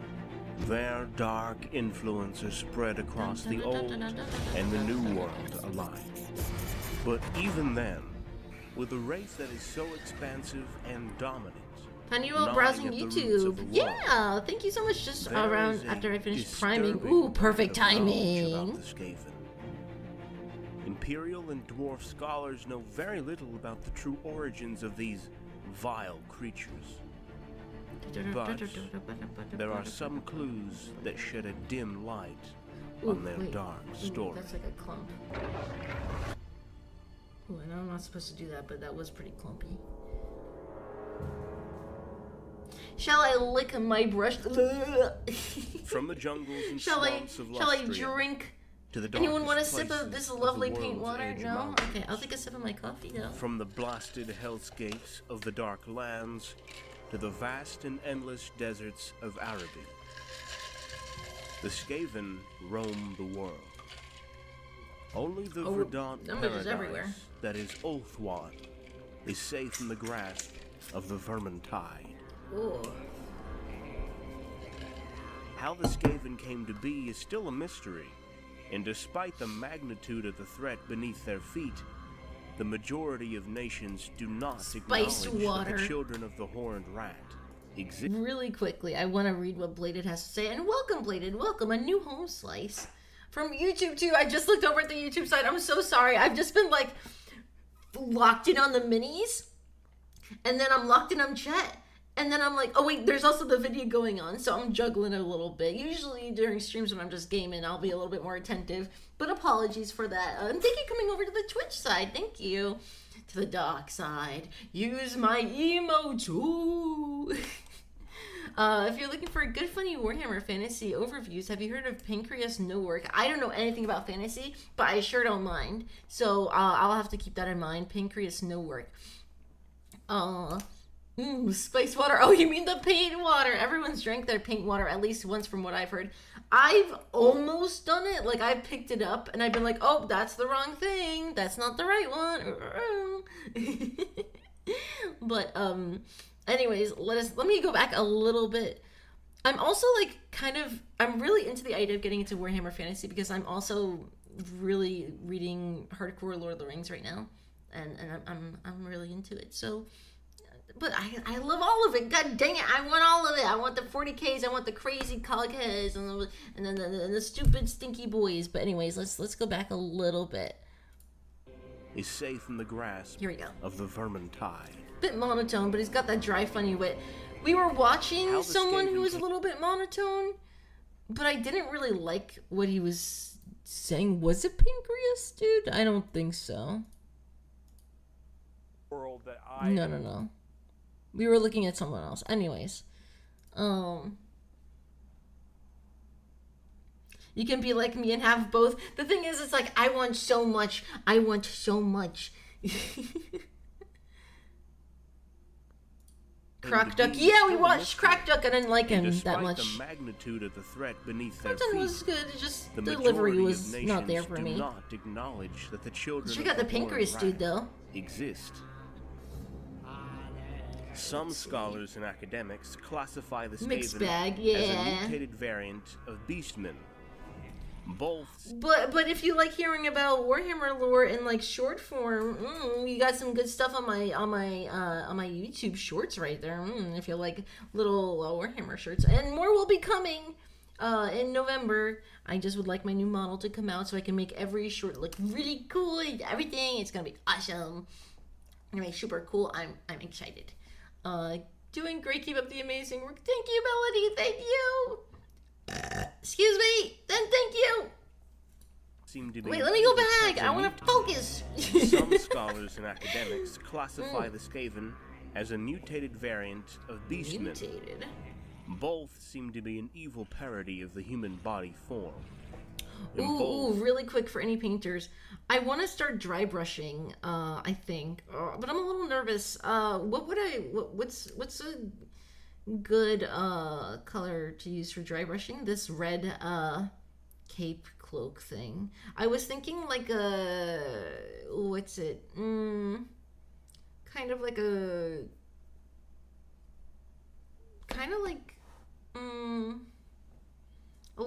warmer than my skin tone, or something. I don't know. Like a darker red. Ooh, that could be really cool. But would that go well with a wash? Ooh, a dark red sounds really nice though.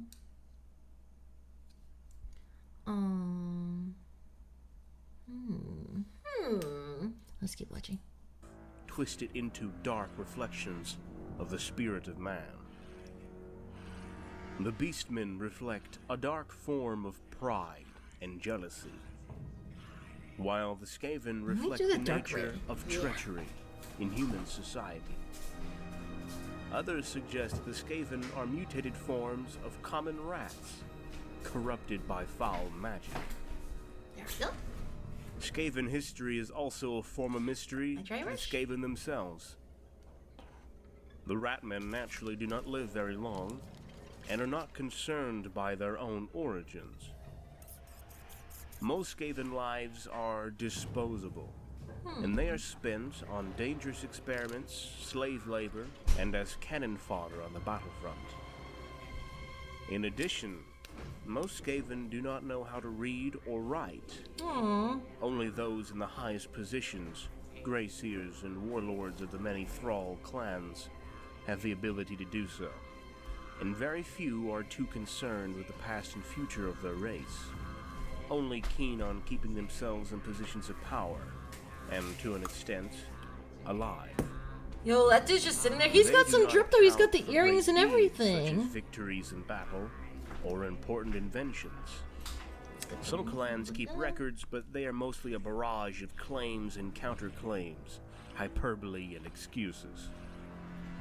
Perhaps those that are most knowledgeable about the origins of the Skaven are not the Skaven, the dwarves, or even the men of the Empire. So, there's a Vermintide game, right? I think I have it in my family library or something on Steam. But, is it really much lore, or is it really just kind of gameplay?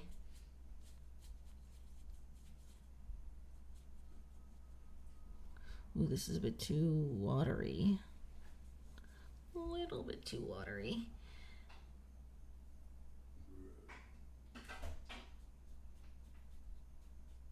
Just a bit. Horde slaying game, not much lore. Okay. Is there a game in Warhammer Fantasy where it's like a lot of like I'm thinking of Rogue Trader. I fucking love Rogue Trader, so that's what I was thinking.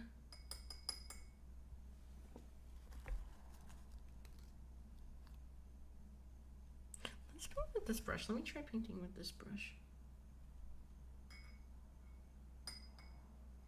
Not for fantasy that is recent. Okay, I hope they do something soon. That would be really cool. Let's try. Oh, wait. Let's just try this brush in general with that white that's still wet. Let it lay on one side of that. There we go. A little more. There we go. Awesome. All right. Let's keep watching. To explore Fantasy this was axed a while back. Wait, what? we Really? must head to the fertile peninsula, that is Talea. The people of Talea have dealt with the Ratmen for much longer than the Empire of Man. While the Empire tries to cover up the existence of this constant menace, Talea is far more knowledgeable, aware, and responsible when dealing with the ever-present lurking enemy.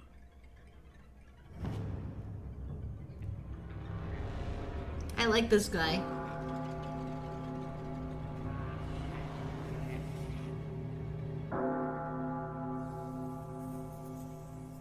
The only document available about the first encounter with the Skaven is the tale called The Doom of Kavzar, an ancient Talaean poem. I was just with holding my 13 breath painting that. stanzas. Copies of this tale have inexplicably disappeared from the Empire, but the tale is still known in Talea. The text reads as follows. No! Once upon a time, long, long ago, men and dwarves lived together beneath the roof of one great city. Some said it was the oldest and greatest city in the world, and had existed before the time of the Longbeards and Manlings.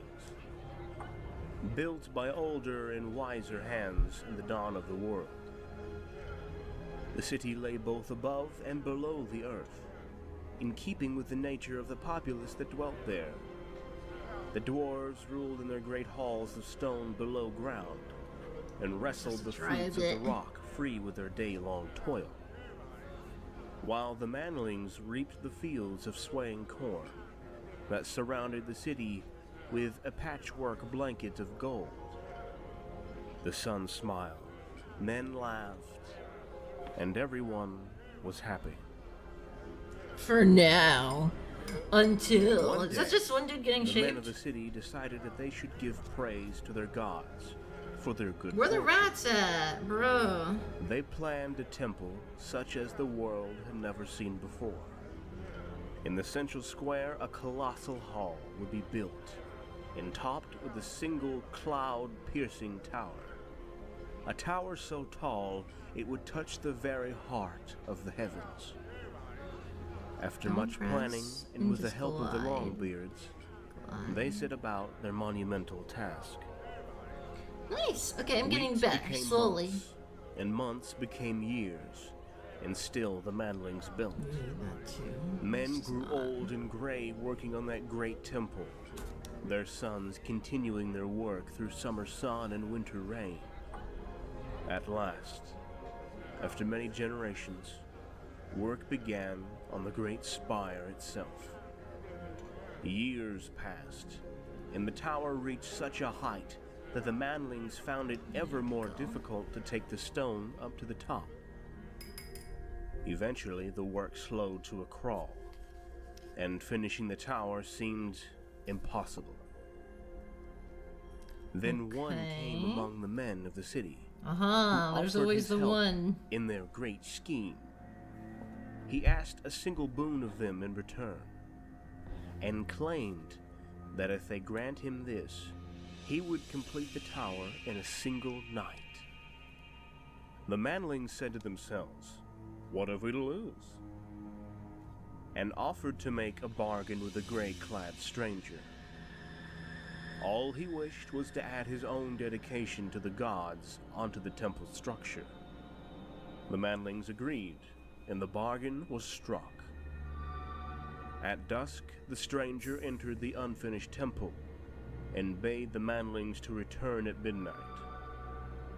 Clouds swept over the moons, cloaking the temple in darkness as the Manlings left.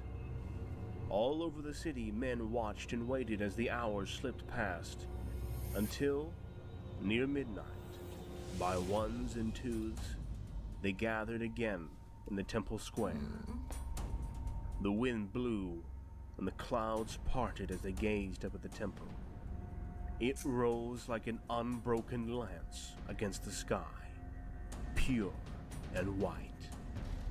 At its very peak, a great horned bell hung gleaming coldly in the Not the moonlight. best highlight job, The but it's my stranger first try, and I'm not dedication to gonna the gods was spend there. too much time fucking up on it. But of 'cause the I can fuck stranger it up. himself, there was no sign.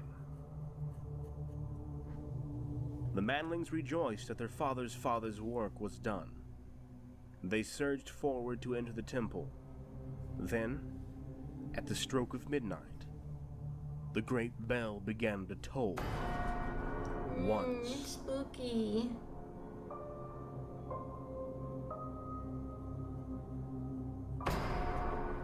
twice, Ooh, something's gonna happen. thrice. Thrice. Slow, heavy waves of sound rolled across the city. 4.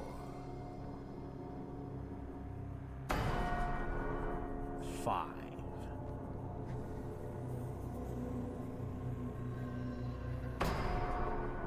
6 times the bell rang. like the torpid pulse of a bronze giant. 7. This is really cool. Is this all like original art, or is this art from like books or something? 8. 9. The rolling of the bell grew louder with each ring, and the manlings staggered back from the temple steps, clutching their ears. 10.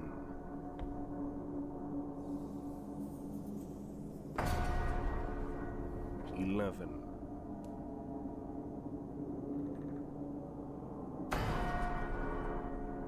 12. 13.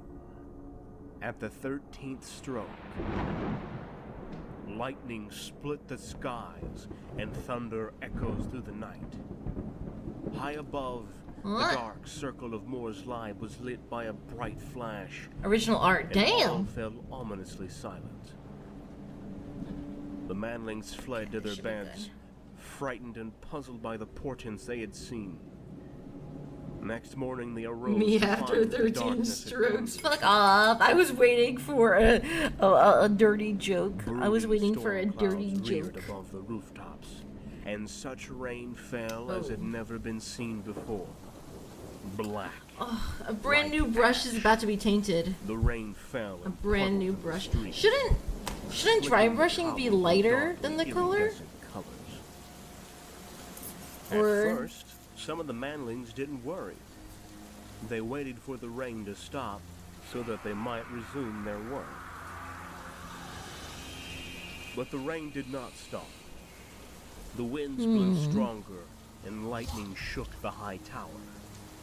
Days stretched into weeks, and still the rain did not stop. Each night the bell tolled 13 times. In each morning the darkness lay across the city. The manlings became fearful and prayed to their gods.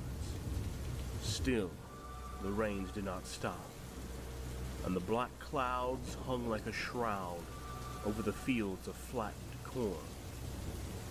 The manlings went to the dwarves and beseeched their help. The Longbeards were unconcerned. What mattered a little rain on the surface? oh wait, we're supposed to do washes bosom of before the earth, all dry the brush, corn right? was dry. Now the manlings huddled in I their think so. dwelling, Never mind. fear Ooh, that's gnawing close. at their hearts. They sent some of the number to faraway places to seek help, but none of them returned. Oh, the gold, Some the went gold. to the temple to pray and sacrifice their dwindling Let's do like a food few to the gold, gods, just for shits and giggles. but they found the temple door closed to them. Never use washes. rain Washes grew are heavy. great. It makes everything look so just Dark nice. hailstones fell But from yeah, the wash sky first and crushed then the dry sodden brush. crops.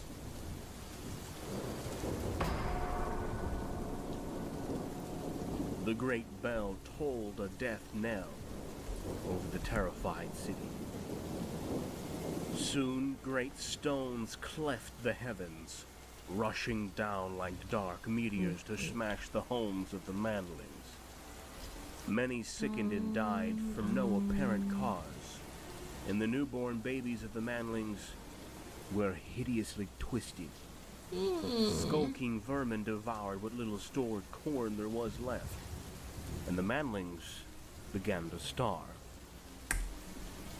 The manling elders went to see the dwarves again, and this time demanded their help.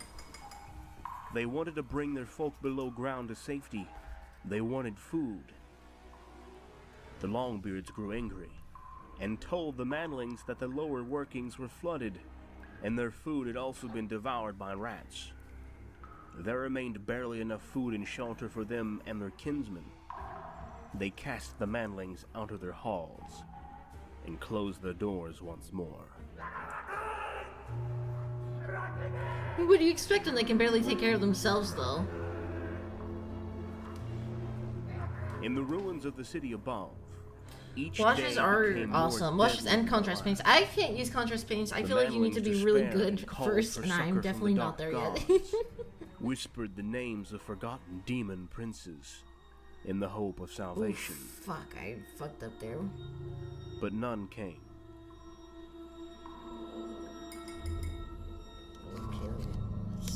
Let's hope I can make up for that. Ooh! Sorry about that.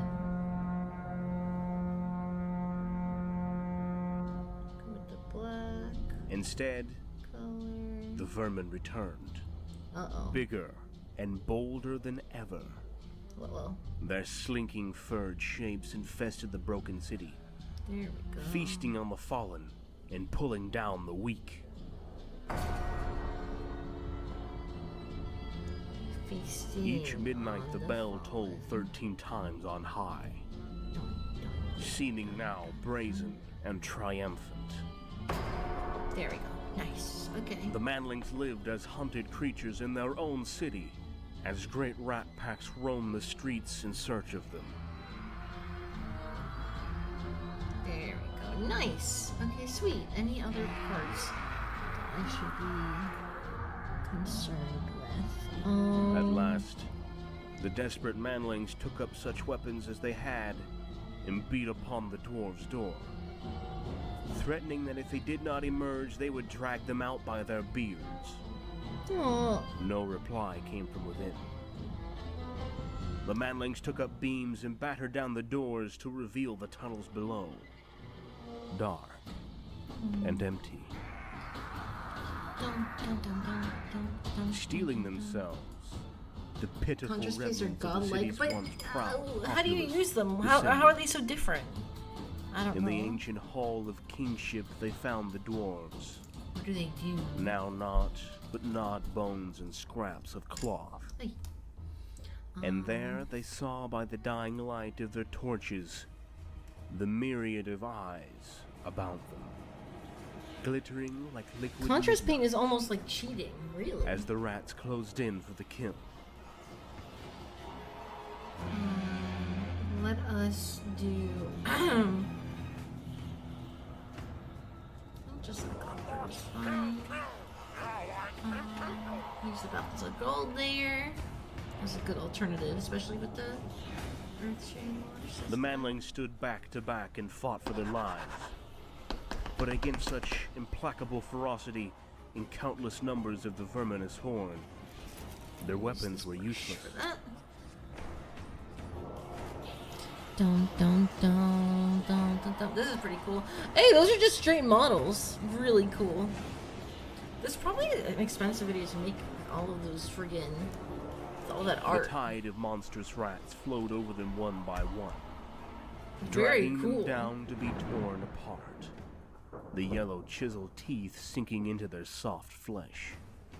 The Okay. dark, tufted Oof, mass time to go in with the drowned wash. their pitiful screams with their hideous chittering.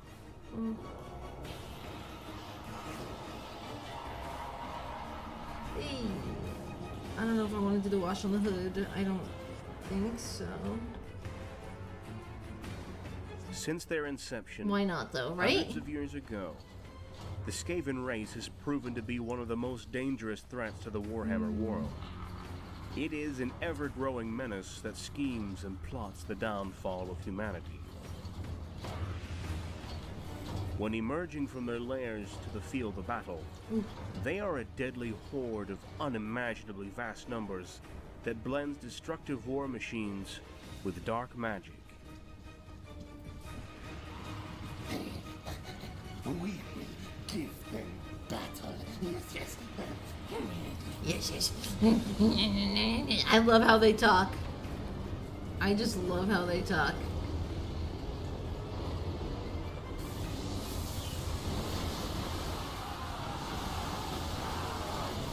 Yes, yes.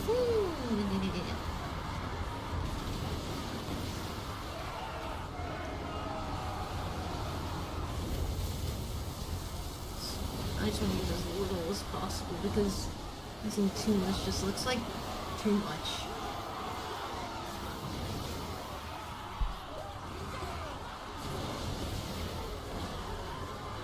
Like get all of his toesies. Skaven are the fun, silly guys that also have nuclear weapons in a fantasy setting. That's pretty fucking cool. And there's like a lot of them, right? So. Ooh, look how cool that is. That just sinks in and it makes them look so cool. I need to get a better webcam so you guys can like actually see.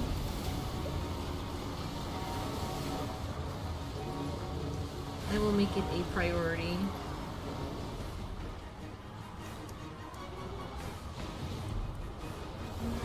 Putting the wash over the focus. I kind of like it actually. Put it on the inside. It makes it look a little like dirty. It's actually kind of nice.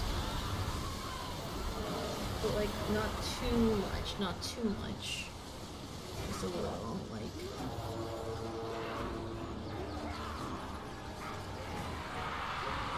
Really spread it out all over. Especially these little crevices right here. Bring it down from here. Ooh, that makes it look almost like richer.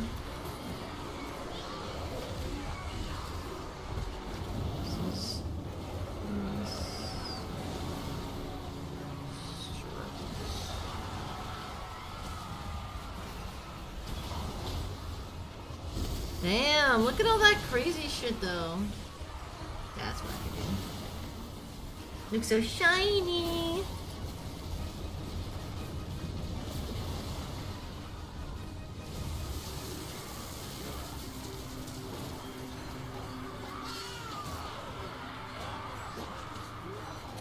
I do like that. It makes it look kind of dirty-ish, and the dry brushing over it will look pretty nice. Alright, we'll do just a tiny bit for the hood.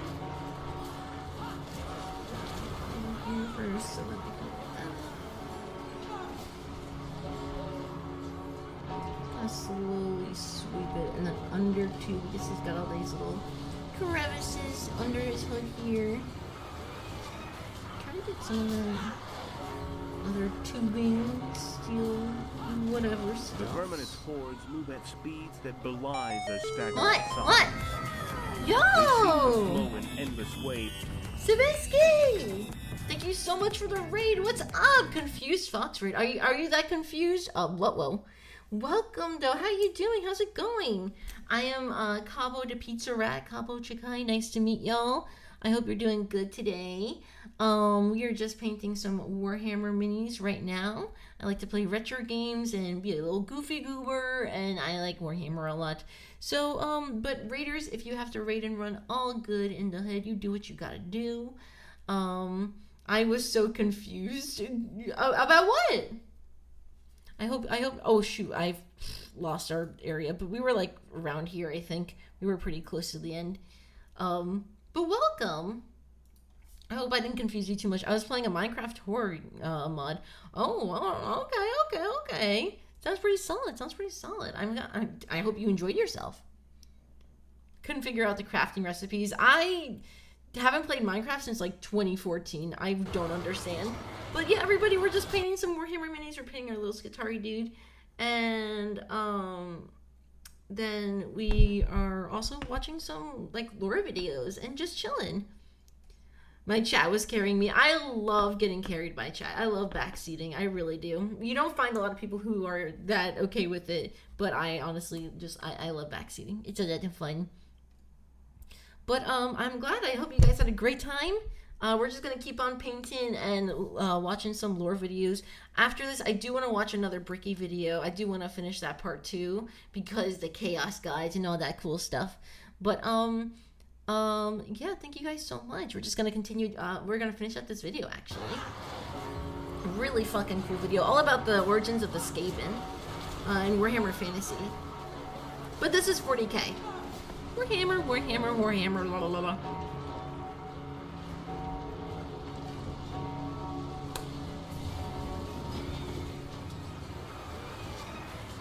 Yeah, but I hope you've been well, Savinsky. It's been a hot sec. The verminous hordes move at speeds that belie. This person is also very chill, super silly and funny. Forgot to say that. Thank you. That's really. That's it. Thank you. And when the battle is over, they disappear like floodwaters, draining in countless unseen holes, leaving little to no trace of their existence. Gotta be around more. Hey man, we all got lives. I never hold it against anyone. I mean, I'd hate if someone held it against me. Oh no, I have a life to live. I can't be around in every single stream. Homie, don't worry. It's all good in the hood. Ever watching with beady eyes. Beady eyes. For the right moment to strike. Ooh, damn. That was a cool closer. That was cool. Upcoming content, hey! We are putting together that's narrative cool. war, cinematic battles, and Warhammer lore videos. A special thank you goes to our... That is really sick. I'm gonna subscribe to this, the Book of Choir. Thank you so much for your content. We're gonna leave a like and subscribe. I do want to watch the other Bricky video. We are, like, honestly, all we gotta do is dry brush this dude, and then we're gonna check it out. Let me see. The Great Skaven Clans. Oh, okay. Let me put this over here. 2 hours long. Whoa, that's a long video. But we're gonna save that actually. Ooh, yes. An OG on Warhammer content. So they've been making. Well, Warhammer came out in the 80s, so I don't know about that.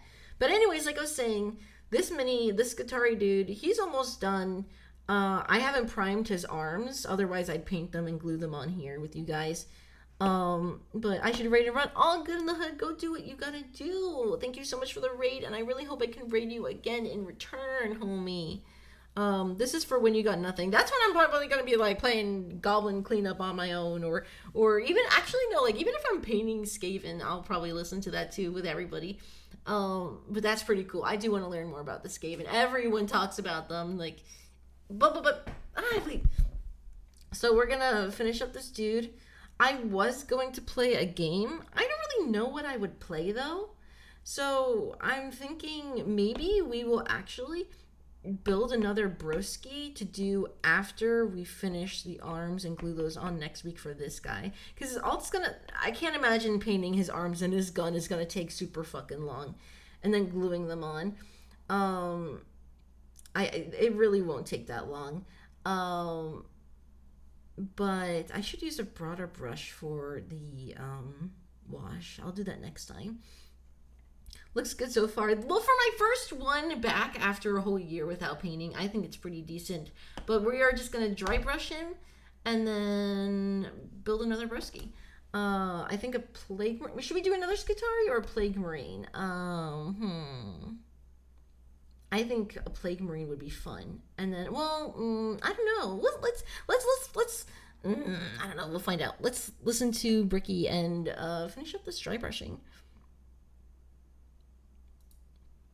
Hey all, this is part 2 in a 2-part series on the Warhammer races. If you haven't seen part 1 okay, yet, why is his mic down here on his shirt? I don't like it.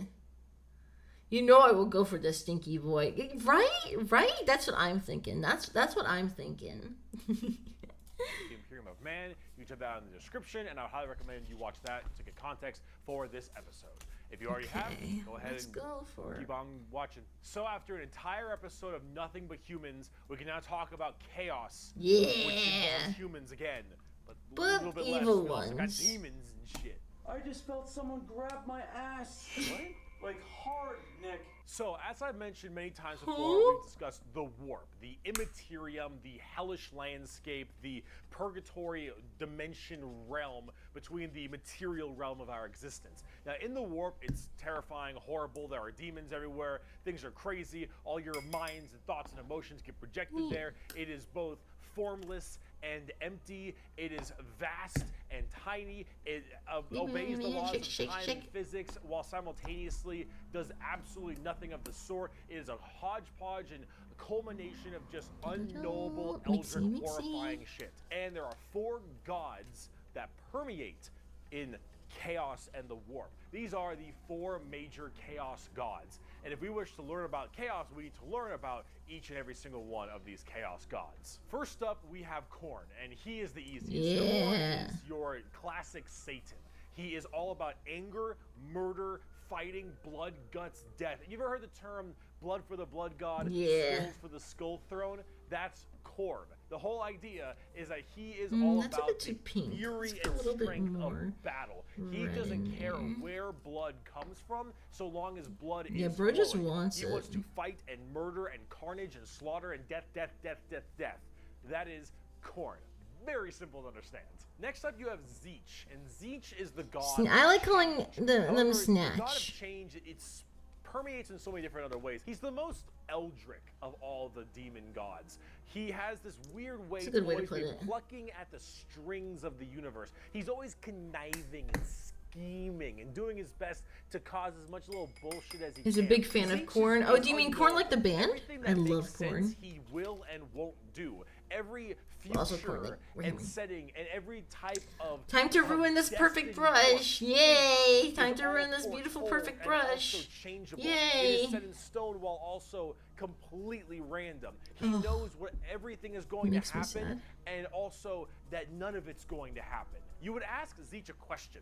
That question leads to 3 more questions, and those questions lead to the heat death of the universe, which asks 4 answers to those questions, and then he thinks to himself, This what still are looks a questions bit even too- really? And are you even asking the questions, or are you simply giving paths to answers? This did not work and- out and as well as I other thought. horseshit? Zeech is just, No. I'm gonna fuck with stuff. He is yes and he is no. He is the understanding and he is complexity. He is unknowable. And that's what the God of Change is about. Very bizarre. And he likes birds a lot. I don't know why. Next up, we got Papa Nurgle. Papa Nurgle, he loves you Nurgle. for who you are. Probably not. He will murder you just the same. But Papa Nurgle is about rot, pestilence, death, and decay. He is the end of Used to everything. be 5, Him and Zeech really. do not like each other very much because where Zeech represents change and adjustment, Nurgle represents stagnation and death. He is all about miasma and pestilence and large bloat and pus and organs. Yeah, and people yeah. just sedentary sloth. He is the idea that nasty. everything will rot and decay and die. Nothing is certain besides decay and death. All of us will end up the same way and broken down through just sheer never-ending decomposition. So the joke that Nurgle always loves you is generally because of that, because we all end up the same. We all rot and we all die and wither. That's Nurgle, and he's got a general theme of course, pestilence and different kinds of diseases and sickness and things of that nature. That's generally Nurgle. He's pretty easy to understand as well, and he chomps. There we go. Okay, Finally, okay. we Slowly, have the slowly. youngest of the Chaos Gods, and that is Slaanesh, also known as the Ooh. Prince of Pleasure or the God of Unspeakable Excess. Slaanesh is generally referred to with sex, but it's not only sex, it's just that's a good avenue if you Isn't want to just make stuff. any Slaanesh is just the temptation. idea of the senses of the body being cranked to not just 11, but more like 17. So we'll discuss Slaanesh a little bit more when we talk about the Eldar, because they done fucked up, but it's or whatever.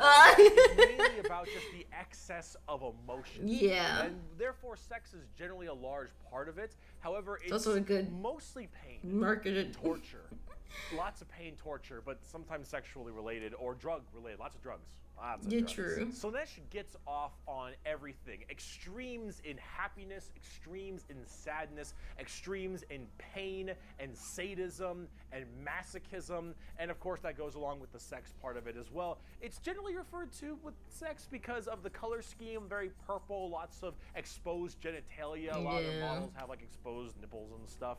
And that is generally the theme you go for from a physical side, but it really Dry brushing embodies this cloak everything. isn't as easy Mainly as I had pain hoped. and also the excessive amounts of emotion. So when it comes down to it, you'll find a lot of them have things like spikes or whips or any kind of BDSM style gear because it is unspeakable excess, the Prince of Pleasure. Everything in excess to the point where it is just sheer frightening. That is Slaanesh in a nutshell. A little bit bizarre and a little hard to describe sometimes, but as we talk more about the Dark Eldar layer in this video, you'll understand it far, far better and far more than you'd want to. Now you might be thinking, why would anyone ever want to join Chaos? They all look horrifying, screwed up. What? frightening No, things, don't right? insult Papa Nurgle Well, like the thing is that. of course, one, your mind is put into the warp and the materium, so you can be easily swayed by chaos demons when they get into your head, especially if you're a psyker. Sometimes regiments of the less mentally strong people, whether they be civilians or colors say pop low-level more guardsmen with the or dry conscripts, brushing, can be though. easily swayed by this and become chaos cultists and stuff, and they serve their dark gods and whatever god they personally refer. However, and this might seem strange, chaos in their own right isn't necessarily evil. See, the warp is they're pretty every fucking evil, though. manifestation of emotion and being, every soul, everything of existence. This includes all the good things. All the different chaos I need to gods do that. have We another do that side to their hood-ish. Korn might be death, murder, slaughter, slaughter, but he's also got this weird sense of survival of the fittest, trial by combat, and honor. Korn will never lie to you. Korn will never stab you in the back. Korn isn't about conniving and scheming. Korn is about straight up mono e mono, you versus me, get in the ring, we're gonna blood, murder each other blood. hard right now. It may not be a good thing at the end of the day, but it is that other side of the coin. Him and Zeech generally don't get along because Zeech is that conniving schemer, but he's also about the idea of hope. Where there is change for your predicament. There is change for your problem. The hope of the galaxy, the ability to bend the world to your will, the idea that your fate is not set in stone, but in reality that you control your own destiny and can control it whenever you want, the changer of ways. That is Zeech. And of course, Zeech and Nurgle hate each other because while Nurgle does represent stagnation, death, and decay, he also represents finality. An ending. The fact that you can be mentally at peace knowing that you will end and how you will end. Fear of the unknown, fear of change is not present with Nurgle. With Nurgle, everything will rot and die, and that provides that finality, that ability that this is over. We are all the same, and we will all end the same. We know the meaning of life. The meaning of life is to live and die and rot. And with that, it brings peace of mind. Slaanesh is a lot more simple. While they are the excess of emotion, they are also the representation of emotion. Slaanesh embodies happiness. Slaanesh embodies excitement and joy and pleasure, not only in the sense of the physical, you know, bam style of pleasure, but also everything else like food and drink and air on your cheek and sunlight, the feeling, emotion and feeling. All of that is also represented with Slaanesh. So you have to ask, why are they always represented as super evil skulls and spikes on everything and want to murder everybody? I don't really got an answer for you on that one. My assumption is that because mentally humans may think worse thoughts even if we don't act on them, and therefore they're projected in the warp more. That one's a little bit weird. I don't know. That's a bit of a reach. I don't know. You need a super bad guy. You already got the Imperium of Man. You need somebody to be a little bit worse than them. So you got demons. Honestly, who cares? So you got demons. Bird magician. Look at him. So cool. So combining all this together on the tabletop, Chaos Demons are generally very melee based. They run in, go really hard. You have lots of summoning and conjuring, tons of spells. Generally a little bit frail, but they have special saves to make them a little bit stronger. You've got giant demons and smaller demons. You got hordes of little boys and tons of big guys. Demons are as they seem. Demons. Nurgle is slow. Khorne is super scary in melee. You've got Zeech, who are far more into psychers and spellcasting, and then Slaanesh, who is all melee, really fast but squishy, but in lots of hordes of tons of melee and pain damage, of course. So overall, the demons are a huge part of 40k and a massive threat to almost every single faction, with the exception of a couple. However, the big part about demons is also transferred into the other 9 Primarchs we didn't talk about, which are the Chaos Space Marines. So Horus and all of his boys, all of them in the Primarchs, they have all also become Chaos Boys, and they all have their own special Chaos Legions, specializing in so many different things, just like the Adeptus Astartes, the Angels of Death, the regular Space Marines. Chaos Space Marines aren't a whole lot different than the regular Space Marines. They have the same armor, generally the same training and toughness. They just specialize in different kinds of things. And also a lot of the Primarchs have ascended into greater demons? They're demon Primarchs at this point. Yeah, they're just like evil versions of themselves themselves that are pretty awesome. If I'm going to be honest, they look really cool. I mean, Mortarian's sick.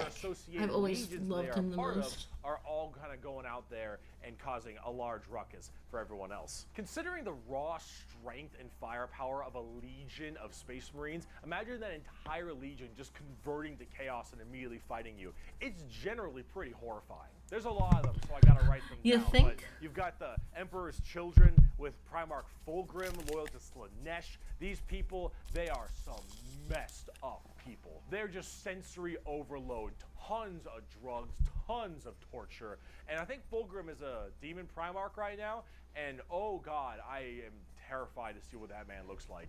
At least on the tabletop. The Emperor's Children are not good people. You've got the Iron Warriors, which are kind of like opposite of the Imperial Fists, with Primarch Perturabo, is his name. They're Chaos Undivided. They just kind of serve chaos in a general aspect instead of choosing one of the four. But the Iron Warriors are big on the siege and fortification, and they're basically entirely against the Imperial Fists and a major rival. Perturabo, I believe, is also still alive, and I'm also very interested to see what he looks like, because Demon Primarchs are badass. You've got the Night Lords with Primarch Conrad Kurz.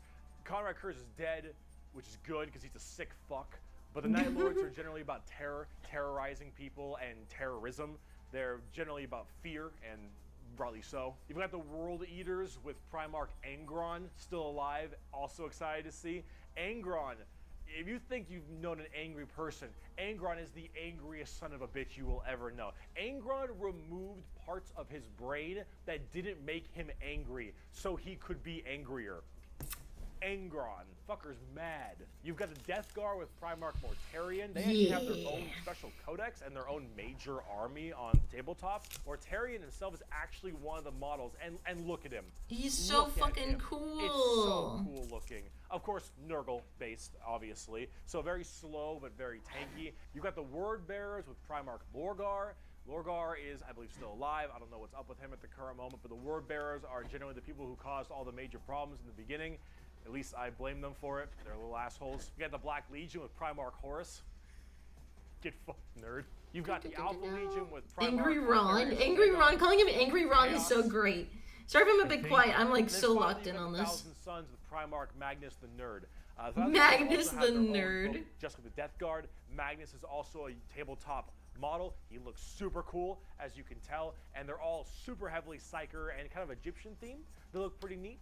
But overall, with all of these Chaos Space Marine factions, you can play as a lot of different ones, but the main ones that you can really work at are standard Space Marines, Chaos Space Marines, as well as the Death Guard and Thousand Sons, as they are the most fleshed out, especially on the tabletop. I really want to make this a little bit is a really good way to describe the Chaos Space Marines. What the thick-headed fools with their broken corpse of an emperor fail to understand is that not only can they never defeat us, but they cannot hide or flee or shield themselves from the triumph of chaos. They are finite and we are unbound, undivided. They must not err, or they shall fall to heresy. All who fall join our cause. Every imperial fool who dares to open his eyes is a willing recruit. They strive merely to hold back our fury and might, and it consumes them. Thus, you can see chaos is inevitable. We lurk not only beyond their grasp and at their gates, we lurk within the darkness of their souls, on the tip of their tongues, in their tortured dreams. We are them, but freed from the shackles of ignorance. We are them, grown strong, evolved. There we go with the we head. are them, but so much more. As hardcore as that quote is, the saddest part is they're mostly right. Chaos is basically unkillable. You could probably get rid of Space Marines, a decent amount, the Chaos Space Marines that is, but every soul that dies goes to the warp. Every Chaos soul will end up back in the warp. And depending on how hard you killed them, they will come back at some point. Every demon you banish will return at some point.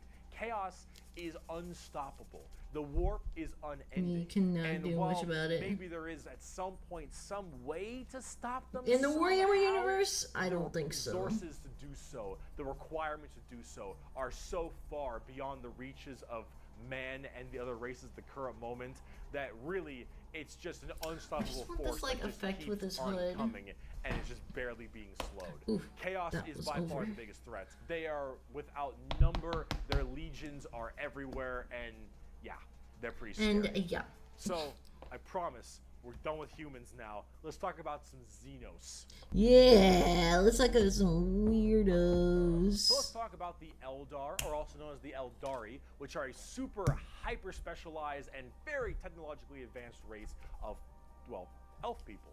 They were, as well, responsible for the creation of Slaanesh, the newest demon god. How'd they do that? Ooh, that was a bit too much. I didn't wipe that off a bit enough. World-ending scale. See, back in the day, it was just Khorne, Tzeentch, and Nurgle. And the Eldar are very, very ancient. Millions of years. These Eldar, however, have a bit of a sensory problem. You know, every kind of pain or feeling that you have is a little bit amplified compared to the normal. However, with Eldar, as their race advanced so excessively, and they became so self-reliant, and everything became so now that's easy, the dry brushing I'm looking there was no for. requirement for food production anymore. There was no shortages. Everything was basically done. Everyone was so comfortable, and that comfort breeded this weird sedation, and that sedation breeded the requirement for more and more debauchery. Yeah. Debauchery! Debauchery! When everything you have can be so easily acquired, you will end up down this that's road making that look of really pure good. debauchery. All of the senses the Eldar had that were so powerful, things like feeling, happiness, sadness, and just evil and good, all needed to be satisfied and satiated.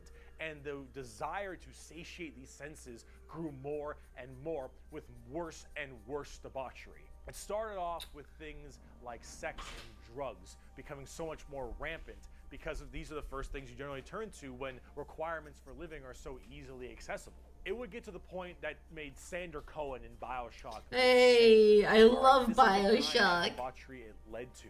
It was constantly satisfying and satiating these sexual and sadistic or masochistic fantasies that only elevated and elevated. And this was species-wide.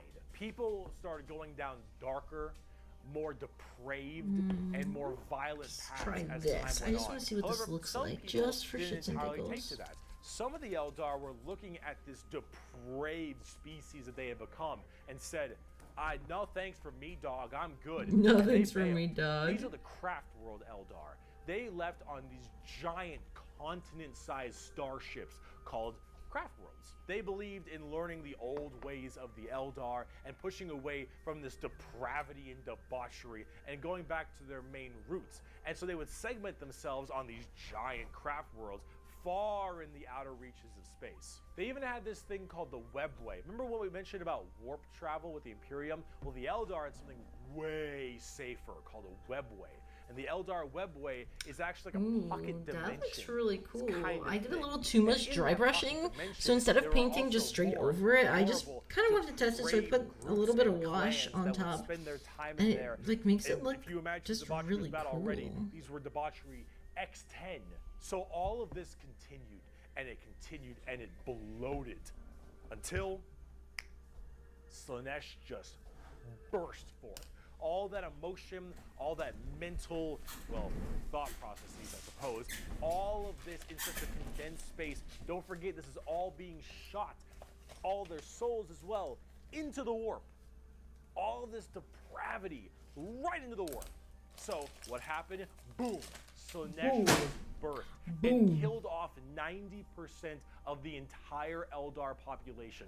Untold trillions had their souls ripped from their bodies and their actual fleshy bodies devoured by Slaanesh demons. The entirety of the Eldar race was eaten alive and their souls consumed to the Prince of Pleasure.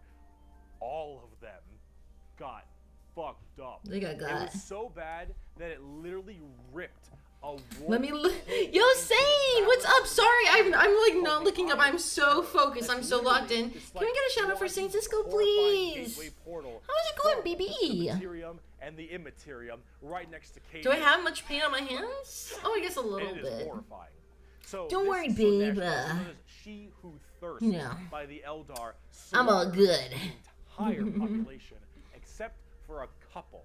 Those in the craft worlds were actually not affected by this, as they were so far in the reaches of the galaxy. That crazy crack, that birth of Slaanesh, only affected the ones in the center. So these craft world Eldar were able to escape, but Yeah, they were Slaanesh fine. got their sights on them.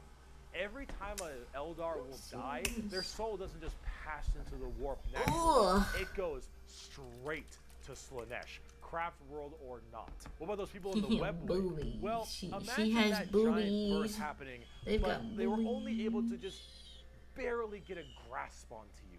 Slaanesh was just barely able to hold on. These people are the Dark Eldar, or also known as the Drukari. The Eldar population right now is I fucked that up. I fucked that up. Small. It is minuscule compared to any of the other most of the other I just want him to look kind of dirty. in the universe. The Eldar are Like he's actually done some having like issues battle. trying to get their population up because as their souls are constantly being hungered by from Slaanesh, they realize their entire species is doomed. And they understand it very well. Since the time of the fall, our race has been haunted by what we, in our reckless pursuit of hedonistic indulgence, gave birth to. Though our dreams once overturned worlds and quenched suns, we are now but fitful shadows clinging to the edge new of water. existence. And All I the need coffee. stars in the sky cannot blot out the hateful glare of the red moon's eye. The birthing place of the great enemy pulses with all the malice of a demon that is dreaming, casting its shadow over all we have ever done and all we ever shall. Every twisted strain of fate and casting of the runes leads me to this time, to this place, and it is clear that the final battle awaits me. That was good. That definitely wasn't my coffee. That definitely wasn't my coffee. I definitely drank peanut water. Themselves and their corpses seared fell to his traitorous son. Is coming, and all my steps lead towards it, no matter that I walk other paths. I see the stars stained red with the blood of the Monkai, and though their wars do not concern me, I would gladly let them destroy one another. I know that to avoid this fight is to condemn my race to inevitable doom, and though all I see is darkness, I know that I will not flinch from my destiny. Okay. And now let's talk about cute plastic models. Yo! The first playable race we have for the Eldar are the Craft World Eldar and living in those Craft World starships I mentioned earlier. Just a few and each of them things. have their own kind of Craft World, almost like a Space Marine Legion. Each Craft World is in itself its own special kind of group. And the Eldar themselves are very fast and rely a lot on trickery. They are squishy, a bit weak, but they're very in tune as psychers. Tons of psychers across the entire Eldar population, and their weaponry and abilities are fast and extremely hard-hitting, but of course rather fragile. Understanding an Eldar's brain is an exercise in futility. They are all over the place in confusion and trickery on the whole galactic scale. I just want to get this weird, lead belcher out weirder, a little. and Eldar in their own right really rely on this to keep their little species alive. They need to think about deception and the strangeness little of what they do here, if they and then truly want to not be just immediately redo this murdered and little slaughtered wholesale thanks to their entirely small population. However, I must say that it seems like their population is getting slightly better. These craft worlds hold millions upon millions of people. And Sorry. Continually, you know, reproduce. I'm sorry. I I fucked losing with a the few people hood. in battle, while hurts a lot, they aren't really losing what's extremely precious to them. It's not like every single death means the death of their species. It seems like they're kind of on the upturn a little bit. There's still a doomed race being sucked into Slaanesh every time someone dies, but they are definitely doing a little bit better than they were before. Eldar are fast, cunning, and what they don't make up for in tankiness, they make up for in extremely advanced weaponry. They also call humans Sorry about Monkai, that. I'm like sorry I about mentioned earlier. yelling in the mic. That is a derogatory slur for humans in the Warhammer world. Why is it called Monkai? Well, it's because you can't, in your game, call people monkeys. On the tabletop, exactly what I said. Not very tanky, generally pretty squishy, hit like trucks, and move at Mach 5.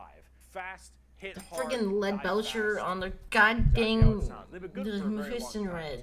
too. We bring only death and leave only carry on. Okay, It is a got message enough. It's still even wet a here. human can understand. Eldar. So, Drukari. Let's talk about the Dark Eldar. Just the tiniest bit, like a little dot. Just the tiniest dot. So those people I mentioned in the webway, in the super deranged cults and the depraved people of the Eldar, in the webway they didn't quite get a hold onto them. So Slaanesh like has them, but it has them on like by the pinky finger, and they're slowly being consumed by Slaanesh. But they found out they can stave her off by doing Slaanesh things. The Dark Eldar are by far the worst, most horrifying, disgusting, depraved. Cute comic about an Eldar writing a letter to the Emperor who she is mistaken for Santa. These are entirely a group of people whose full purpose to save their species from extinction, to go into planets, raid them, and take as many slaves as they possibly can to torture them for 1, 5, 10, 20, a million years. That's because very that nice. torture will keep them from dying. They look very BDSM style too. Yeah. They have a lot more spiky bits and they have a lot more of that kind of leathery. Look at that, Zooey Mama. But let's say you are an upstanding Imperial citizen, living life on a regular planet. You get invaded by the Necrons. The Necrons will shoot you with a deatomizer, and you will be destroyed in a millisecond, and that's it. Oh my god, Not the goals? worst way to go. You are invaded Not by the worst Chaotic Marines or something. You take a bolter shot to the head or a That's chain shooting sword nuts? across your stomach, and you get cut in half. Painful, but not the worst. The orcs arrive. They beat you to death. Hurts, but, you know, whatever. Tyranids, they eat you alive. It's pretty rough. Pretty rough. Dark Eldar. Pretty rough. Dark Eldar. This is going to get a little graphic. I apologize. You pray you die. You don't. Oh. You are instead taken as a human slave. Your life will be endless work and agony, 24/7. They will make sure you can't not die, as your pain satisfies them. They will hook you up to all manner of torture devices. They will inject pain-based like stimuli drugs directly into your nervous system. They will slowly run razor blades across your skin. Oh. They will fillet you. That is and not really pull out nice. your teeth and your fingernails one by one. They will remove your appendages and your skin and wait for it to grow back so they can do it again. They will murder and torture and use the R word, it rhymes with grape, your entire family in front of you and do the exact same thing. Grape? You Oh my yourself god. will also be rhymes with grape anywhere and everywhere possible. And this will occur for 20 years until you are no longer satisfying to them. And then you will be contorted, crushed, and twisted into Oh my some god, form goals? of trophy. A fleshy trophy, or a ring, or a couch, or a TV stand, or perhaps a wonderful hat, while you are, of course, still alive and breathing.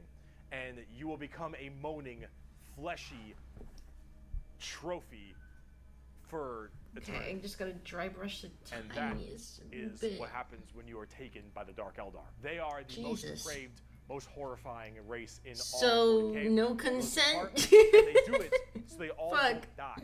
They are literally forced to do this. They ignore So the most don't, important so part, Nash's the grip will consent. get harder, Yeah. And they will have their souls pulled away. So long as they keep doing this, Slanesh is like, "You're doing good, man. You're doing good." You keep that shit up, you elf-eared bastard. That is that's so Dark Eldar. fucking That's good. Skitarii. Oh, look at the legs, They're, his horrible. legs. On tabletop, they're actually kind of like Eldar, but more extreme. They are even squishier than the Eldar, but they hit generally even harder. Just Fast waiting for this attacks, to dry a little. Skirmishers, really quick, speedy, like get around them, do a lot of damage, get away kind of stuff. That's most of the Dark Eldar. Look up the definition of grim dark in a dictionary. You'll find a picture of the Dark Eldar. And Sev from Public Commando. A quote from Mr. Vecht. "We are the lords of despair, masters of terror. Dread and agony are our meat and wine, and they are plentiful indeed." I don't like wine that much. But I won't whine about it. Some of the Harlequins. Clowns. They, The they're almost looking pretty Harlequins are a cool. bizarre race of Eldar. They're demonic clown performers. They're like a weird mix of Sander Cohen from BioShock and Jin from League of Legends, but in a more clown theme. They're Another artists BioShock of reference? death Nice, Bricky. and perfecters of I bet their you he's craft. playing, They don't belong to Worlds or any of the weird playing the Skitarii DLC. people. They guard something called the Black Library, which is this giant tome of never-ending knowledge deep in the heart of the Eldar webway, and also guarded by their god named Kegorok, I believe is how you pronounce his name. He is the laughing god. But I like it's the mead, and Eldar mead is stuff, technically a you know? wine. These Is are it? I've never had The mead. Harlequin clowns. These are Eldar clowns. Okay, so Yeah, imagine they're pretty the things fucking that an freaky. Eldar, Is it dry yet? these depraved Almost, individuals almost. would find funny. and this is the god of that. It's a horror clown. These are gods of horror for us normal people. For them, they're like, oh, it's so funny. They're all dying horribly. Honk, honk. They're very bizarre and difficult to describe. They've escaped the ruinous powers of Slaanesh somehow, but their main thing is guarding that black library. And the Harlequins they're demon clown performers. They're barely any models on the tabletop. They're good in melee. They're pretty cool though. Like those models are sick. I'm not sure. I got a quote. It is too easy for an Eldar to embrace the obscene virtues of chaos, for Slaanesh is nothing more than a manifestation of the Eldar mind in its most wild and unconstrained form. Human morality is meaningless to the Eldar, and to the dark side of the Eldar mind, all life is to be expended at a whim. Cruelty and generosity are but the impulse of a moment. Beauty and sensuality are virtues that can be expressed in bloodshed just as easily as in song. Yeah, this to is an all dry. Eldar mind, there is neither sanity nor madness, but merely a wave of perfect existence fulfilled by its own savage momentum.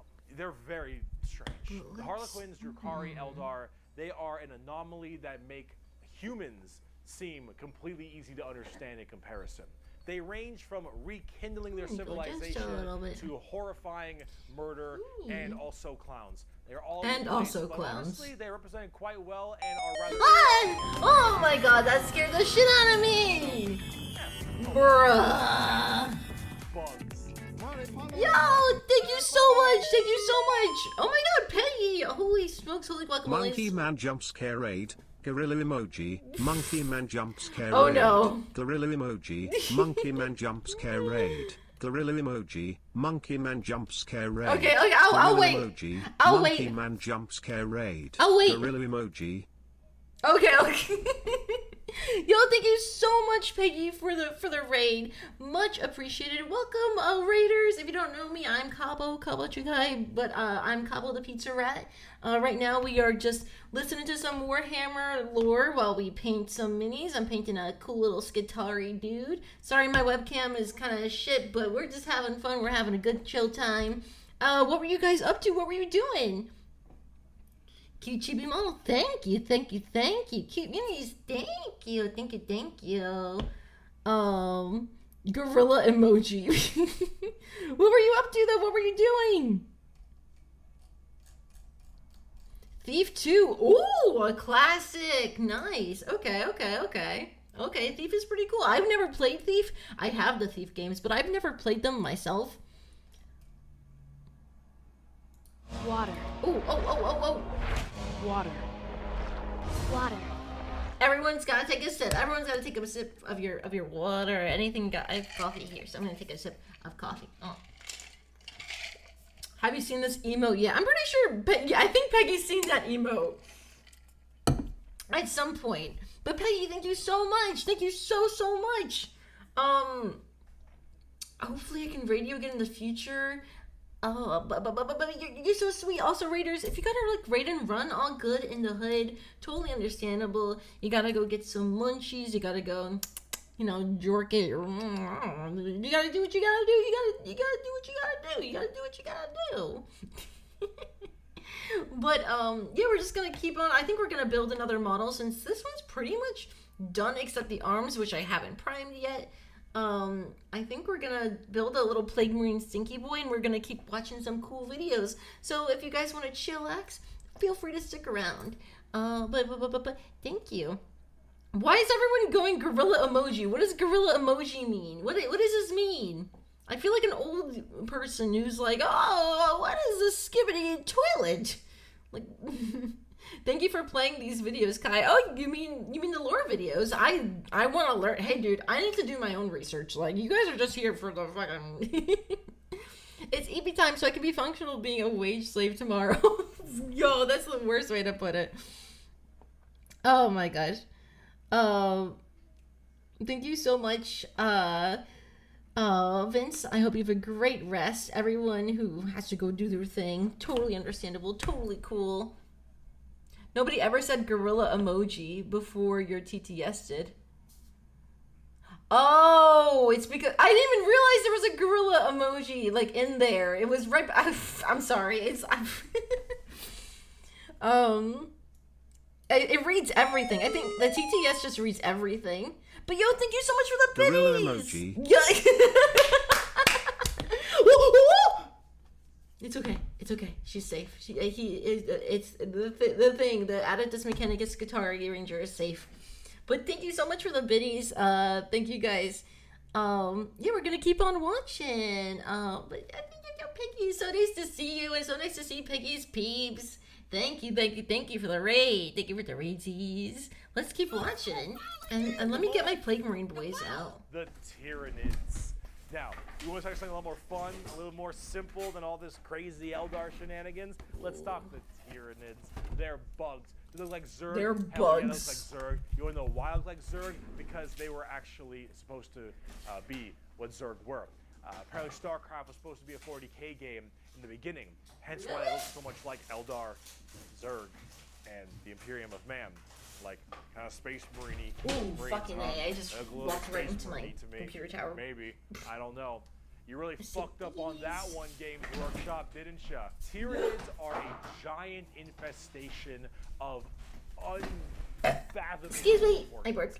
These are giant, extremely bio-advanced, Where's my hive-mind thing? organisms that are basically all about absorbing as much biomass as they possibly can to evolve and mutate to be extremely potent and powerful and kill and eat anything in their path. They are probably the least evil faction in all of 40k because all they want to do is eat shit. They want to all nom the entire galaxy. They're angry and we food. Also, this Tyranid hive mind has a presence in the warp. In fact, Tyranids in their own right have a massive presence in the warp. They have a thing. Who are we painting tonight? We were painting. We did paint an Adeptus Mechanicus Skitarii. We painted him. We're gonna finish painting his arms and stuff next week, but we're going to prep for next week. The little Plague Marine boy, my favorites. Open. So, with people unable to call for help from the Tyranids, these are just easy pickings. And an entire giant Tyranid hive comes out of orbit. Oh, I broke the box a little.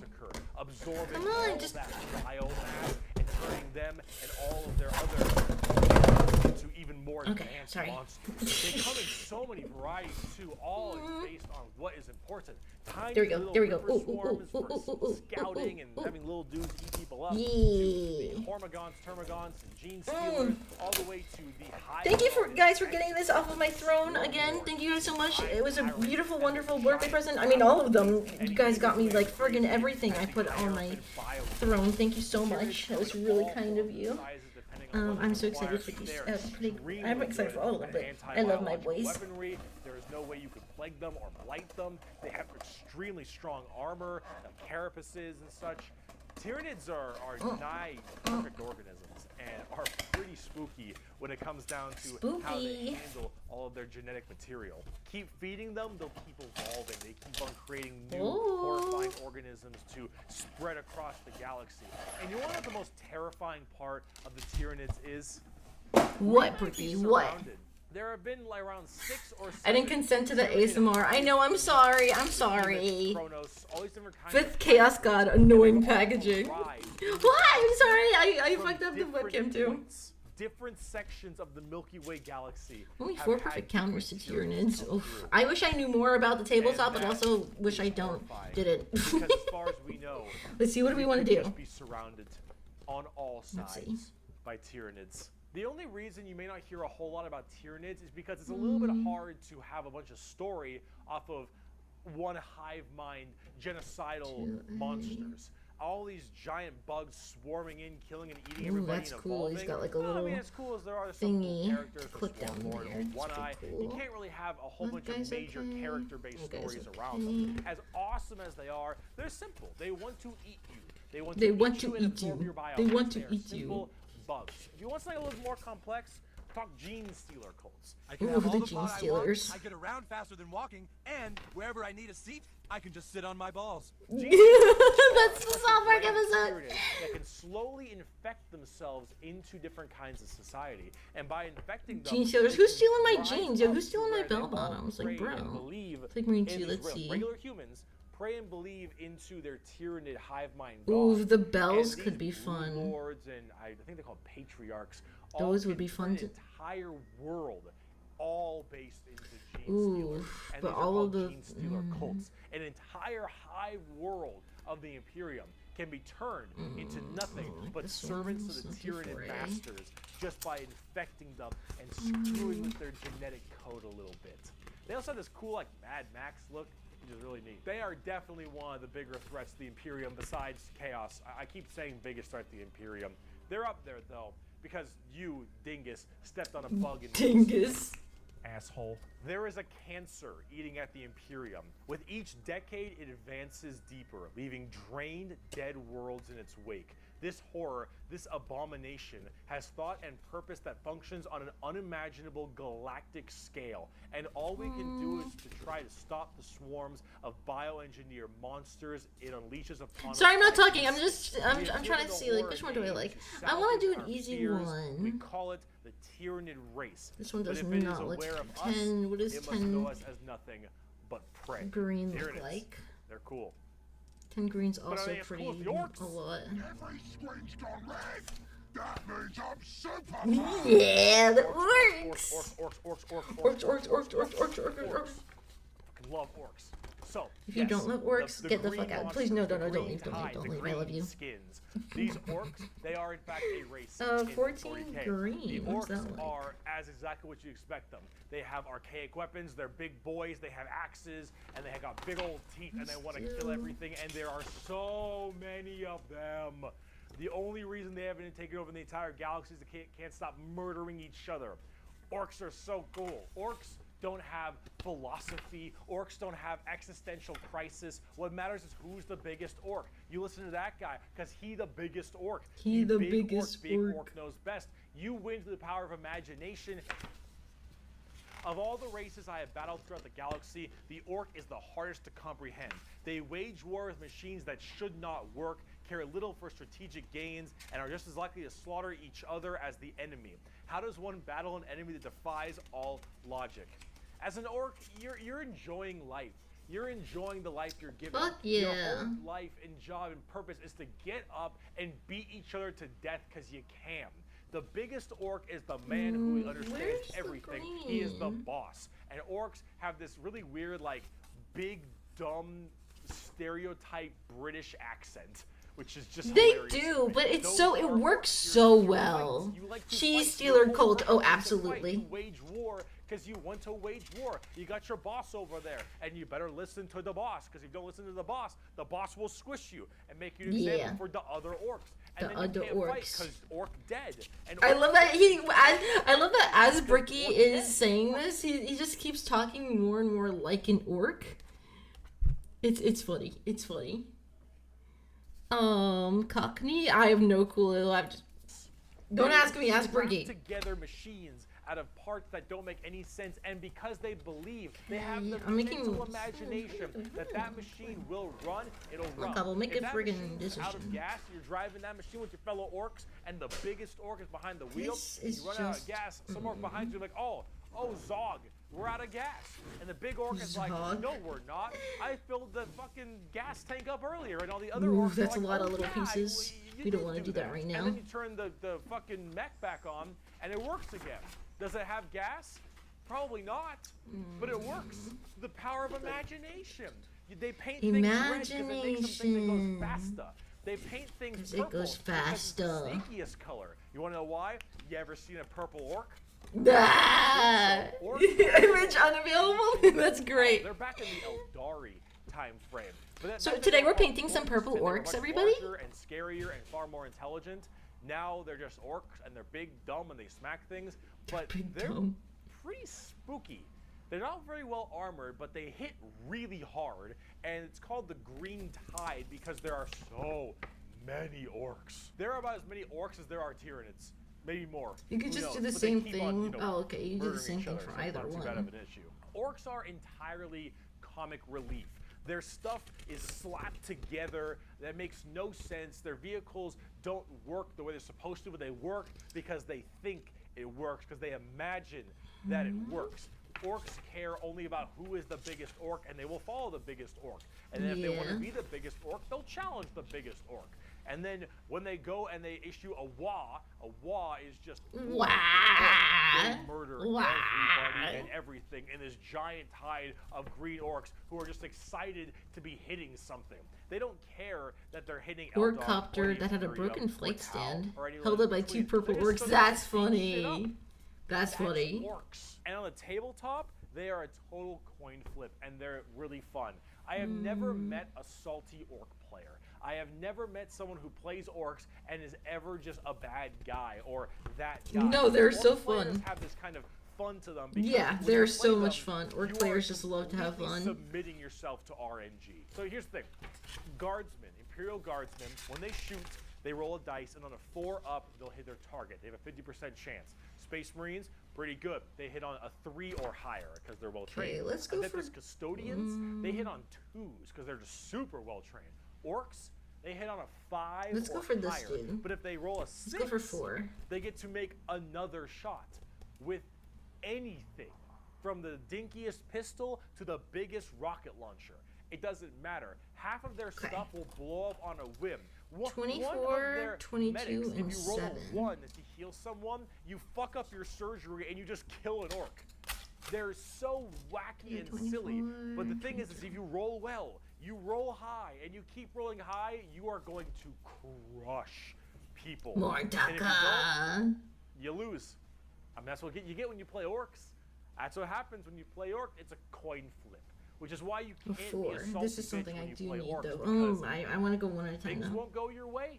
It's just the roll of the dice. You're playing a dice game. But if you're gonna have fun, and you want to be stupid, and you want to be silly, you're gonna play some damn orcs. But on the opposite side of the fun part of this, let's talk about the Necrons. The Necrons are spooky, scary skeletons and very grimdark again.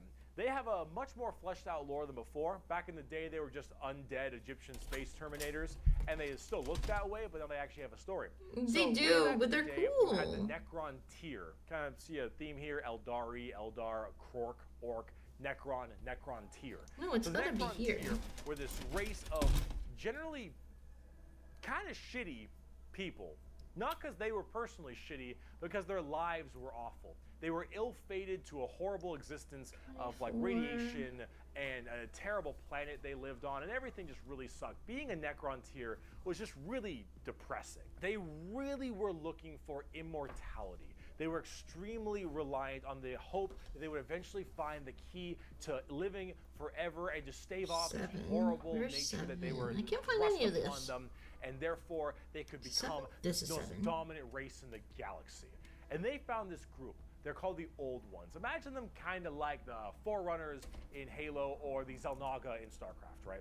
These Old Ones were these strong, pretty much omnipotent beings, and they, of course, knew the key to immortality. So the Necrons went to them and said, please, show us your ways.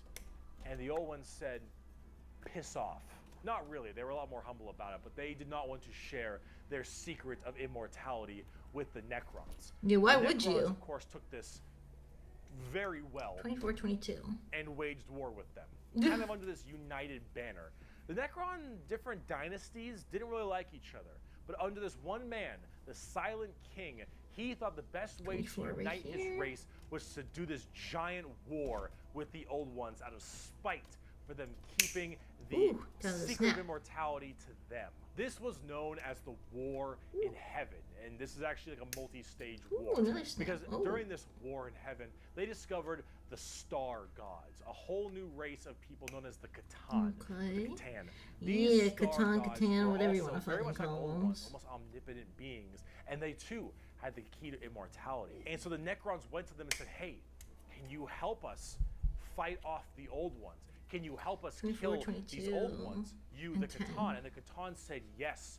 And in fact, we can help provide you with the immortality you so desperately seek. So the Silent King of the Necrons decides to make a pact with the Catan to allow them to accept this generous gift of immortality upon them.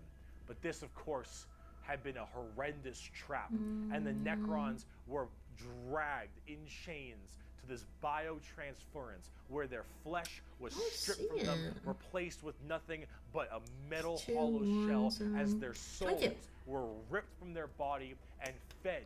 Oh yeah, tell me more, Berkey. Tell me more. Oh yeah. Oh yeah. They got chomped on the souls of the Necrons. Sounds good. As this was their plan all along, they consumed the flesh and souls of the Necrontyr and turned them all into unwilling robotic slaves just to serve their will. And then with their newfounded Necron army, they pointed their guns at the old ones, and the Catan continued their domination of the I hate stars myself. And their genocide, complete and which bridge should I jump off of, you guys? Of these old ones. The old ones did their best to Alright, stave it off. we got enough for the starting. Let's glue this together, and then we can see for the further ones. Let's glue these together. Got a primal stuff. Distinguished across the galaxy. Their entire race completely removed. Necrons were originally called the Necrontyr. They became Necrons after being placed in their metal shells. Okay. Infatuated with their victory, started fighting each other for fun, for sport, and for small differences. Doesn't matter. Sounds like the Olympian gods and stuff, because I'm playing Hades, so it's like, oh, they're also fucking bored. Fighting each other. The Eldari and the Orcs actually started pushing on the Catan's borders a little bit, giving them a little bit of a run for their money. And as this continued, this is when the Silent King, who retained his consciousness, decided to leap into action. Excuse me. Hiccups. Scale revolt. They also feasted upon the souls of the Necrontyr during the biotransference process. Damn. They did not catch a break, actually. To destroy these star gods. They were able to, just after suffering horrendous losses, were able to turn the tide of the war. And they took these Catan and they blasted them. Because as these star gods are unkillable, they were able to break them into thousands of shards and entrap them in giant stasis vaults to now actually be slaves to the Necrons. And with the Necrons having the entirety of their old gods enslaved to them, they realized that soon their race was about to be attacked by the overcoming new races, the Eldari and the Krorks. And so what they did is they retreated into giant stasis tombs in order to preserve their energy and their strength for when one day they would be reawakened and they would be able to rule the galaxy that was rightfully theirs. And then some dingus Adeptus Mechanicus guy fiddled with a green console, and now the Necrons are back, and they see all these primitive races on their lawns. Diddled with a green console? Wait, what? Get the fuck off of it. The Necrons are back, super advanced, and they are here to reclaim the galaxy that they so rightfully believe is theirs. Now, on the tabletop, they're a lot like that. Tons of undead Egyptian skeleton robots that when they die, they just get right back up because they keep on reanimating. Hard to kill, tons of crazy stuff. You can use the Catan themselves as units to fight with. It's pretty cool. The Necrons are one of the three major events in 40k. The Horus Heresy, the Fall of the Eldar, and the Awakening of the Necrons are all pretty substantial events. And the Necrons themselves are pretty dang cool 24 as well. in the leg, 22. Lucky creatures, as long last you have Can't found forget the that little tranquility of death. pebble. I was like you once, clinging to life and blind to the truth.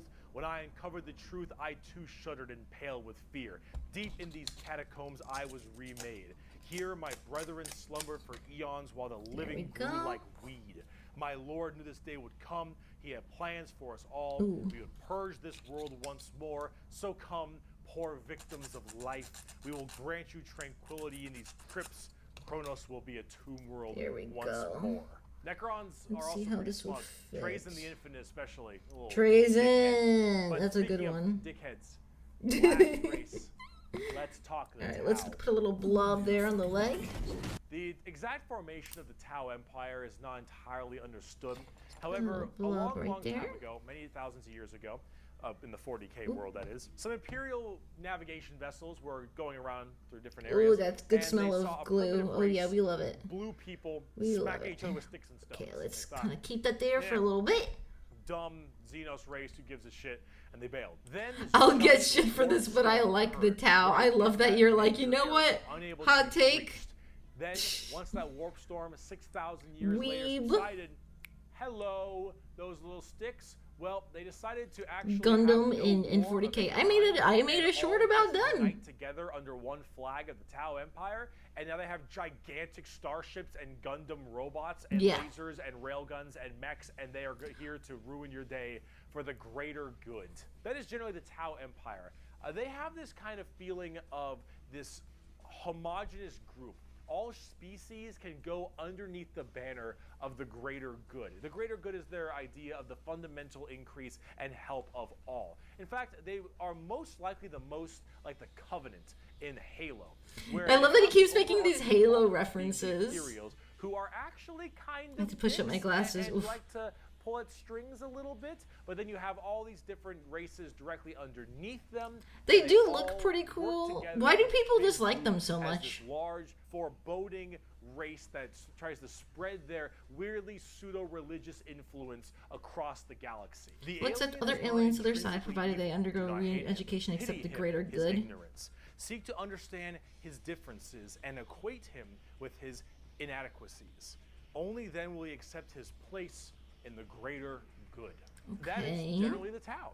And if you're kind of wondering like what their mainly big shtick is, well, they're all about big robots and mechs. They have there we go, nice. He's standing up on his own. Look at it. Tons of missile pods. And all right, next up is the backpack. Guns and burst cannons and ionic. Oh no. It's also and all this stuff. And that is it's generally what the Tau's all about. But you're probably thinking, Bricky, this doesn't sound that evil. This doesn't sound grim, dark Warhammer. Grim, dark Warhammer. The Tau Empire really don't have that much of a horrifying, grim, dark style like everybody else. They're much more younger, new age thing. Is that why people don't like them? Less evil and a lot even better. They're not considered grim dark enough by others. Yeah, in a setting where everyone is stagnating, the glorious days are behind them. The Tower advancing. Yes, if people like sad stories, they don't like the happy stories, I guess. They don't really like it that much. So see, the Tau get a lot of hate.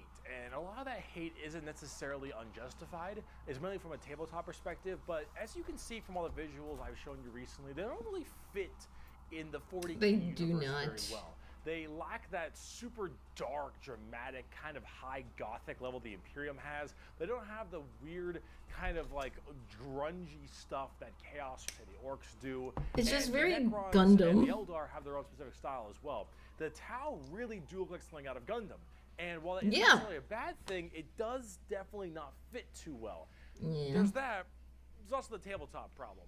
In tabletop, Tau are horrible at melee combat, but exceptionally good at range combat. So they blast everyone from really, really far away, and they have a million rules to make it so that it's nearly impossible for you to get into melee combat. So it basically just forces you to bottleneck the game into one specific gameplay style, which is gun to gun.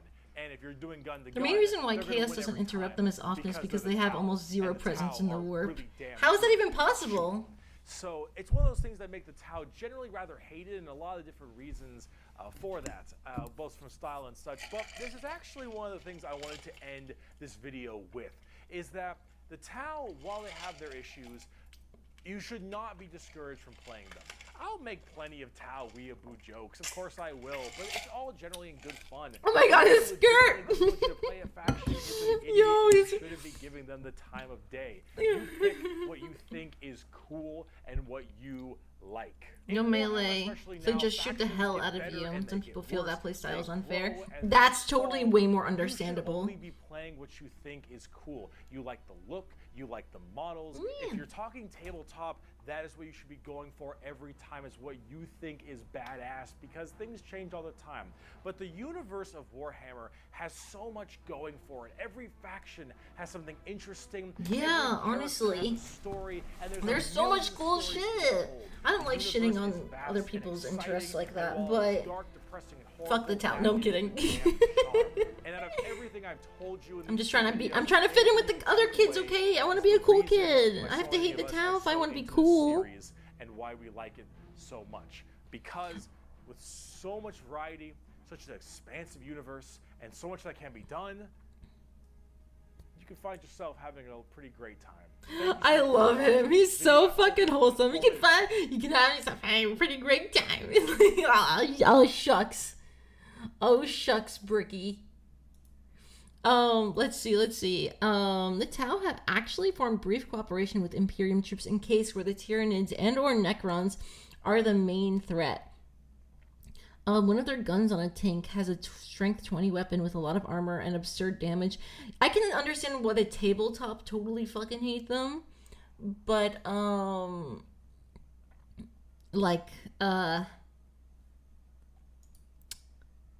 don't know, just hating them just because they're not as grimdark. I don't know. I guess I get it.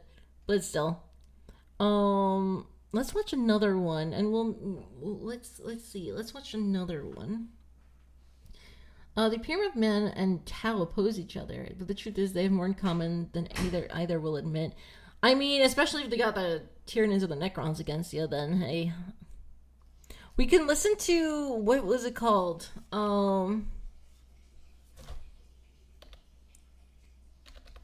It's Adeptus Ridiculous.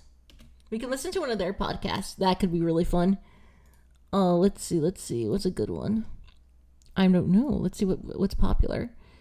Orcs. Yeah, let's watch or a more recent one.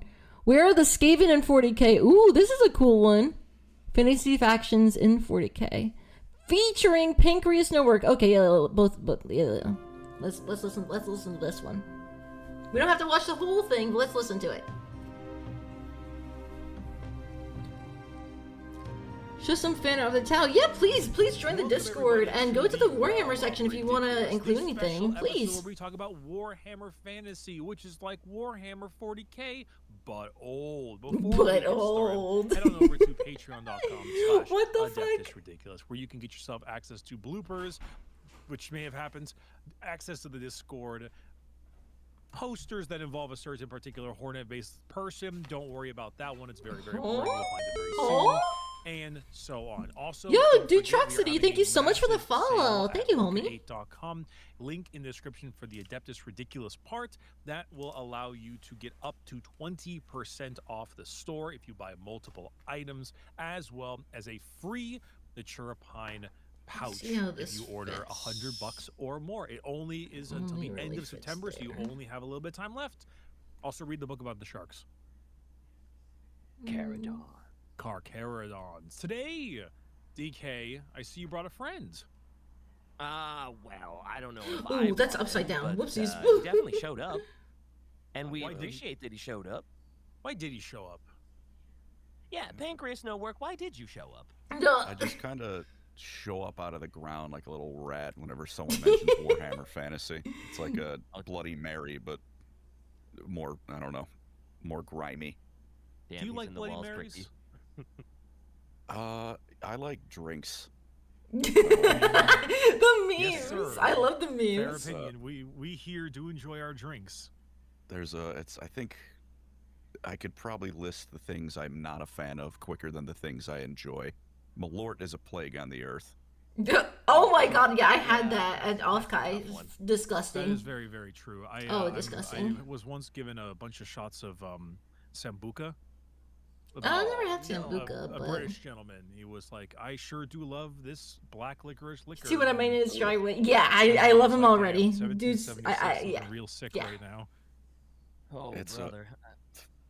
4 hurricanes in an hour is a magical way to think you have something incredibly wrong with you when it comes back out red. Did you ever a Four Loko drinker, my friend? No. No, but I've invented something called the Corona Fireball Ultra. Huh? Okay. Oh, wow. Excuse you? This episode, I need to hear about this one. So, it's quite This is simple. baseless, You bitch. take some Corona Light, some Fireball, and some Monster Energy Zero Ultra. You put it together, and then you drink it. The scientist. doesn't hurt, but it tastes and then you die. Correct. And then you Wow. fucking die. Tastes That like is- ouch is a lovely phrase. Oh, I was gonna It's- say You're never gonna know it. You've taken cinnamon whiskey with cheap light beer and mixed in an energy drink, and it's like my brain is What do you expect to scrambled just thinking happen? about it, You gotta like, have let the alone up- drinking it. You gotta have the upper. Just the with downer. idea is ridiculous. You gotta have the accelerant and the depressant in the same gulp, right? You ever been Yeah, wide that's awake? how I try to start my days. You know, I get a large cold brew coffee and add 3 shots of Bailey's. No. Yeah, you ever That been wide actually- awake, staring at editing software, wishing for sleep and death? Dude, Nope. come Thankfully. on. Yeah, you haven't. Thank God for me. Thank God for Shy. That was me when I was editing the first of the Every Faction Explained videos, because those took like a good 48 hours of like logged time each. And I was just like, all right. And then here's the 40th Ken Burns effect. All right, I'm on the left-hand side this time because we got to keep moving, because if we don't, we lose the viewers. Look at the keys. Look at the keys. Look at the key, jingle, jingle. But Mr. Pancreas No Work, Mr. Colin, sir, welcome to the episode of Realm of Ridiculous. How have you been? I've been doing very well. Busy, but you know, good busy. Has been overall the last few weeks of my life. I'm pretty content, and I'm happy to be here. Hell yeah. Yeah. Positive. I even, specifically to you, DK, I held myself back. Okay, let's I've see, only what's brought next? one Green. horrific thing to say about feet. Huh? Oh, great. After you were. I was gonna say, What? for anyone that didn't know, the last time I was invited to Lore Crimes, it was a great time. That being said, they surprise. You're doing a tier list on Warhammer feet, Warhammer. What? which Is that what the Lore Crimes one was that you went on? I didn't see it, man. Is I'm that- actually what very we're interested in gonna do? this. Can Yeah, it someone sure find is, this? brother? That I was ranking Warhammer feet with the best of them. Where was the Yo. Lady of the Lake? Oh, S tier. That was the first thing that was thrown at What me. about Slanesh? Despite the fact that that is a so okay. Yeah. Find what? What's up with Apparently, this other person who's not Pancreas and not Bricky, they did a tier list about Warhammer feet. And so I was saying, can someone find the Warhammer feet tier list video that they might have Bretonian done? thing. It's a very Stop! deep Not the history. Vegeta librarian. Would you like the cope first or the, The cope, cope. last? Ooh, 2 and Let's start off with 15. the cope.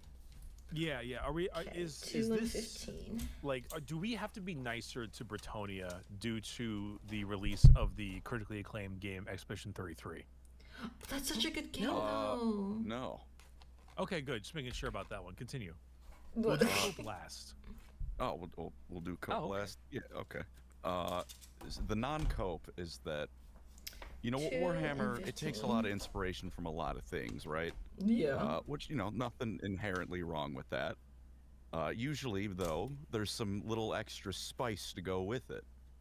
Like the Empire of Man, you know, it's the Holy Roman Empire, but how does the Holy Roman Empire act in a world with magic and monsters? That tickles my history brain. I'm intrigued. I would like to know more. 2. And then you go to Bretonia, and it's like, 15. all right, King Arthur. I'm like, all right. It's a good start. Knights are cool. What else do you got for me? And then the writers of Bretonia look at me, blinking each eye one at a time. Like, what do you mean? What else do we have for you? I'm like, all right, so that was it, huh? That was it, reached huh? The pinnacle Aw. of what you have. Okay, good. Mm-hmm. All right. so what's- They have a sad. Lady of the Lake. They have a Green Knight. It is the most on the nose thing ever. You didn't even get to filing the serial number off. That you just Nope, left it on. with a blinking light pointing at it. Yeah. I'm not gonna lie, How I does don't this know why, but go for some reason I here? think the color scheme of Bretonia in my mind made me think they were French. And then I just said Expedition 33 because I was thinking of like blue, red, and white. That's okay. It's an amazing game. It's on your mind. That's fine. Oh, I hope they don't spoil because I'm not It's done like with the the worst game. of France and England put together. That's accurate. This is a fascinating scenario. What's the cope then? The cope is when I first started modding Total War, I played a game, and one of the mods added a bunch of like lore characters as lords that can be on the map, and one of them, for some ungodly reason, started with an army full of late game units. So I'd roll up turn 1 my funny little goblins, and then I would restart turn 1 about 10 times because I kept getting stomped in the face with horses. I didn't appreciate that. That made me feel inadequate as a man, inadequate as a Total War player. I felt small as a man. And now cut to however long I've been doing this later, and I've still not gotten over it. So this is the cope for the hatred, not the cope that there could be something more about them. Oh no, this is me, just coping and molding, and just full on, just being baby mad upset. Baby mad upset. What a mood though. This does remind me of playing 8th edition Warhammer, and going to my first tournament with Guard, and then fighting Eldar that had -3 to hit, and there was no cap on modifiers, so I was hitting on 7s. And the Guard army could not hit them at all. Oh, come on. The Spikey's hurt. Please finish being glued. Stuff. And I was like, damn, I sure do hate Eldar, and that has never left me today. Until now. Yay, that came out really good. Yay. Okay. With that, something, everyone's got do that something thing, to and then we enjoy, glue I it have to admit, this knights are cool, right here. That shoulder, They I are. should say. It's just, man, you And then at least 4. make You can it get 4 in the not as obvious meantime. that you copied the homework, Yeah. right? Please, you even put their name in the name column. Just come on, man. Be like the turquoise knight or something, just the slightest amount of work. Yeah. Plastic Lady of the welder. Canal I'm or something, using Yeah. plastic Lady of the glue. Yeah. Okay, so I know one thing that consistently extremely aggravates our viewers is my lack of knowledge on history.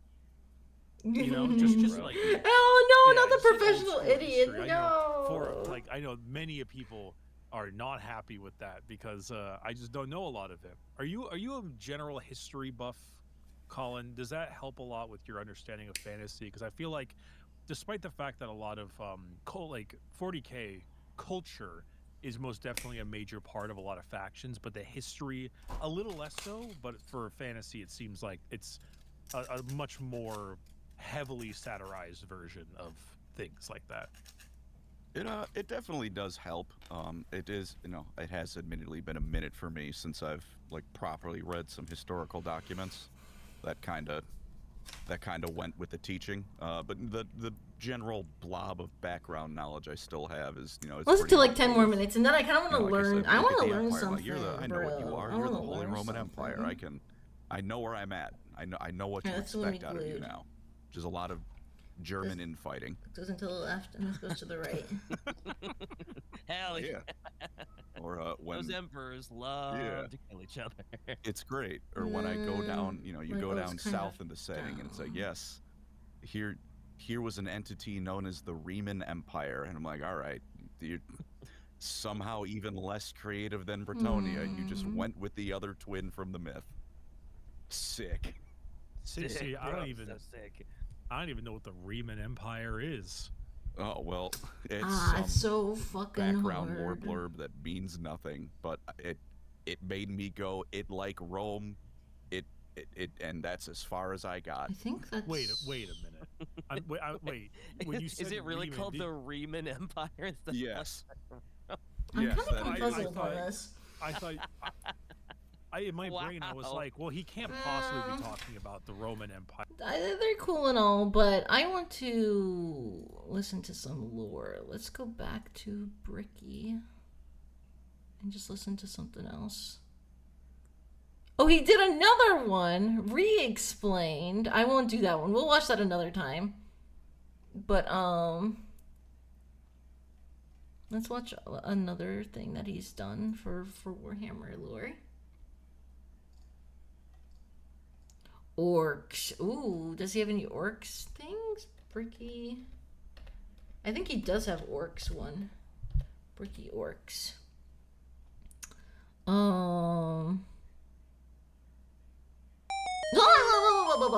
Yo, Bladed, thank you so much for the Prime sub. Oh my gosh, thank you, thank you, thank you. Much appreciated, homie. I hope you're thank you. That's really kind of you. Orcs with a K. Yeah, well they are with a K, but let's see what this is. Shoot his blood and teeth. I don't have a normal sponsor today. Shoot his blood and teeth review. Oh, what is this? This is something else. How does Darktide do Warhammer in a nutshell? Warhammer Vulcan. We could go with Westhammer. Westhammer is pretty chill. Yeah, we like Westhammer, right? Balacha review. Oh, that's interesting. Let's watch some Westhammer. He's pretty chill, right? Westhammer 40k orcs. Let's look at this. No, I didn't look up this. What do the orcs think of every other faction? That's an interesting thing. Actually, that's a pretty interesting idea.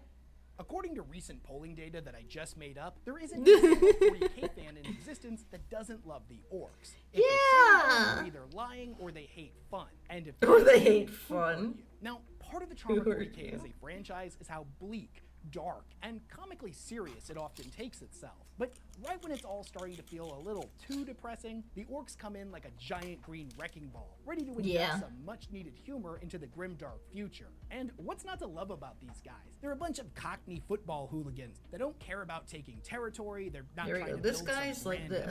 They don't even have an agenda to push. The only they thing really orcs don't. care about They're is just fighting. crazies. And in their pursuit of getting into ever more crazy scraps, they've spread to every Yo, corner of the DJ, galaxy. what's up? Can we get a little shout out, a casual shout out for DJ Kawhi Fieri? Awesome with cute femboy VTuber playing super fun games like Skate and Tony Hawk and a bunch of other cool things and awesome humor. Some Do they cool look at a humor. species like, say, the Tau, who specialize in ranged warfare as a bunch of cowards, or do they appreciate their taste in Daka?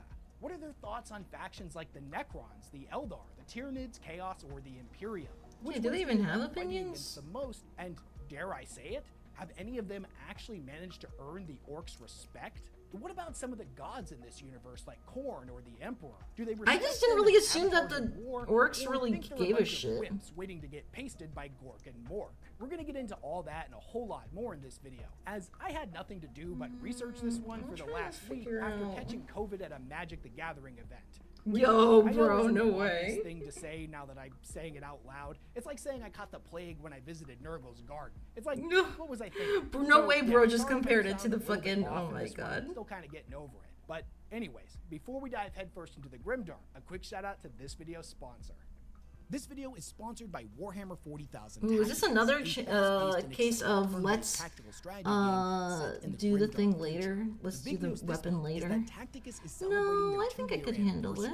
I think I could do They it. have a ton of exclusive content lined up. Just need to find a freaking thing. I just need to line it up. Why are they gonna make it so They're also hard? introducing a brand new playable faction, the Exalted Ninth Legion. The I Sons of can't Sanguinius, figure the Blood out. Angels, are Like, they're fighting just the the indents are not indenty enough. Skip. I'm sorry. I'm sorry. I'm sorry. Champion, the Jump Pack Intercessor Sergeant Matt Teneo, by participating in the weekly event. There we go.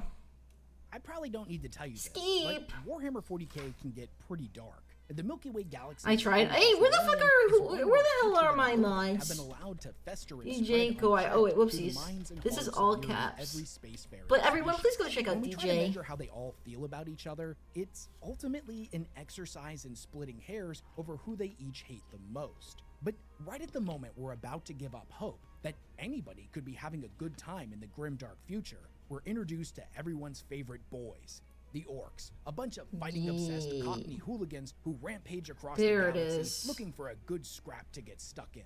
If you know anything about 40k, I don't need to tell you just how amazing and hilarious they are. They even are if so the people funny. in universe absolutely hate them. They're like a hurricane of violence that carves a bloody path across the stars and kills anyone that gets in their way. But from our perspective, they seem to have a pretty good sense of humor about the whole thing. And their passion for fighting is pretty damn infectious. The funny thing about orcs is that all of the fighting they do isn't motivated by hatred this for their is it. enemies like most other species. In fact, hate is kind of a foreign emotion to the orcs. They have no concept of what it's like to hate something. Now sure, there's things they don't like much or maybe find annoying, but they have a simple and elegant solution for that. They just fight those things, which is what they love to do and thus what they assume everybody else in the universe loves as well. And speaking of fighting, it's pretty much the only thing that the orcs care about. The red things go faster, faster. Ones as living weapons to fight against the Necrons. Every single aspect of them, all the way down to their genetics, was designed for combat. Fighting isn't just something they enjoy. Me when I tap my headphone down.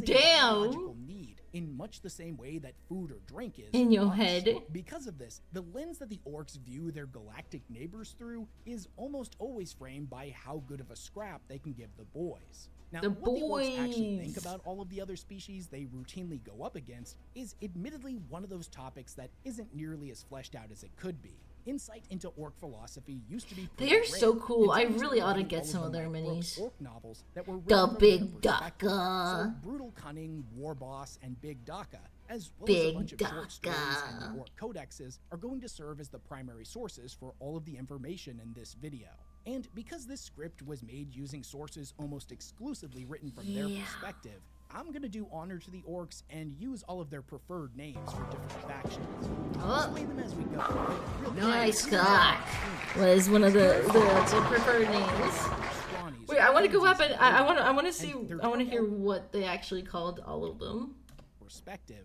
I'm gonna do honor to the orcs and use all of their preferred names for different factions. I'll explain them as I just have glue on my fingers, and then I go to fix my septum piercing, and that was Scrawnies or pansies in the older lore, and their Dark Eldar variant is known as the Spikies. Tau are fish heads or fish boys. Fish heads. Necrons and pretty much all robots for that. Okay, that works. That works. Tin heads, tin boys, the tins or the tinnies. Chaos Space Marines are the Chaos Lads with the spikes. I think it's supposed to be a little bit further down, but oh well. Quote, Chaos Griblies. We're going to kick things off with their thoughts on Humies, as by far there's more information about their feelings on them than any other faction. And by examining how they view our species, we get a good framework of Orky values that we can use to understand their relationship with Chaos and other Xenos. You may be surprised to hear this, but the orcs are not particularly renowned for being especially deep thinkers. A fun fact, one of the things that starts to happen to them as they grow bigger from surviving a ton of battles is that their brains start growing as well, and also start thinking a whole bunch more, which is something that the orcs find particularly annoying. Since the vast majority of them will be killed before they ever reach what we would consider smart, it shouldn't come as a surprise that they don't really take the time to observe all of the different nuances between Humie factions. The Sisters of Battle, the Astra Militarum, the Imperial Navy, it doesn't matter. They're all just Humies to the orcs. This extends to even factions that we as the audience would consider so radically different that they're almost a different species entirely. Like the cyborg tech priests of the Adeptus Mechanicus, or even the friggin' Gene Stealer cults. The former is just the Humie equivalent of mech boys to the orcs, and the latter is a bunch of funny looking Humies with too many arms. There is of course one major exception to this rule, and that's the Space Marines, or the Beakies as the orcs call them. The Beakies! Due to the fact that the Mark 6 Corvus pattern power armor looks kinda like a bird. The other most common variant of Space Marine armor has a faceplate that the orcs think looks like an orc when he's straining too hard at the drops, which is their word for a latrine. Now that obviously doesn't make for a good nickname, so no matter what armor they're in, all Space Marines are Beakies. But we'll get into their thoughts on Space Marines later in this video. In multiple scenes throughout the orc novels by Mike Brooks, and many codexes and campaign supplements from the last few decades, you can see that I didn't really glue that one so good. I should have made it a little bit lower. I fudged up a little there. For reasons that we'll get into shortly, but I did fudge up a little there. Do a lot of things that don't make any sense. Like for example, one of the orcs' favorite pastimes other than fighting is looting. I should have tilted it up a little bit. Their excitement of getting their hands on some new wheels is almost always soured. I wish the indenties were indenting more. You see, Humies have this really annoying habit of putting all of their flashy buttons and lights on the inside of their vehicles, which, as every good orc knows, flashy gubbins are meant to go on the outside to show off to all the other boys. These Humie vehicles normally have a good old-fashioned set of wheels or tracks that they ride around on, which is something that the orcs respect. But Unfortunately, this isn't always the case. When they fight against the Admech, for example, or the Red Robes as they call them, their tanks float around like the vehicles of the Scrawnies, the Fishes, the 27 Tin and Boys, 26 are and the glued Spikies. together Some orcs believe this is why the to Red be Robes are so soft. another If your thing. ride isn't constantly being bombarded with bumps and shocks strong enough to compress your spine, you'll 26 never and be proper 27. hard. Another thing that perplexes them about humans and their 27's trucks right here. is that they all tend to drive on these big lines in the dirt called roads or bridges or some other stupid Humy word. They don't understand why they don't just Humy word. drive wherever they want like the orcs do. Likewise, they have this hilariously weird habit of putting wheels on the doors inside of their ships and gargons, which That's as every fucking orc funny. knows, you can't drive a door. But Humies I mean, Humies also have this weird invention called an alarm system. That's only purpose seems to be to get all of the Humies all riled up and scared before a fight. Why they would invent something like this is completely beyond them. Every self-respecting orc knows that before you get stuck in, you and the lads have to amp yourself up with some hooting, hollering, and a nice loud wah. on top ow, of your that lungs. fucking Not spiky thing hurt purposely me. induce feelings of fear and dread in you and all of your mates. Why they would make something like this, let alone put it on all of their buildings that contain all of their best loot, is something that supposed to continues glue to this vex the orcs together? to this They day. don't match up. Humies also love wasting time building things that don't seem to have any practical application, like libraries, schools, hospitals, or even cathedrals to some bloke named the God Emperor. Beings of logic like the orcs would never build anything that wasn't specifically going to be says used it in fight. needs to, Weapons, but- armor, and even some of the weird mech boy inventions all had a purpose. But with Humies, 90% of what they made was practically worthless. At least when it came to Guess their like buildings, this. the Humies knew to make them real big. That was something that the orcs respected. It made it more fun to knock them over. Okay, Now, I although see. Humy cathedrals I are a bit much for the do orcs, see all of the this. statues depicting the Emperor is something that they can at least wrap their minds around. there we go. Although they've never seen him, considering that he's normally depicted as being 100 feet tall with a giant flaming sword, he's clearly either the boss of all the Humies or their god. Either way, it would make sense to them that he told all of the smaller Humies to build all these things, and they have to listen to him because, again, he's the boss. Now, don't get it twisted. The god of the Humies in no way, shape, or form could stand up to true and proper gods like Gork and Mork. But so far as they can tell, if they ever manage to make it all the way to Terra and break into the Golden Throne, they're gonna get to fight a 100-foot tall Humie. So Yeah. that's something that all of the orcs are looking forward to. Now, it makes sense to the orcs that the Emperor is in charge, because based on all of the artwork they've seen, he's the biggest. This is how the orcs do things. The biggest orc is the boss. Not just because he's stronger than all of the other boys, but because orcs get bigger the more fights they get in. So a proper big orc has a whole bunch of Is it like experience and puberty, thus or makes it's just for like an better experience leaders. thing? But aside from the Emperor and the Beakies, all of the other Humies are the same size. So they're always arguing with each other about who's in charge. This is something the boys just don't really understand, and thus Humie hierarchy of command There we is go. still an enigma to them. What they Okay, think we they should got do their is right just fight it shoulder all pad, out and and where's the figure left out who's the one? biggest and strongest and make them the boss. But you gotta remember that Humies just ain't logical. They do things that don't make sense, and oftentimes it's better just not to say. think about it. Also, in their defense, Humies are pink or brown, fragile and soft, not tough and green like the boys. And as Uthak pointed out in 28? Brutal Cunning, they Is that die a lot 28? easier as well. If all of the Humies started fighting each other, they'd all just be dead, and then there would be no Humies for the orcs to crump.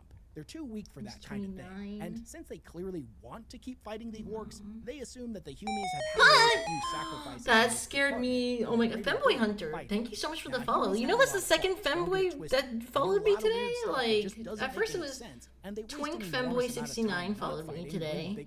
And now Femboy Hunter followed me. Damn, thank you. I don't know what's going on. Why do these femboys like me so much? I'm to that show. I'm pretty sorry. Their affinity for them. And that's for two major reasons. One, even though Thank they're not you, as good thank you, fighting thank as the you. orcs, there's a lot of Humies. Now, we as the 28, audience know that the okay. orcs outnumber the Humies some 1,000 to 1, since they reproduce so quickly. But the orcs don't know this. From their perspective, see a it looks sharp like Humies are everywhere. They can be found in every corner of the So let's say galaxy. this is And 28. no matter how much time they spend fighting them, there's always more Humies. Every time you kill one, 10 more show up to take their place. And honestly, you couldn't ask for a better trait to have in an enemy. And two, although admittedly inferior to orc technology, the tech that Humies make is easily a close second, especially when compared to the strange, esoteric machines utilized by other Xeno species. Humie weapons and armor are powerful, efficient, reliable, and most importantly, they look like what they're supposed to be. A gun looks like a gun. A sword looks like a sword. A tank looks like a tank. Now, compare that to all of the stuff used by the spikies and the scrawnies. Their weapons are dainty little things that no self-respecting orc would ever be caught dead wielding. The femboys are gathering en masse behind the scenes. They are! Here is that, quite frankly, they're like, yo, it's heard about boring. that pizza Humans rat? are always unoriginal. And the as a femboys come species, running. fundamentally lack And being followed by femboys is a potentially ominous statement. It's not ominous. I mean, you could watch the VOD. Like, I don't know why people with femboy in their username keep following me, but hey, I'm down. I'm down. Hell yeah. If you were to throw a whole bunch of orc guns into a pile, each of them would be able to tell immediately which one was theirs, or at least which one they liked better. And then they could probably bash the true owner's teeth in and take it for themselves. Now, don't get me wrong, got 28, this isn't a and then deal we need breaker for the 17 or orcs when it 16. comes Let's to go for measuring out whether a 17. species is a good enemy or not. Ooh, In fact, Humi gear is their favorite thing to loot, aside from looting gear from other orcs. Humi gear is like a blank canvas that the orcs can work their magic on and make it proper orc. This normally takes the form of just gluing and welding a whole bunch of extra metal and scrap to them to make them extra killy. If, for example, Extra power killy. claws I love that he's just good, using the but they're terms. just unoriginal. They look like a big Humi hand and don't have, big metal claws on them like a proper power claw. But that's nothing that can't be fixed with a bit of orky ingenuity. Orky? Okay, let's get into what everybody actually cares about. What do the orcs think of fighting against the humans? How do they Okay. measure up when compared to every other species? Do the orcs love it or find them annoying? Are they the orcs' preferred enemy, or does that esteemed title go to a different faction? Let's see Honestly, how that fighting fits. humans is kind of a mixed bag for the orcs. They have some qualities that make them a great we want to proper cover enemy, up the while parts I other did things kind not of so wrong. much. One-on-one, a Humi doesn't even come close to an orc. They're short, squishy, soft, and most of them Oh, are fuck. cowards, with, of course, the exception kinda of old coming Baelai off and there. the Beakies. They're proper hard. Humis are also just not really Yeesh. built for fighting. The orc's head is centered down low between their shoulders in the middle of their chest where they can keep it safe. But the Humis have their head on top of their shoulders, just waiting for it to get knocked off. That's why Humi dreadnoughts, knights, and titans look more like an orc than a Humi. If they were built like a Humi with their head on top of their shoulders, they would probably just wander around the battlefield all stupid-like until they got knocked over and killed. As I mentioned earlier in the video, Humi tech is not as good as orc tech. But the orcs Isn't are that the first to crazy? tell you that it's pretty damn efficient. It's good at killing, and at least most of their guns actually sound like proper Daka. Not that pew stuff that the fish heads, the tinnies, and the scrawnies Pew-pew. use, or the gross squishy things that the bug eyes fight with that aren't even actually weapons. Also, Humis almost always understand proper fighting etiquette, a rarity in the grimdark future. They tend to show up to the fight with This a is whole lot right. of boys for the orcs to crump. It looks a little This awkward, is a but it's kindness not. and a It's showing just of me being respect critical. That is not lost on the orcs. It's real neighborly of them, and the lads appreciate it. Even if the orcs don't really differentiate much between all of the different Humi clans, they can at least recognize that certain groups of Humis utilize different tactics, strategies, and war machines, and that's something that the orcs appreciate. Every orc will tell you that variety is the spice of life when it comes to fighting, and the Humis, to their credit, do a pretty good job of always keeping things interesting. With them, you never really know what you're gonna get, even if some cowardly groups of Humis like to use long-range artillery to paste all the boys before the fighting even really gets started. And that, admittedly, is something they find annoying. But even still, Ted they recognize meme. that this is only one Humi tactic, and having a whole lot of different Sorry, ways to stop, conduct the fight DJ. is an No, important trait I in didn't mean it. measuring I'm not saying someone's it in a bad way. If you don't want the femboys, I'll take them off your hands. No, I don't mind. I mean, the femboys are chill. Y'all are taking this the wrong way. Most of them can take a hit without even flinching. And the best part about the tinnies is that when you're done killing I'm just all saying of it's them, when you use convenient their how all of them reanimation have protocols, sticks gathered themselves here back together and today. stand back up. Then the boys can kill them all over again. Any orc who's ever tried to do this with Humis will tell you. Oh, that wow, it's look at not that. Okay, really we already finished that being one. said, no enemy is truly perfect, and the Tin Boys do have a few flaws. We'll work Although on their him next tenaciousness is greatly appreciated, fights against them can start to feel kinda samey after a while. It all starts to get a little bit dull. Most of the tin boys are mindless. Oh my god. that fight in But complete AJ, war thank you for cries, gifting no us up to screams of pain, Femboy nothing to get the Consumer. blood Wow, pumping. They just don't wow. have the passion for fighting like orcs or Excuse me, even some humans. Fanboy Consumer. That being said, Sorry for if you sending do them have here. some No, attached to them, send sure, more, they'll send take, like, float around, more, and their guns may send not be very more. loud, but they're proper killing and can unleash some pretty hilariously devastating effects on the battlefield. The orcs will routinely never do said I didn't everything they want can more. to try to loot them. Only problem is, most of the time, when they get into a fight with them, after they finish giving them a good kicking and the tins start to run for it, they and all of their equipment starts to fade out of existence, just completely disappearing and So leaving cute. no spoils He's so for the cute. boys, He's a little which spiky is real boy, sore and he's loser got behavior. his This guts isn't like exactly in widespread teeth and information, stuff. but there are some So orcs cute, that so know the cute. I'll prime him, secret. and The then best next way week to start we looting tinny can gear work is on him. not to fight them. It's to sneak into their tombs while they're all still asleep. This is what the Death Skulls orcs of Zort did a little while ago. Once they got inside, they proceeded to start looting like crazy. But their rambunctious enthusiasm unfortunately ended up triggering the tomb's reanimation protocols, and the boys soon found themselves surrounded by thousands of canoptic constructs. Wait, DJ, are you Far from streaming being right now? intimidated, the boys were absolutely delighted.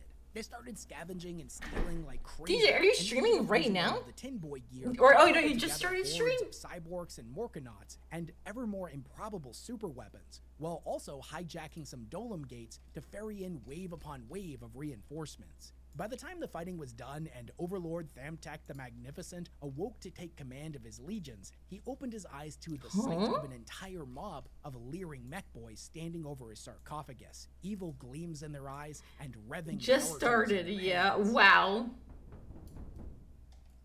And speaking of valuable tech and those who utilize it, All my fave factions are green. Hell yeah. Yo, Coyote, how's it going? Is today Grandpappy Nurgle Day? No, today was added this Mechanicus Skitarii Day. Look at the little dude we painted.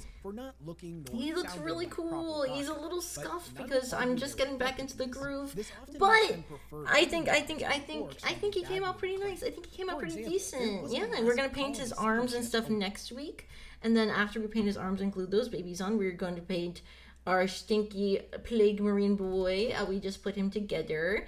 Yay! I'm gonna prime and prep them all so that he can be complete by next week. And then he'll also, honestly, oh, I need Death Guard green. I gotta order Death Guard green. Fuck, I gotta order Death Guard green. I have everything else.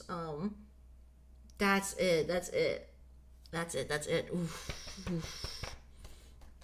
I really wanted that. All my favorite factions are green. Grandpappy, the boys, Necrons. Honestly, and green is just a supreme color. I love green. Any new thoughts on the Xenos you're learning more about, Kai? I mean, there's a lot for everything. You mean the orcs? I guess, like, they're pretty fucking cool. I don't know about them purple boys though. I never really seen them before. Like, I don't know. Where did they go? Salamanders are green. Yeah, those guys are green too. I just like green. But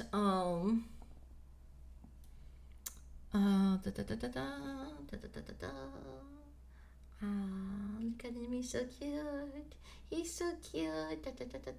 And then when they're fully complete, I'll take pictures and it's gonna be really nice. I think we're gonna call it here, actually. And